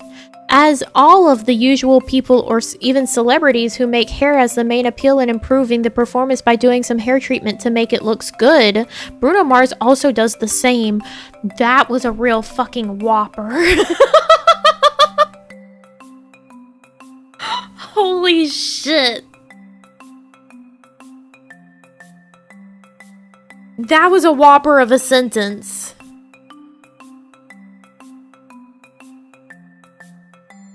Using shampoo, conditioner, and hair vitamin and wax are the equipment to style the hair, but do you know that Bruno Mars has his own secret ingredient to style his impressive hair? As unique as his voice, his hair treatment is unique as well, with butter as his secret ingredient. His unique hairstyle is often treated with unusual equipment such as butter and fruits. This is sounding really ridiculous, but the fact Bruno Mars does it. He believes that the combination of butter and some fruits will make his hair stand out. Moreover, the ingredients that can be found at home and grocery also will make his hair healthy. It will work better than chemical hair product. This isn't true. This is truly new invention you can try at home to do the same way in treating your hair as just Bruno Mars has done every day. He has his own name for his hairstyle. Bruno Mars' hairstyle is called Womp and Stomp. He says that he cannot tell how many proportions of butter and fruits amount he makes.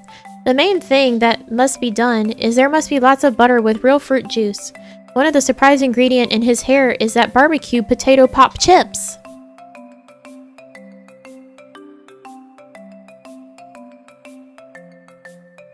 What I'm saying isn't true is that like the whole like homemade like from food hair mask and like face mask do not work better than what has actually been formulated by someone whose job it is to formulate things that know how to make things penetrate through the cuticle of hair and through the protective layer that you have on your skin. Go lay down. Go lay down. You're bothering me. You're crying too much. In prison. I don't like you sitting at the door crying.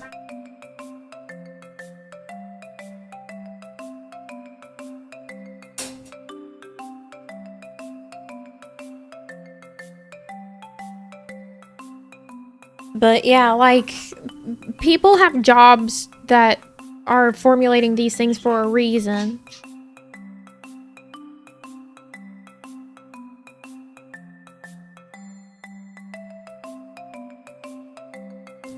The only one rule in treating his hair is only put olive ingredients in all over the hair. This is truly incredible and unusual hair treatment, which is just only having by the one and only Bruno Mars. I'm shutting down. Bruno Mars' hairstyle with butter and fruit is actually a healthy way for her. Based on the research, butter is one of ingredients that can make hair to be shiny. Yes, because it's grease. It's just fat. It can be combined with egg as a daily hair mask. So it is not wrong if Bruno Mars keep his hairstyle with natural ingredient. Moreover, Bruno Mars also used fruits as the other composition in treating his hairstyle.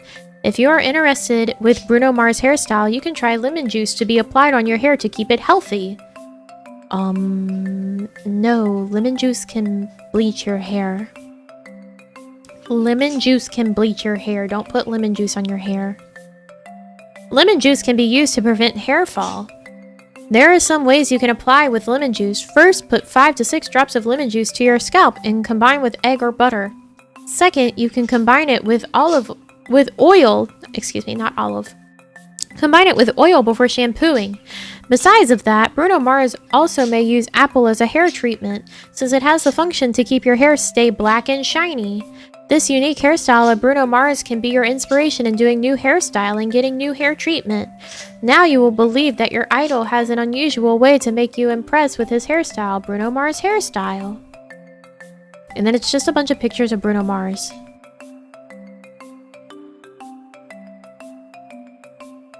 What have we learned today? What have we learned today?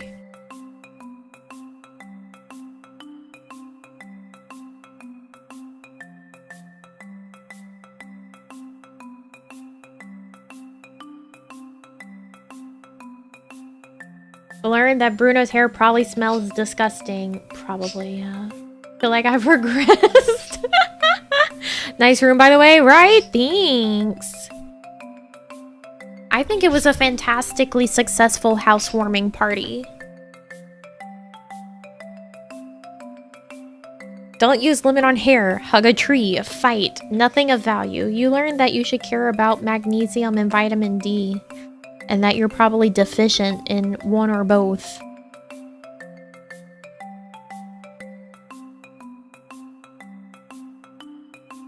learned a lot of things that aren't useful. I learned that having money makes you and others around you crazy. Yeah.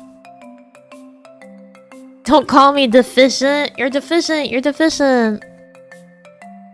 Don't put food on your hair. Yeah. Unless you, like, have lice. In which case, mayo is great for getting lice out of your hair.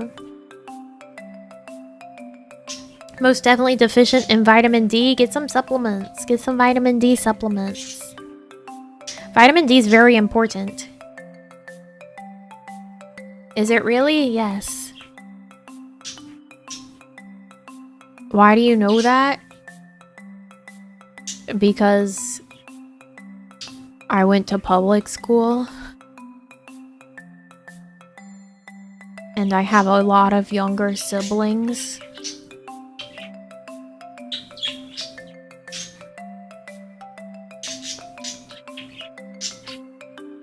Who also went to public school.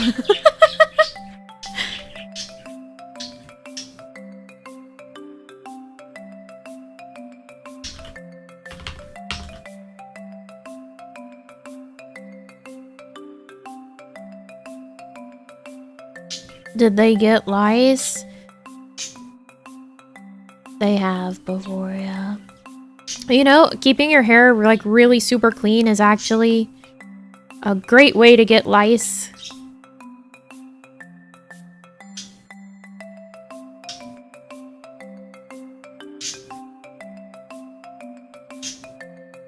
Because they prefer being in clean hair.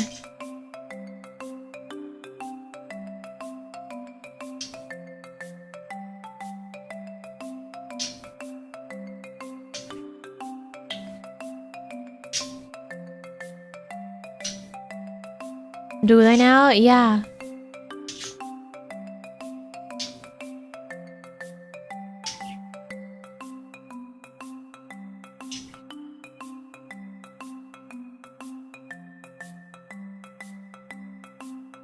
Do I have to get buzzed? No, lice is not that big a deal. Lice is not that big a deal.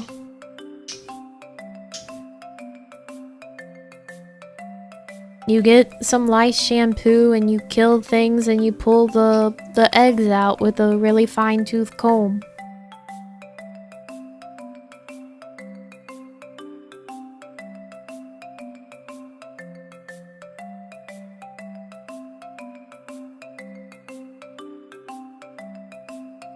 What is scary? No, it's not.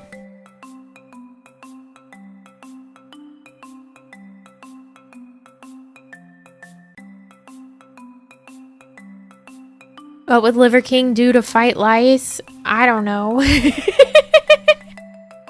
didn't tell us anything about his hygiene routine.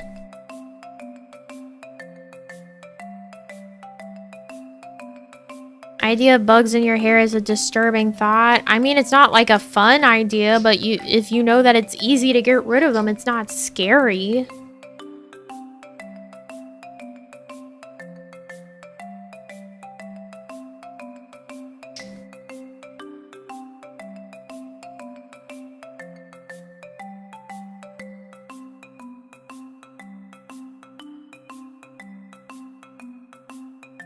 Liver King would punch the lice off his head.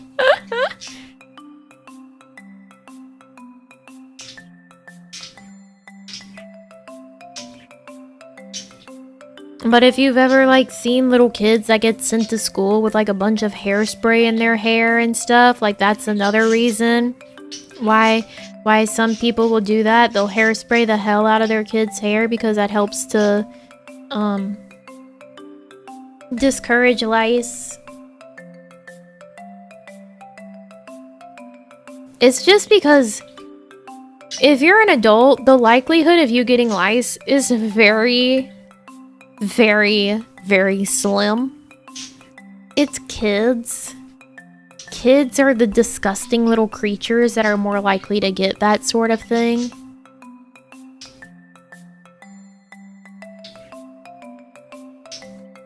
If you're an adult, the greatest fear of lice that you should have is if you're dumb enough to go into a store and start popping hats on your head. You don't know whose head that hat has been on. So don't try hats on.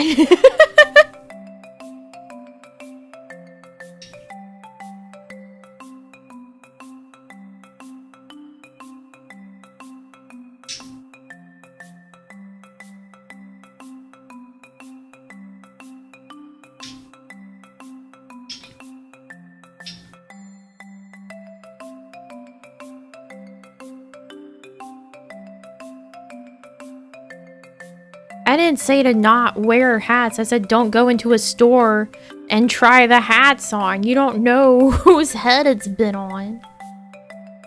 Everyone's throwing hats on their head.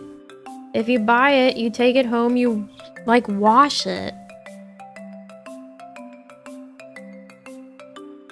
It's like the concept of buying clothes and then not washing it before you wear it. You don't know who's tried it on in the store.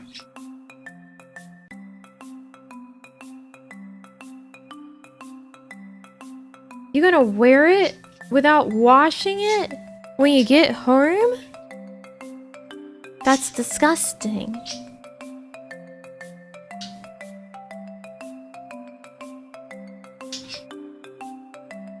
Should never share hats, never.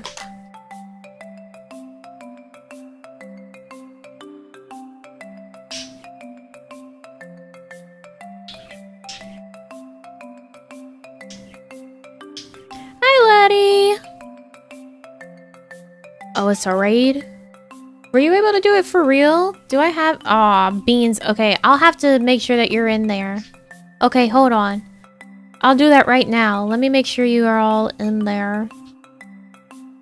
I thought I added you. But I might just be crazy. I probably am crazy. Welcome. We're talking about how to not get lice.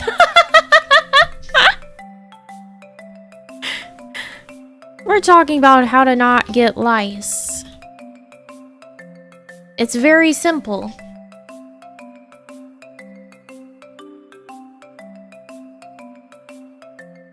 Miss the lecture on Liver King? Yeah, we've been in a lot of places today. Topic wise. We had the room reveal. We talked about the Liver King.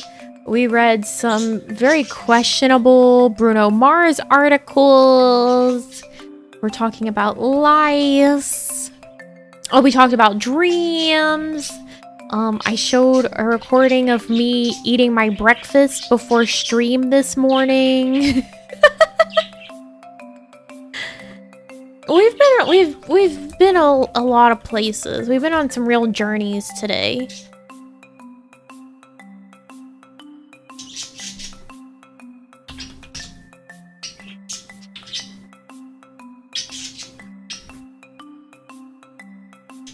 Please don't ask L.O.L about raw marrow with maple syrup and salt.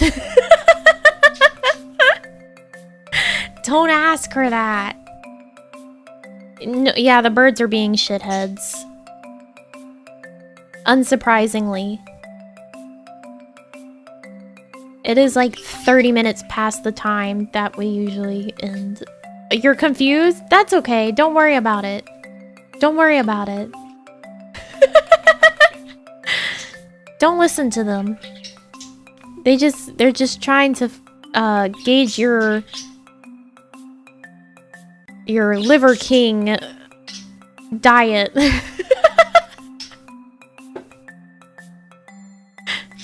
They're trying to gauge your Liver King diet.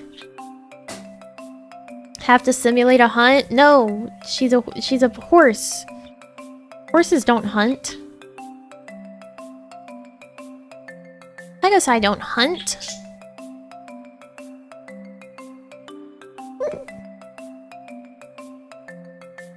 What if Letty wants to connect to her ancestors too? Then she would go out and eat grass.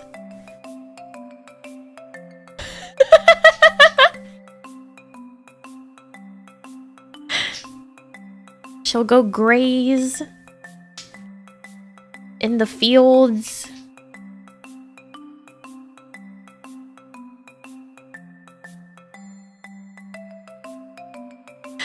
Listen, a Pegasus is a horse with wings.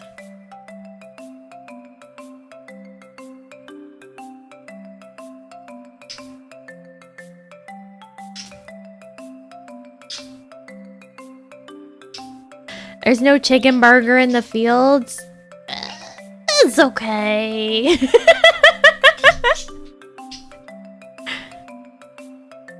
No horse. No, I disagree. I think horse. I think horse.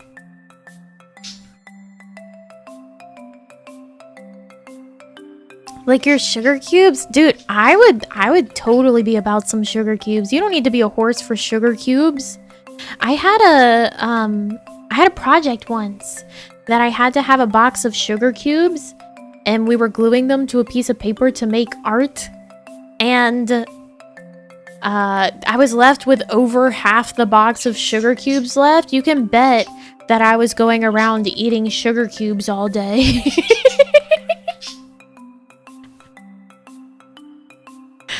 You can bet I was walking around eating sugar cubes all day. Sugar cubes taste different from just plain sugar.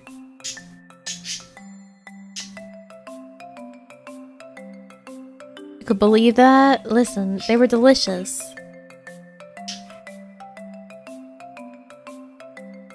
It's just, you know, it's there as a nice snack. Have to go eat now, not sugar cubes, but have a great stream. Thank you for coming by, Letty. Thanks for the raid. Enjoy your food.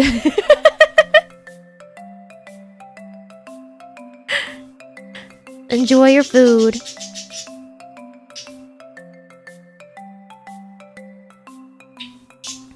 My birds are so awful.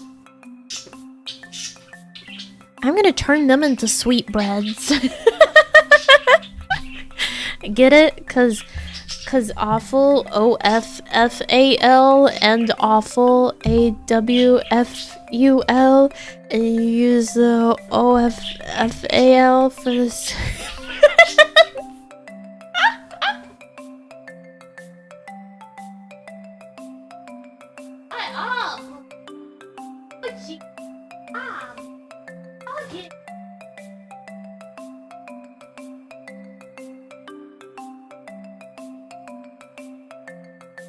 Don't say boo. Don't say boo.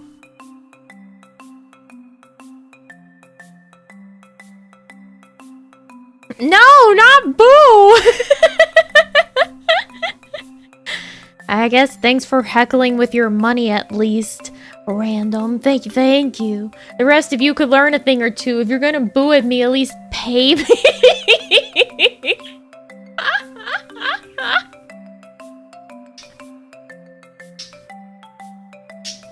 At least pay me to heckle me.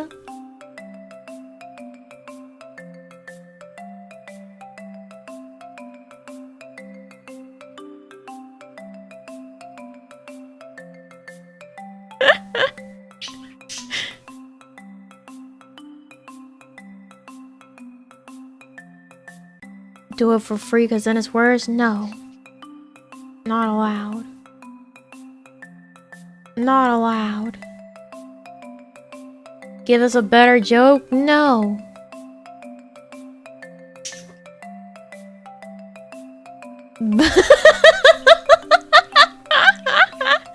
Thank you, Vesperam. Thank you. See? Someone's got the right of it.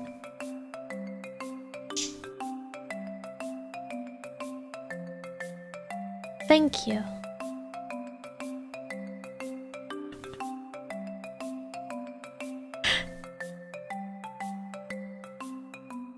No one sent you an insulting akasupa yet?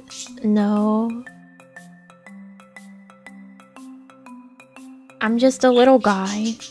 Who would be here to do that? Who would be mean to me? I'm a little guy. What are you gonna hunt from the fridge today? Considering it's this late, I'll probably wait for my simulated hunt until dinner is ready. Because it's quite late now. So I would need to have like a snack at most if I want to actually eat dinner whenever it's ready. A big old boo! You get 20 O's with that boo. Thank you, Pyrrha. Thank you, thank you. Yeah, I'll have to simulate a hunt with some toast, I guess. Some toast and strawberry jam, maybe. After my bagel with strawberry cream cheese. This is a strawberry household. Should take a 30-minute barefoot walk in the mud to reconnect before the hunt. You're right. I need to go walk in the mud. I need to, does Beat Saber count as a simulated hunt?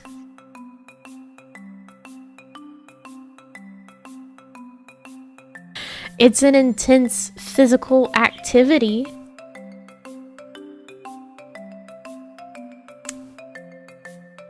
It might count as a simulated hunt. It's fight? Yeah, that's what, you know. Why not? It's fight.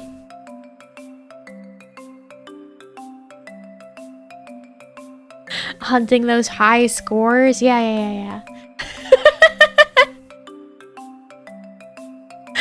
My simulated Beat Saber hunt. Where I get to eat food. Beat Saber gorilla, you got a deal? No. I'm not negotiating. I'm simply saying.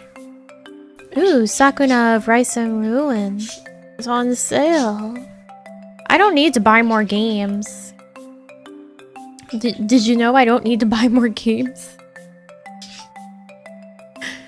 To eat the whole toast like your ancestors? Don't worry, I'll eat it nose to tail, crust included. Oh no, wait. I know what to do. Okay. I'm going to take my bread. And I'm going to fill it with strawberry jam and then roll it up so it's like marrow. And then I'm gonna crack it open and suck all the bone marrow out.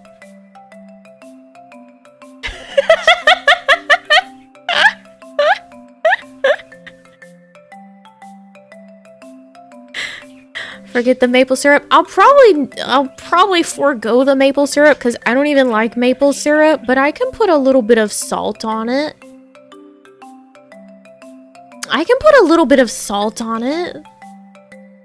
For our ancestral tenet of eat. Our second ancestral tenet, just like the Liver King taught me. Where are the 6 eggs though? That'll be used when I make macarons later this week. How many eggs does that take again? I need to look up the recipe. It's been a while. Let's see. Let's go to my personal binder full of stuff in the form of Discord.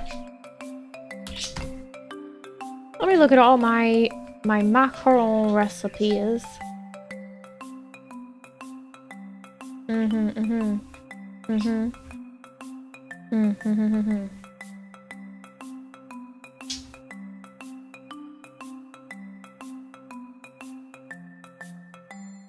There was a while when I was like very deeply in the macaron paint, so I have so many recipes.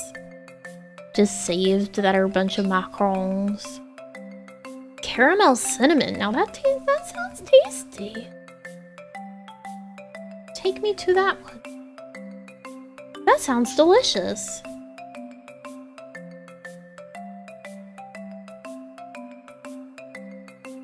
Let's see. Where you don't have a jump to the recipe button? Fuck you. I hate you. Damn.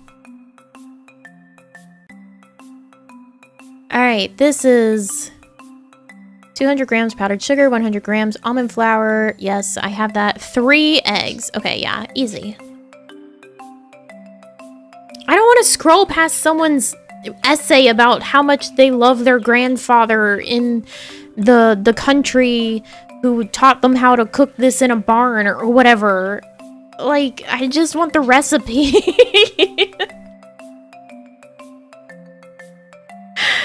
I just want the recipe.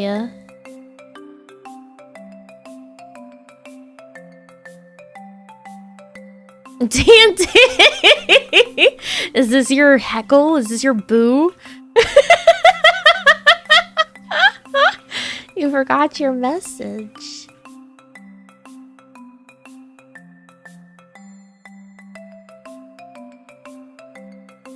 The silent boo. It's okay, I know.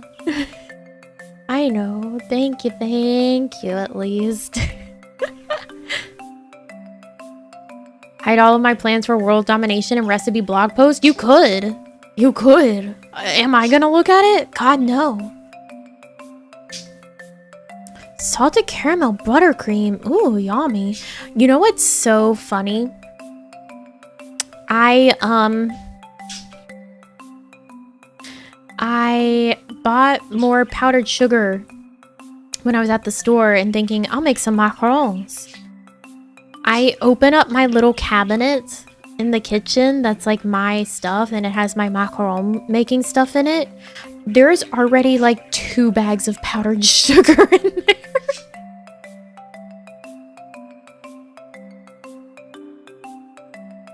There's already like 2 bags that are in there. But I was just like, I'll buy some just in case. I can't remember if I have any because it's been so long. And then I open up the thing and there's like half of one is in there. And then I can see like the label of another one even further back. And I was like, welp. You didn't check first? No, because I didn't go to the store with the intention of buying stuff to do macarons. I went to the store with the intention of buying heavy whipping cream, specifically so I could make butter. And then while I was there, I was like, well, I get some stuff to make macarons. Why not?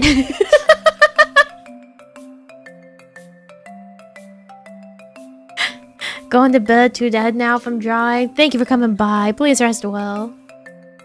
Yeah, and the mac and cheese, yeah. Yeah, so I didn't go with a plan. I didn't go with a list. My list was heavy cream to make butter, and then the rest of it just sort of spiraled out of control. So there's that. These sound tasty. White chocolate chai macarons. Milk chocolate macarons. I deeply, deeply despise when people say macaroons when they mean macarons. Did the butter turn out good? Yeah, it basically tastes the same as normal store-bought butter. As normal store-bought butter. Whenever you make a homemade butter, if you really want it to taste different, you want to culture it first. So like you use L.O.L.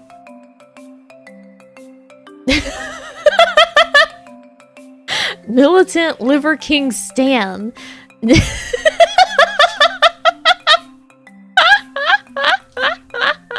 Said frowny face. Well, thank you, Militant Liver King Stan. Have a big mwah for the Aga hero anyway. Thank you.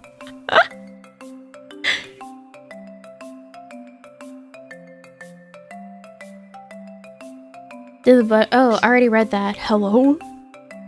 Like, oh, did the butter turn out good? Yeah. Starts to say the same thing all over again.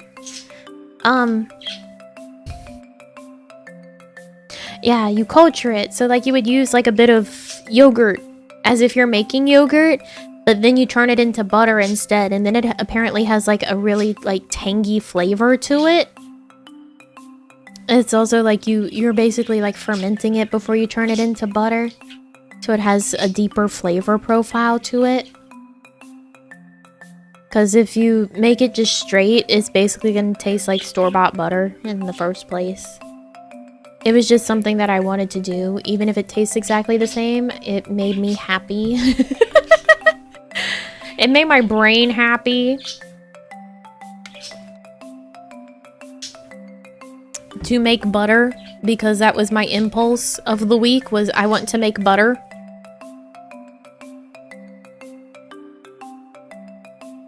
I didn't get it wet. The butter was never in any danger of being wet. It was the buttermilk was in danger of being rinsed out of the bowl that it was in.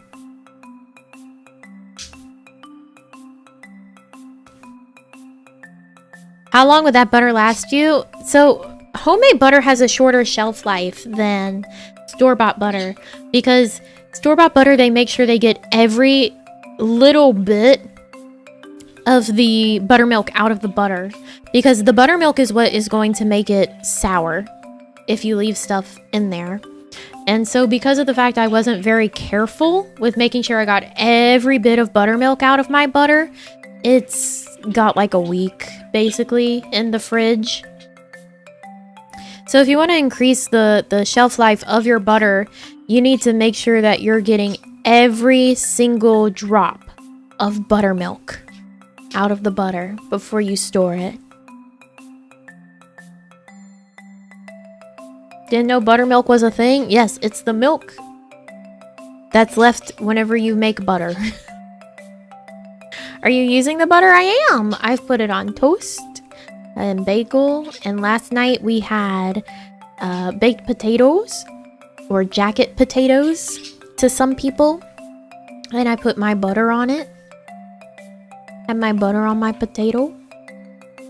How hard was making it? Very easy, because we have a stand mixer, and I put it in there and basically just turned it on until it separates. Always wanted to try marinating pumpkin with buttermilk. See how it tastes? It's good. Never heard baked potatoes called jacket potatoes. I think they're called that in like the UK. There's some places that call them jacket potatoes.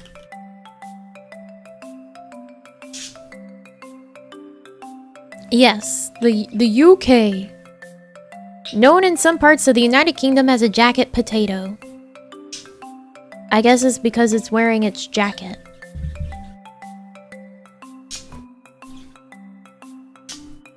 The skin is the jacket. Buttermilk marinade is the best way to do chimkin. You can make buttermilk essentially by taking milk and then adding like a little bit of lemon juice, and it'll basically be buttermilk. Just as a fun fact, you can sour your milk enough to turn it into buttermilk with a little bit of lemon juice.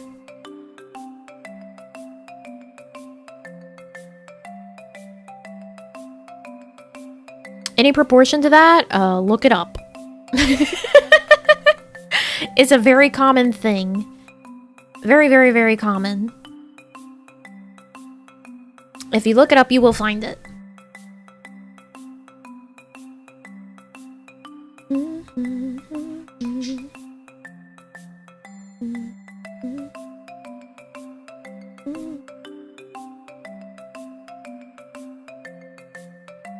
Lemon juice or vinegar. Yeah. So basically it's just something that's gonna like slightly sour the milk.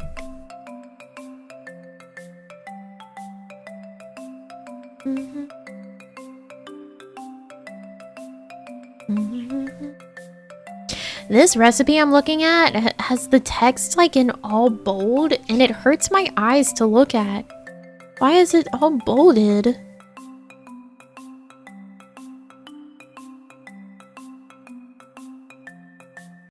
Don't use low-fat milk? You can use low-fat milk.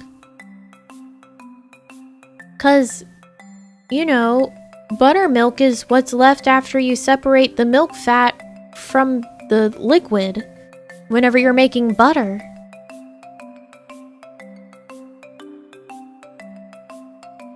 So you can use low-fat milk.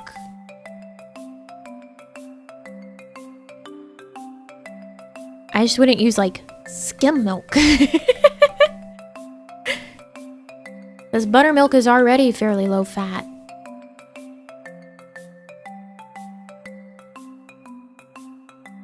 Don't just tease us, show us. No. You don't need to see everything I'm looking at. All these people with their cream of tartar. I don't want to use cream of tartar. Oh god, too many hiccups. I'm gonna die.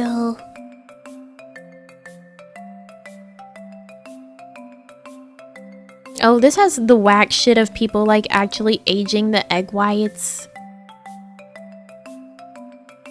You don't need to age your egg whites when you're making macarons. It doesn't actually make that big of a difference. That one sounded like it hurt. It does. It does hurt sometimes when I have a big hiccup and I don't like it. I don't like it.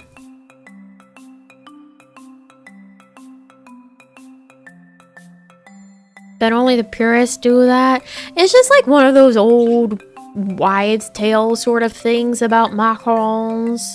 That you should age the egg whites or whatever. There's also like the leave it out. For the shells themselves before you bake them. You actually don't have to.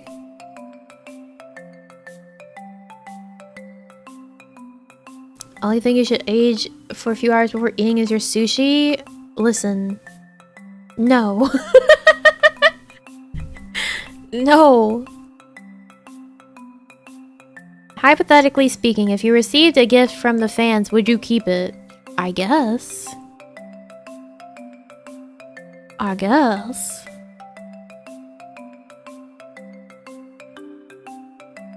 Is it a normal thing or is it weird? And the gift involved Ryu. Oh.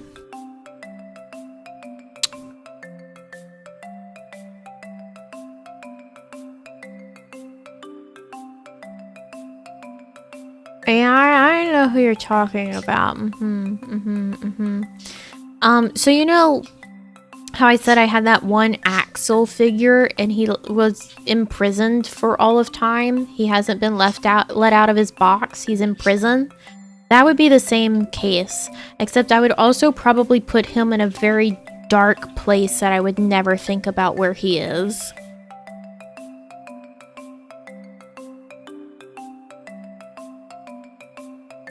That's where I would put Ryo.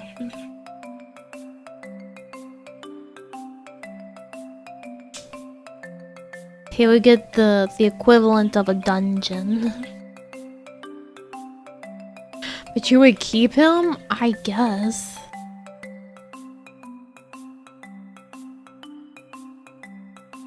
In your treasured mementos box? I don't have one of those. I don't have one of those. Oh, I'm getting hungry. Oh no, I'm hungry.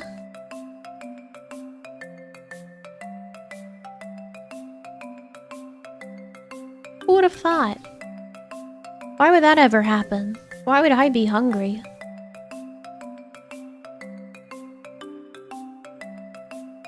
I need to go hunt my bone marrow toast. Almost like you should have eaten breakfast. I did eat breakfast. Shut the fuck up.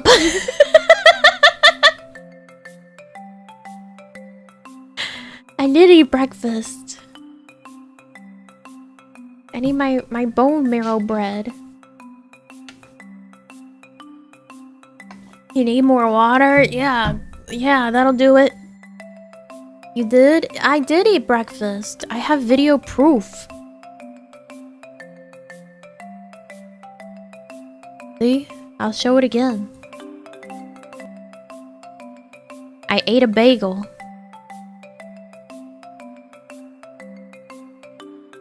You can see the pre-chat, the pre-stream chat there.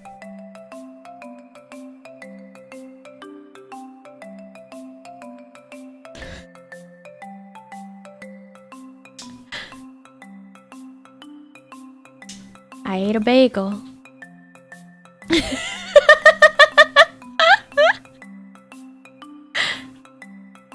You ever take baths instead of showers? No, I really only take showers.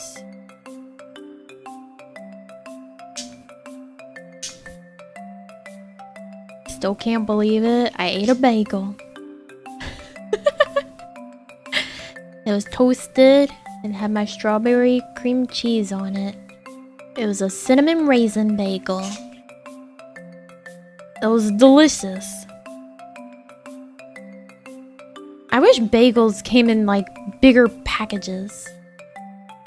You don't shower? No, I do shower. I do shower. I really only shower. I don't really take a bath. The bath in my house is really small. At my old place, it was bigger, and then I would take baths. But here it's really small, so I only take a bath if, like, I have sore muscles or something, and I'm doing, like, an Epsom salt soak. But otherwise, I take a shower. Hungry for some toast? You gotta make the bone marrow toast. You need the bone marrow toast. No Nami bathwater merch? That was never on the table. That was never on the table. I don't need to be providing DNA to anyone. What's a bone marrow toast? We're making it up. It's putting strawberry jam inside of bread and rolling it up so it's like it's bone marrow inside of a bone, and then you crack it open and suck all the jam out after your simulated hunt, of course. I think it's Drew Gooden. If you want to see someone like actually try to live by the Liver King's shit for a second on YouTube, I think he did a video about the Liver King. Let me see.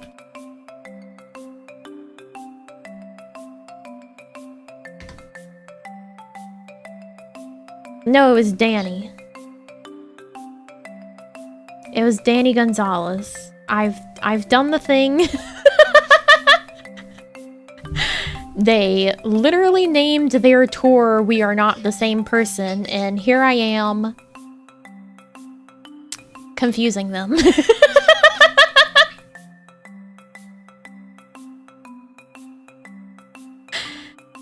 Here I am confusing them.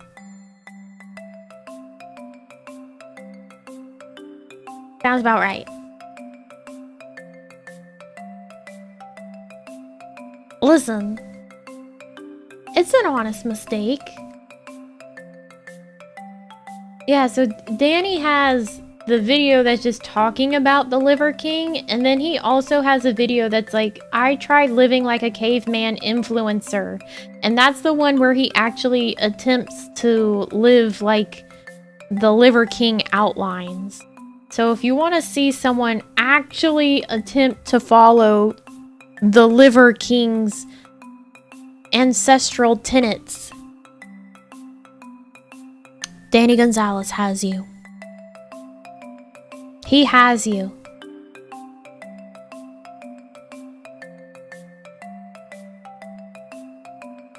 Why do you know that exists? Because that's how I learned about the Liver King in the first place.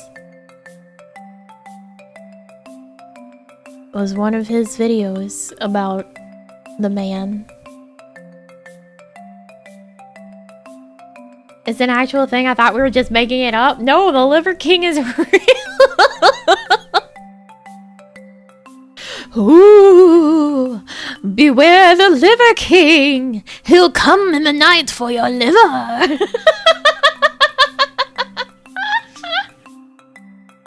Someone missed the deep dive into the Liver King's website.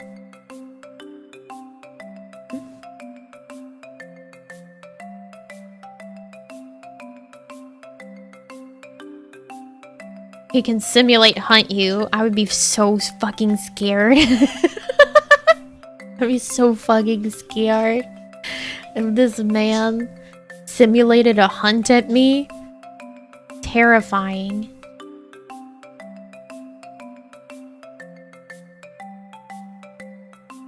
Absolutely horrifying.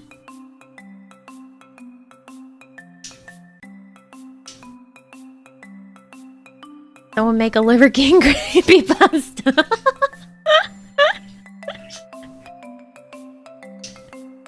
He's gonna simulate a hunt. And you're the prey. Watch out for your bone marrow, kids.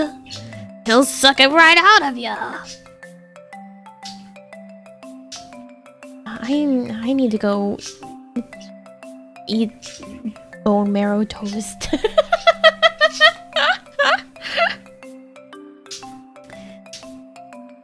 I need to go eat bone marrow toast. I'm gonna send you guys to Reina. Can we write Liver King ASMR scripts for you to read next ASMR stream? Yeah, sure. Go ahead. Go on. Why not? Do you hear her?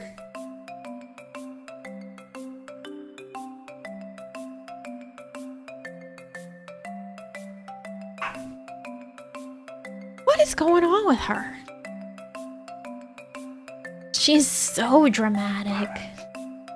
The most dramatic. Who did she learn that from? Not me, certainly. I've never been dramatic in my life. Ever. At any point in time. I'm always very calm and cool and collected. And, zen.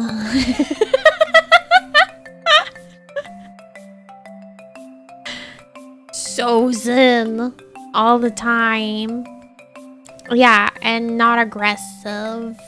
I've never been aggressive in my life. Not even once. Not for an instant. Not even a moment.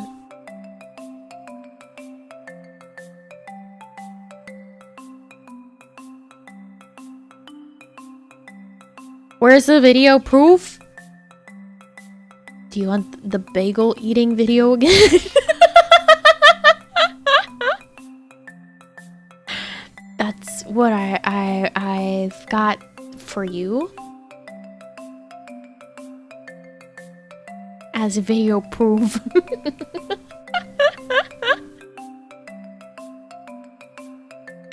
Have that be the outro? Alright, hold on. I'll put it up on our outro screen after I say goodbye. Thank you all for coming to the room reveal, plus all the other bullshit afterwards. Please have a wonderful rest of your day or night, wherever you are. Tomorrow is book club, where the members will be reading in our lovely new den.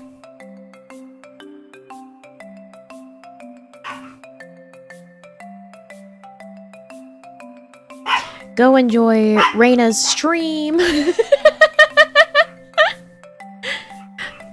I love you all so much. I'll see you next time. Okay?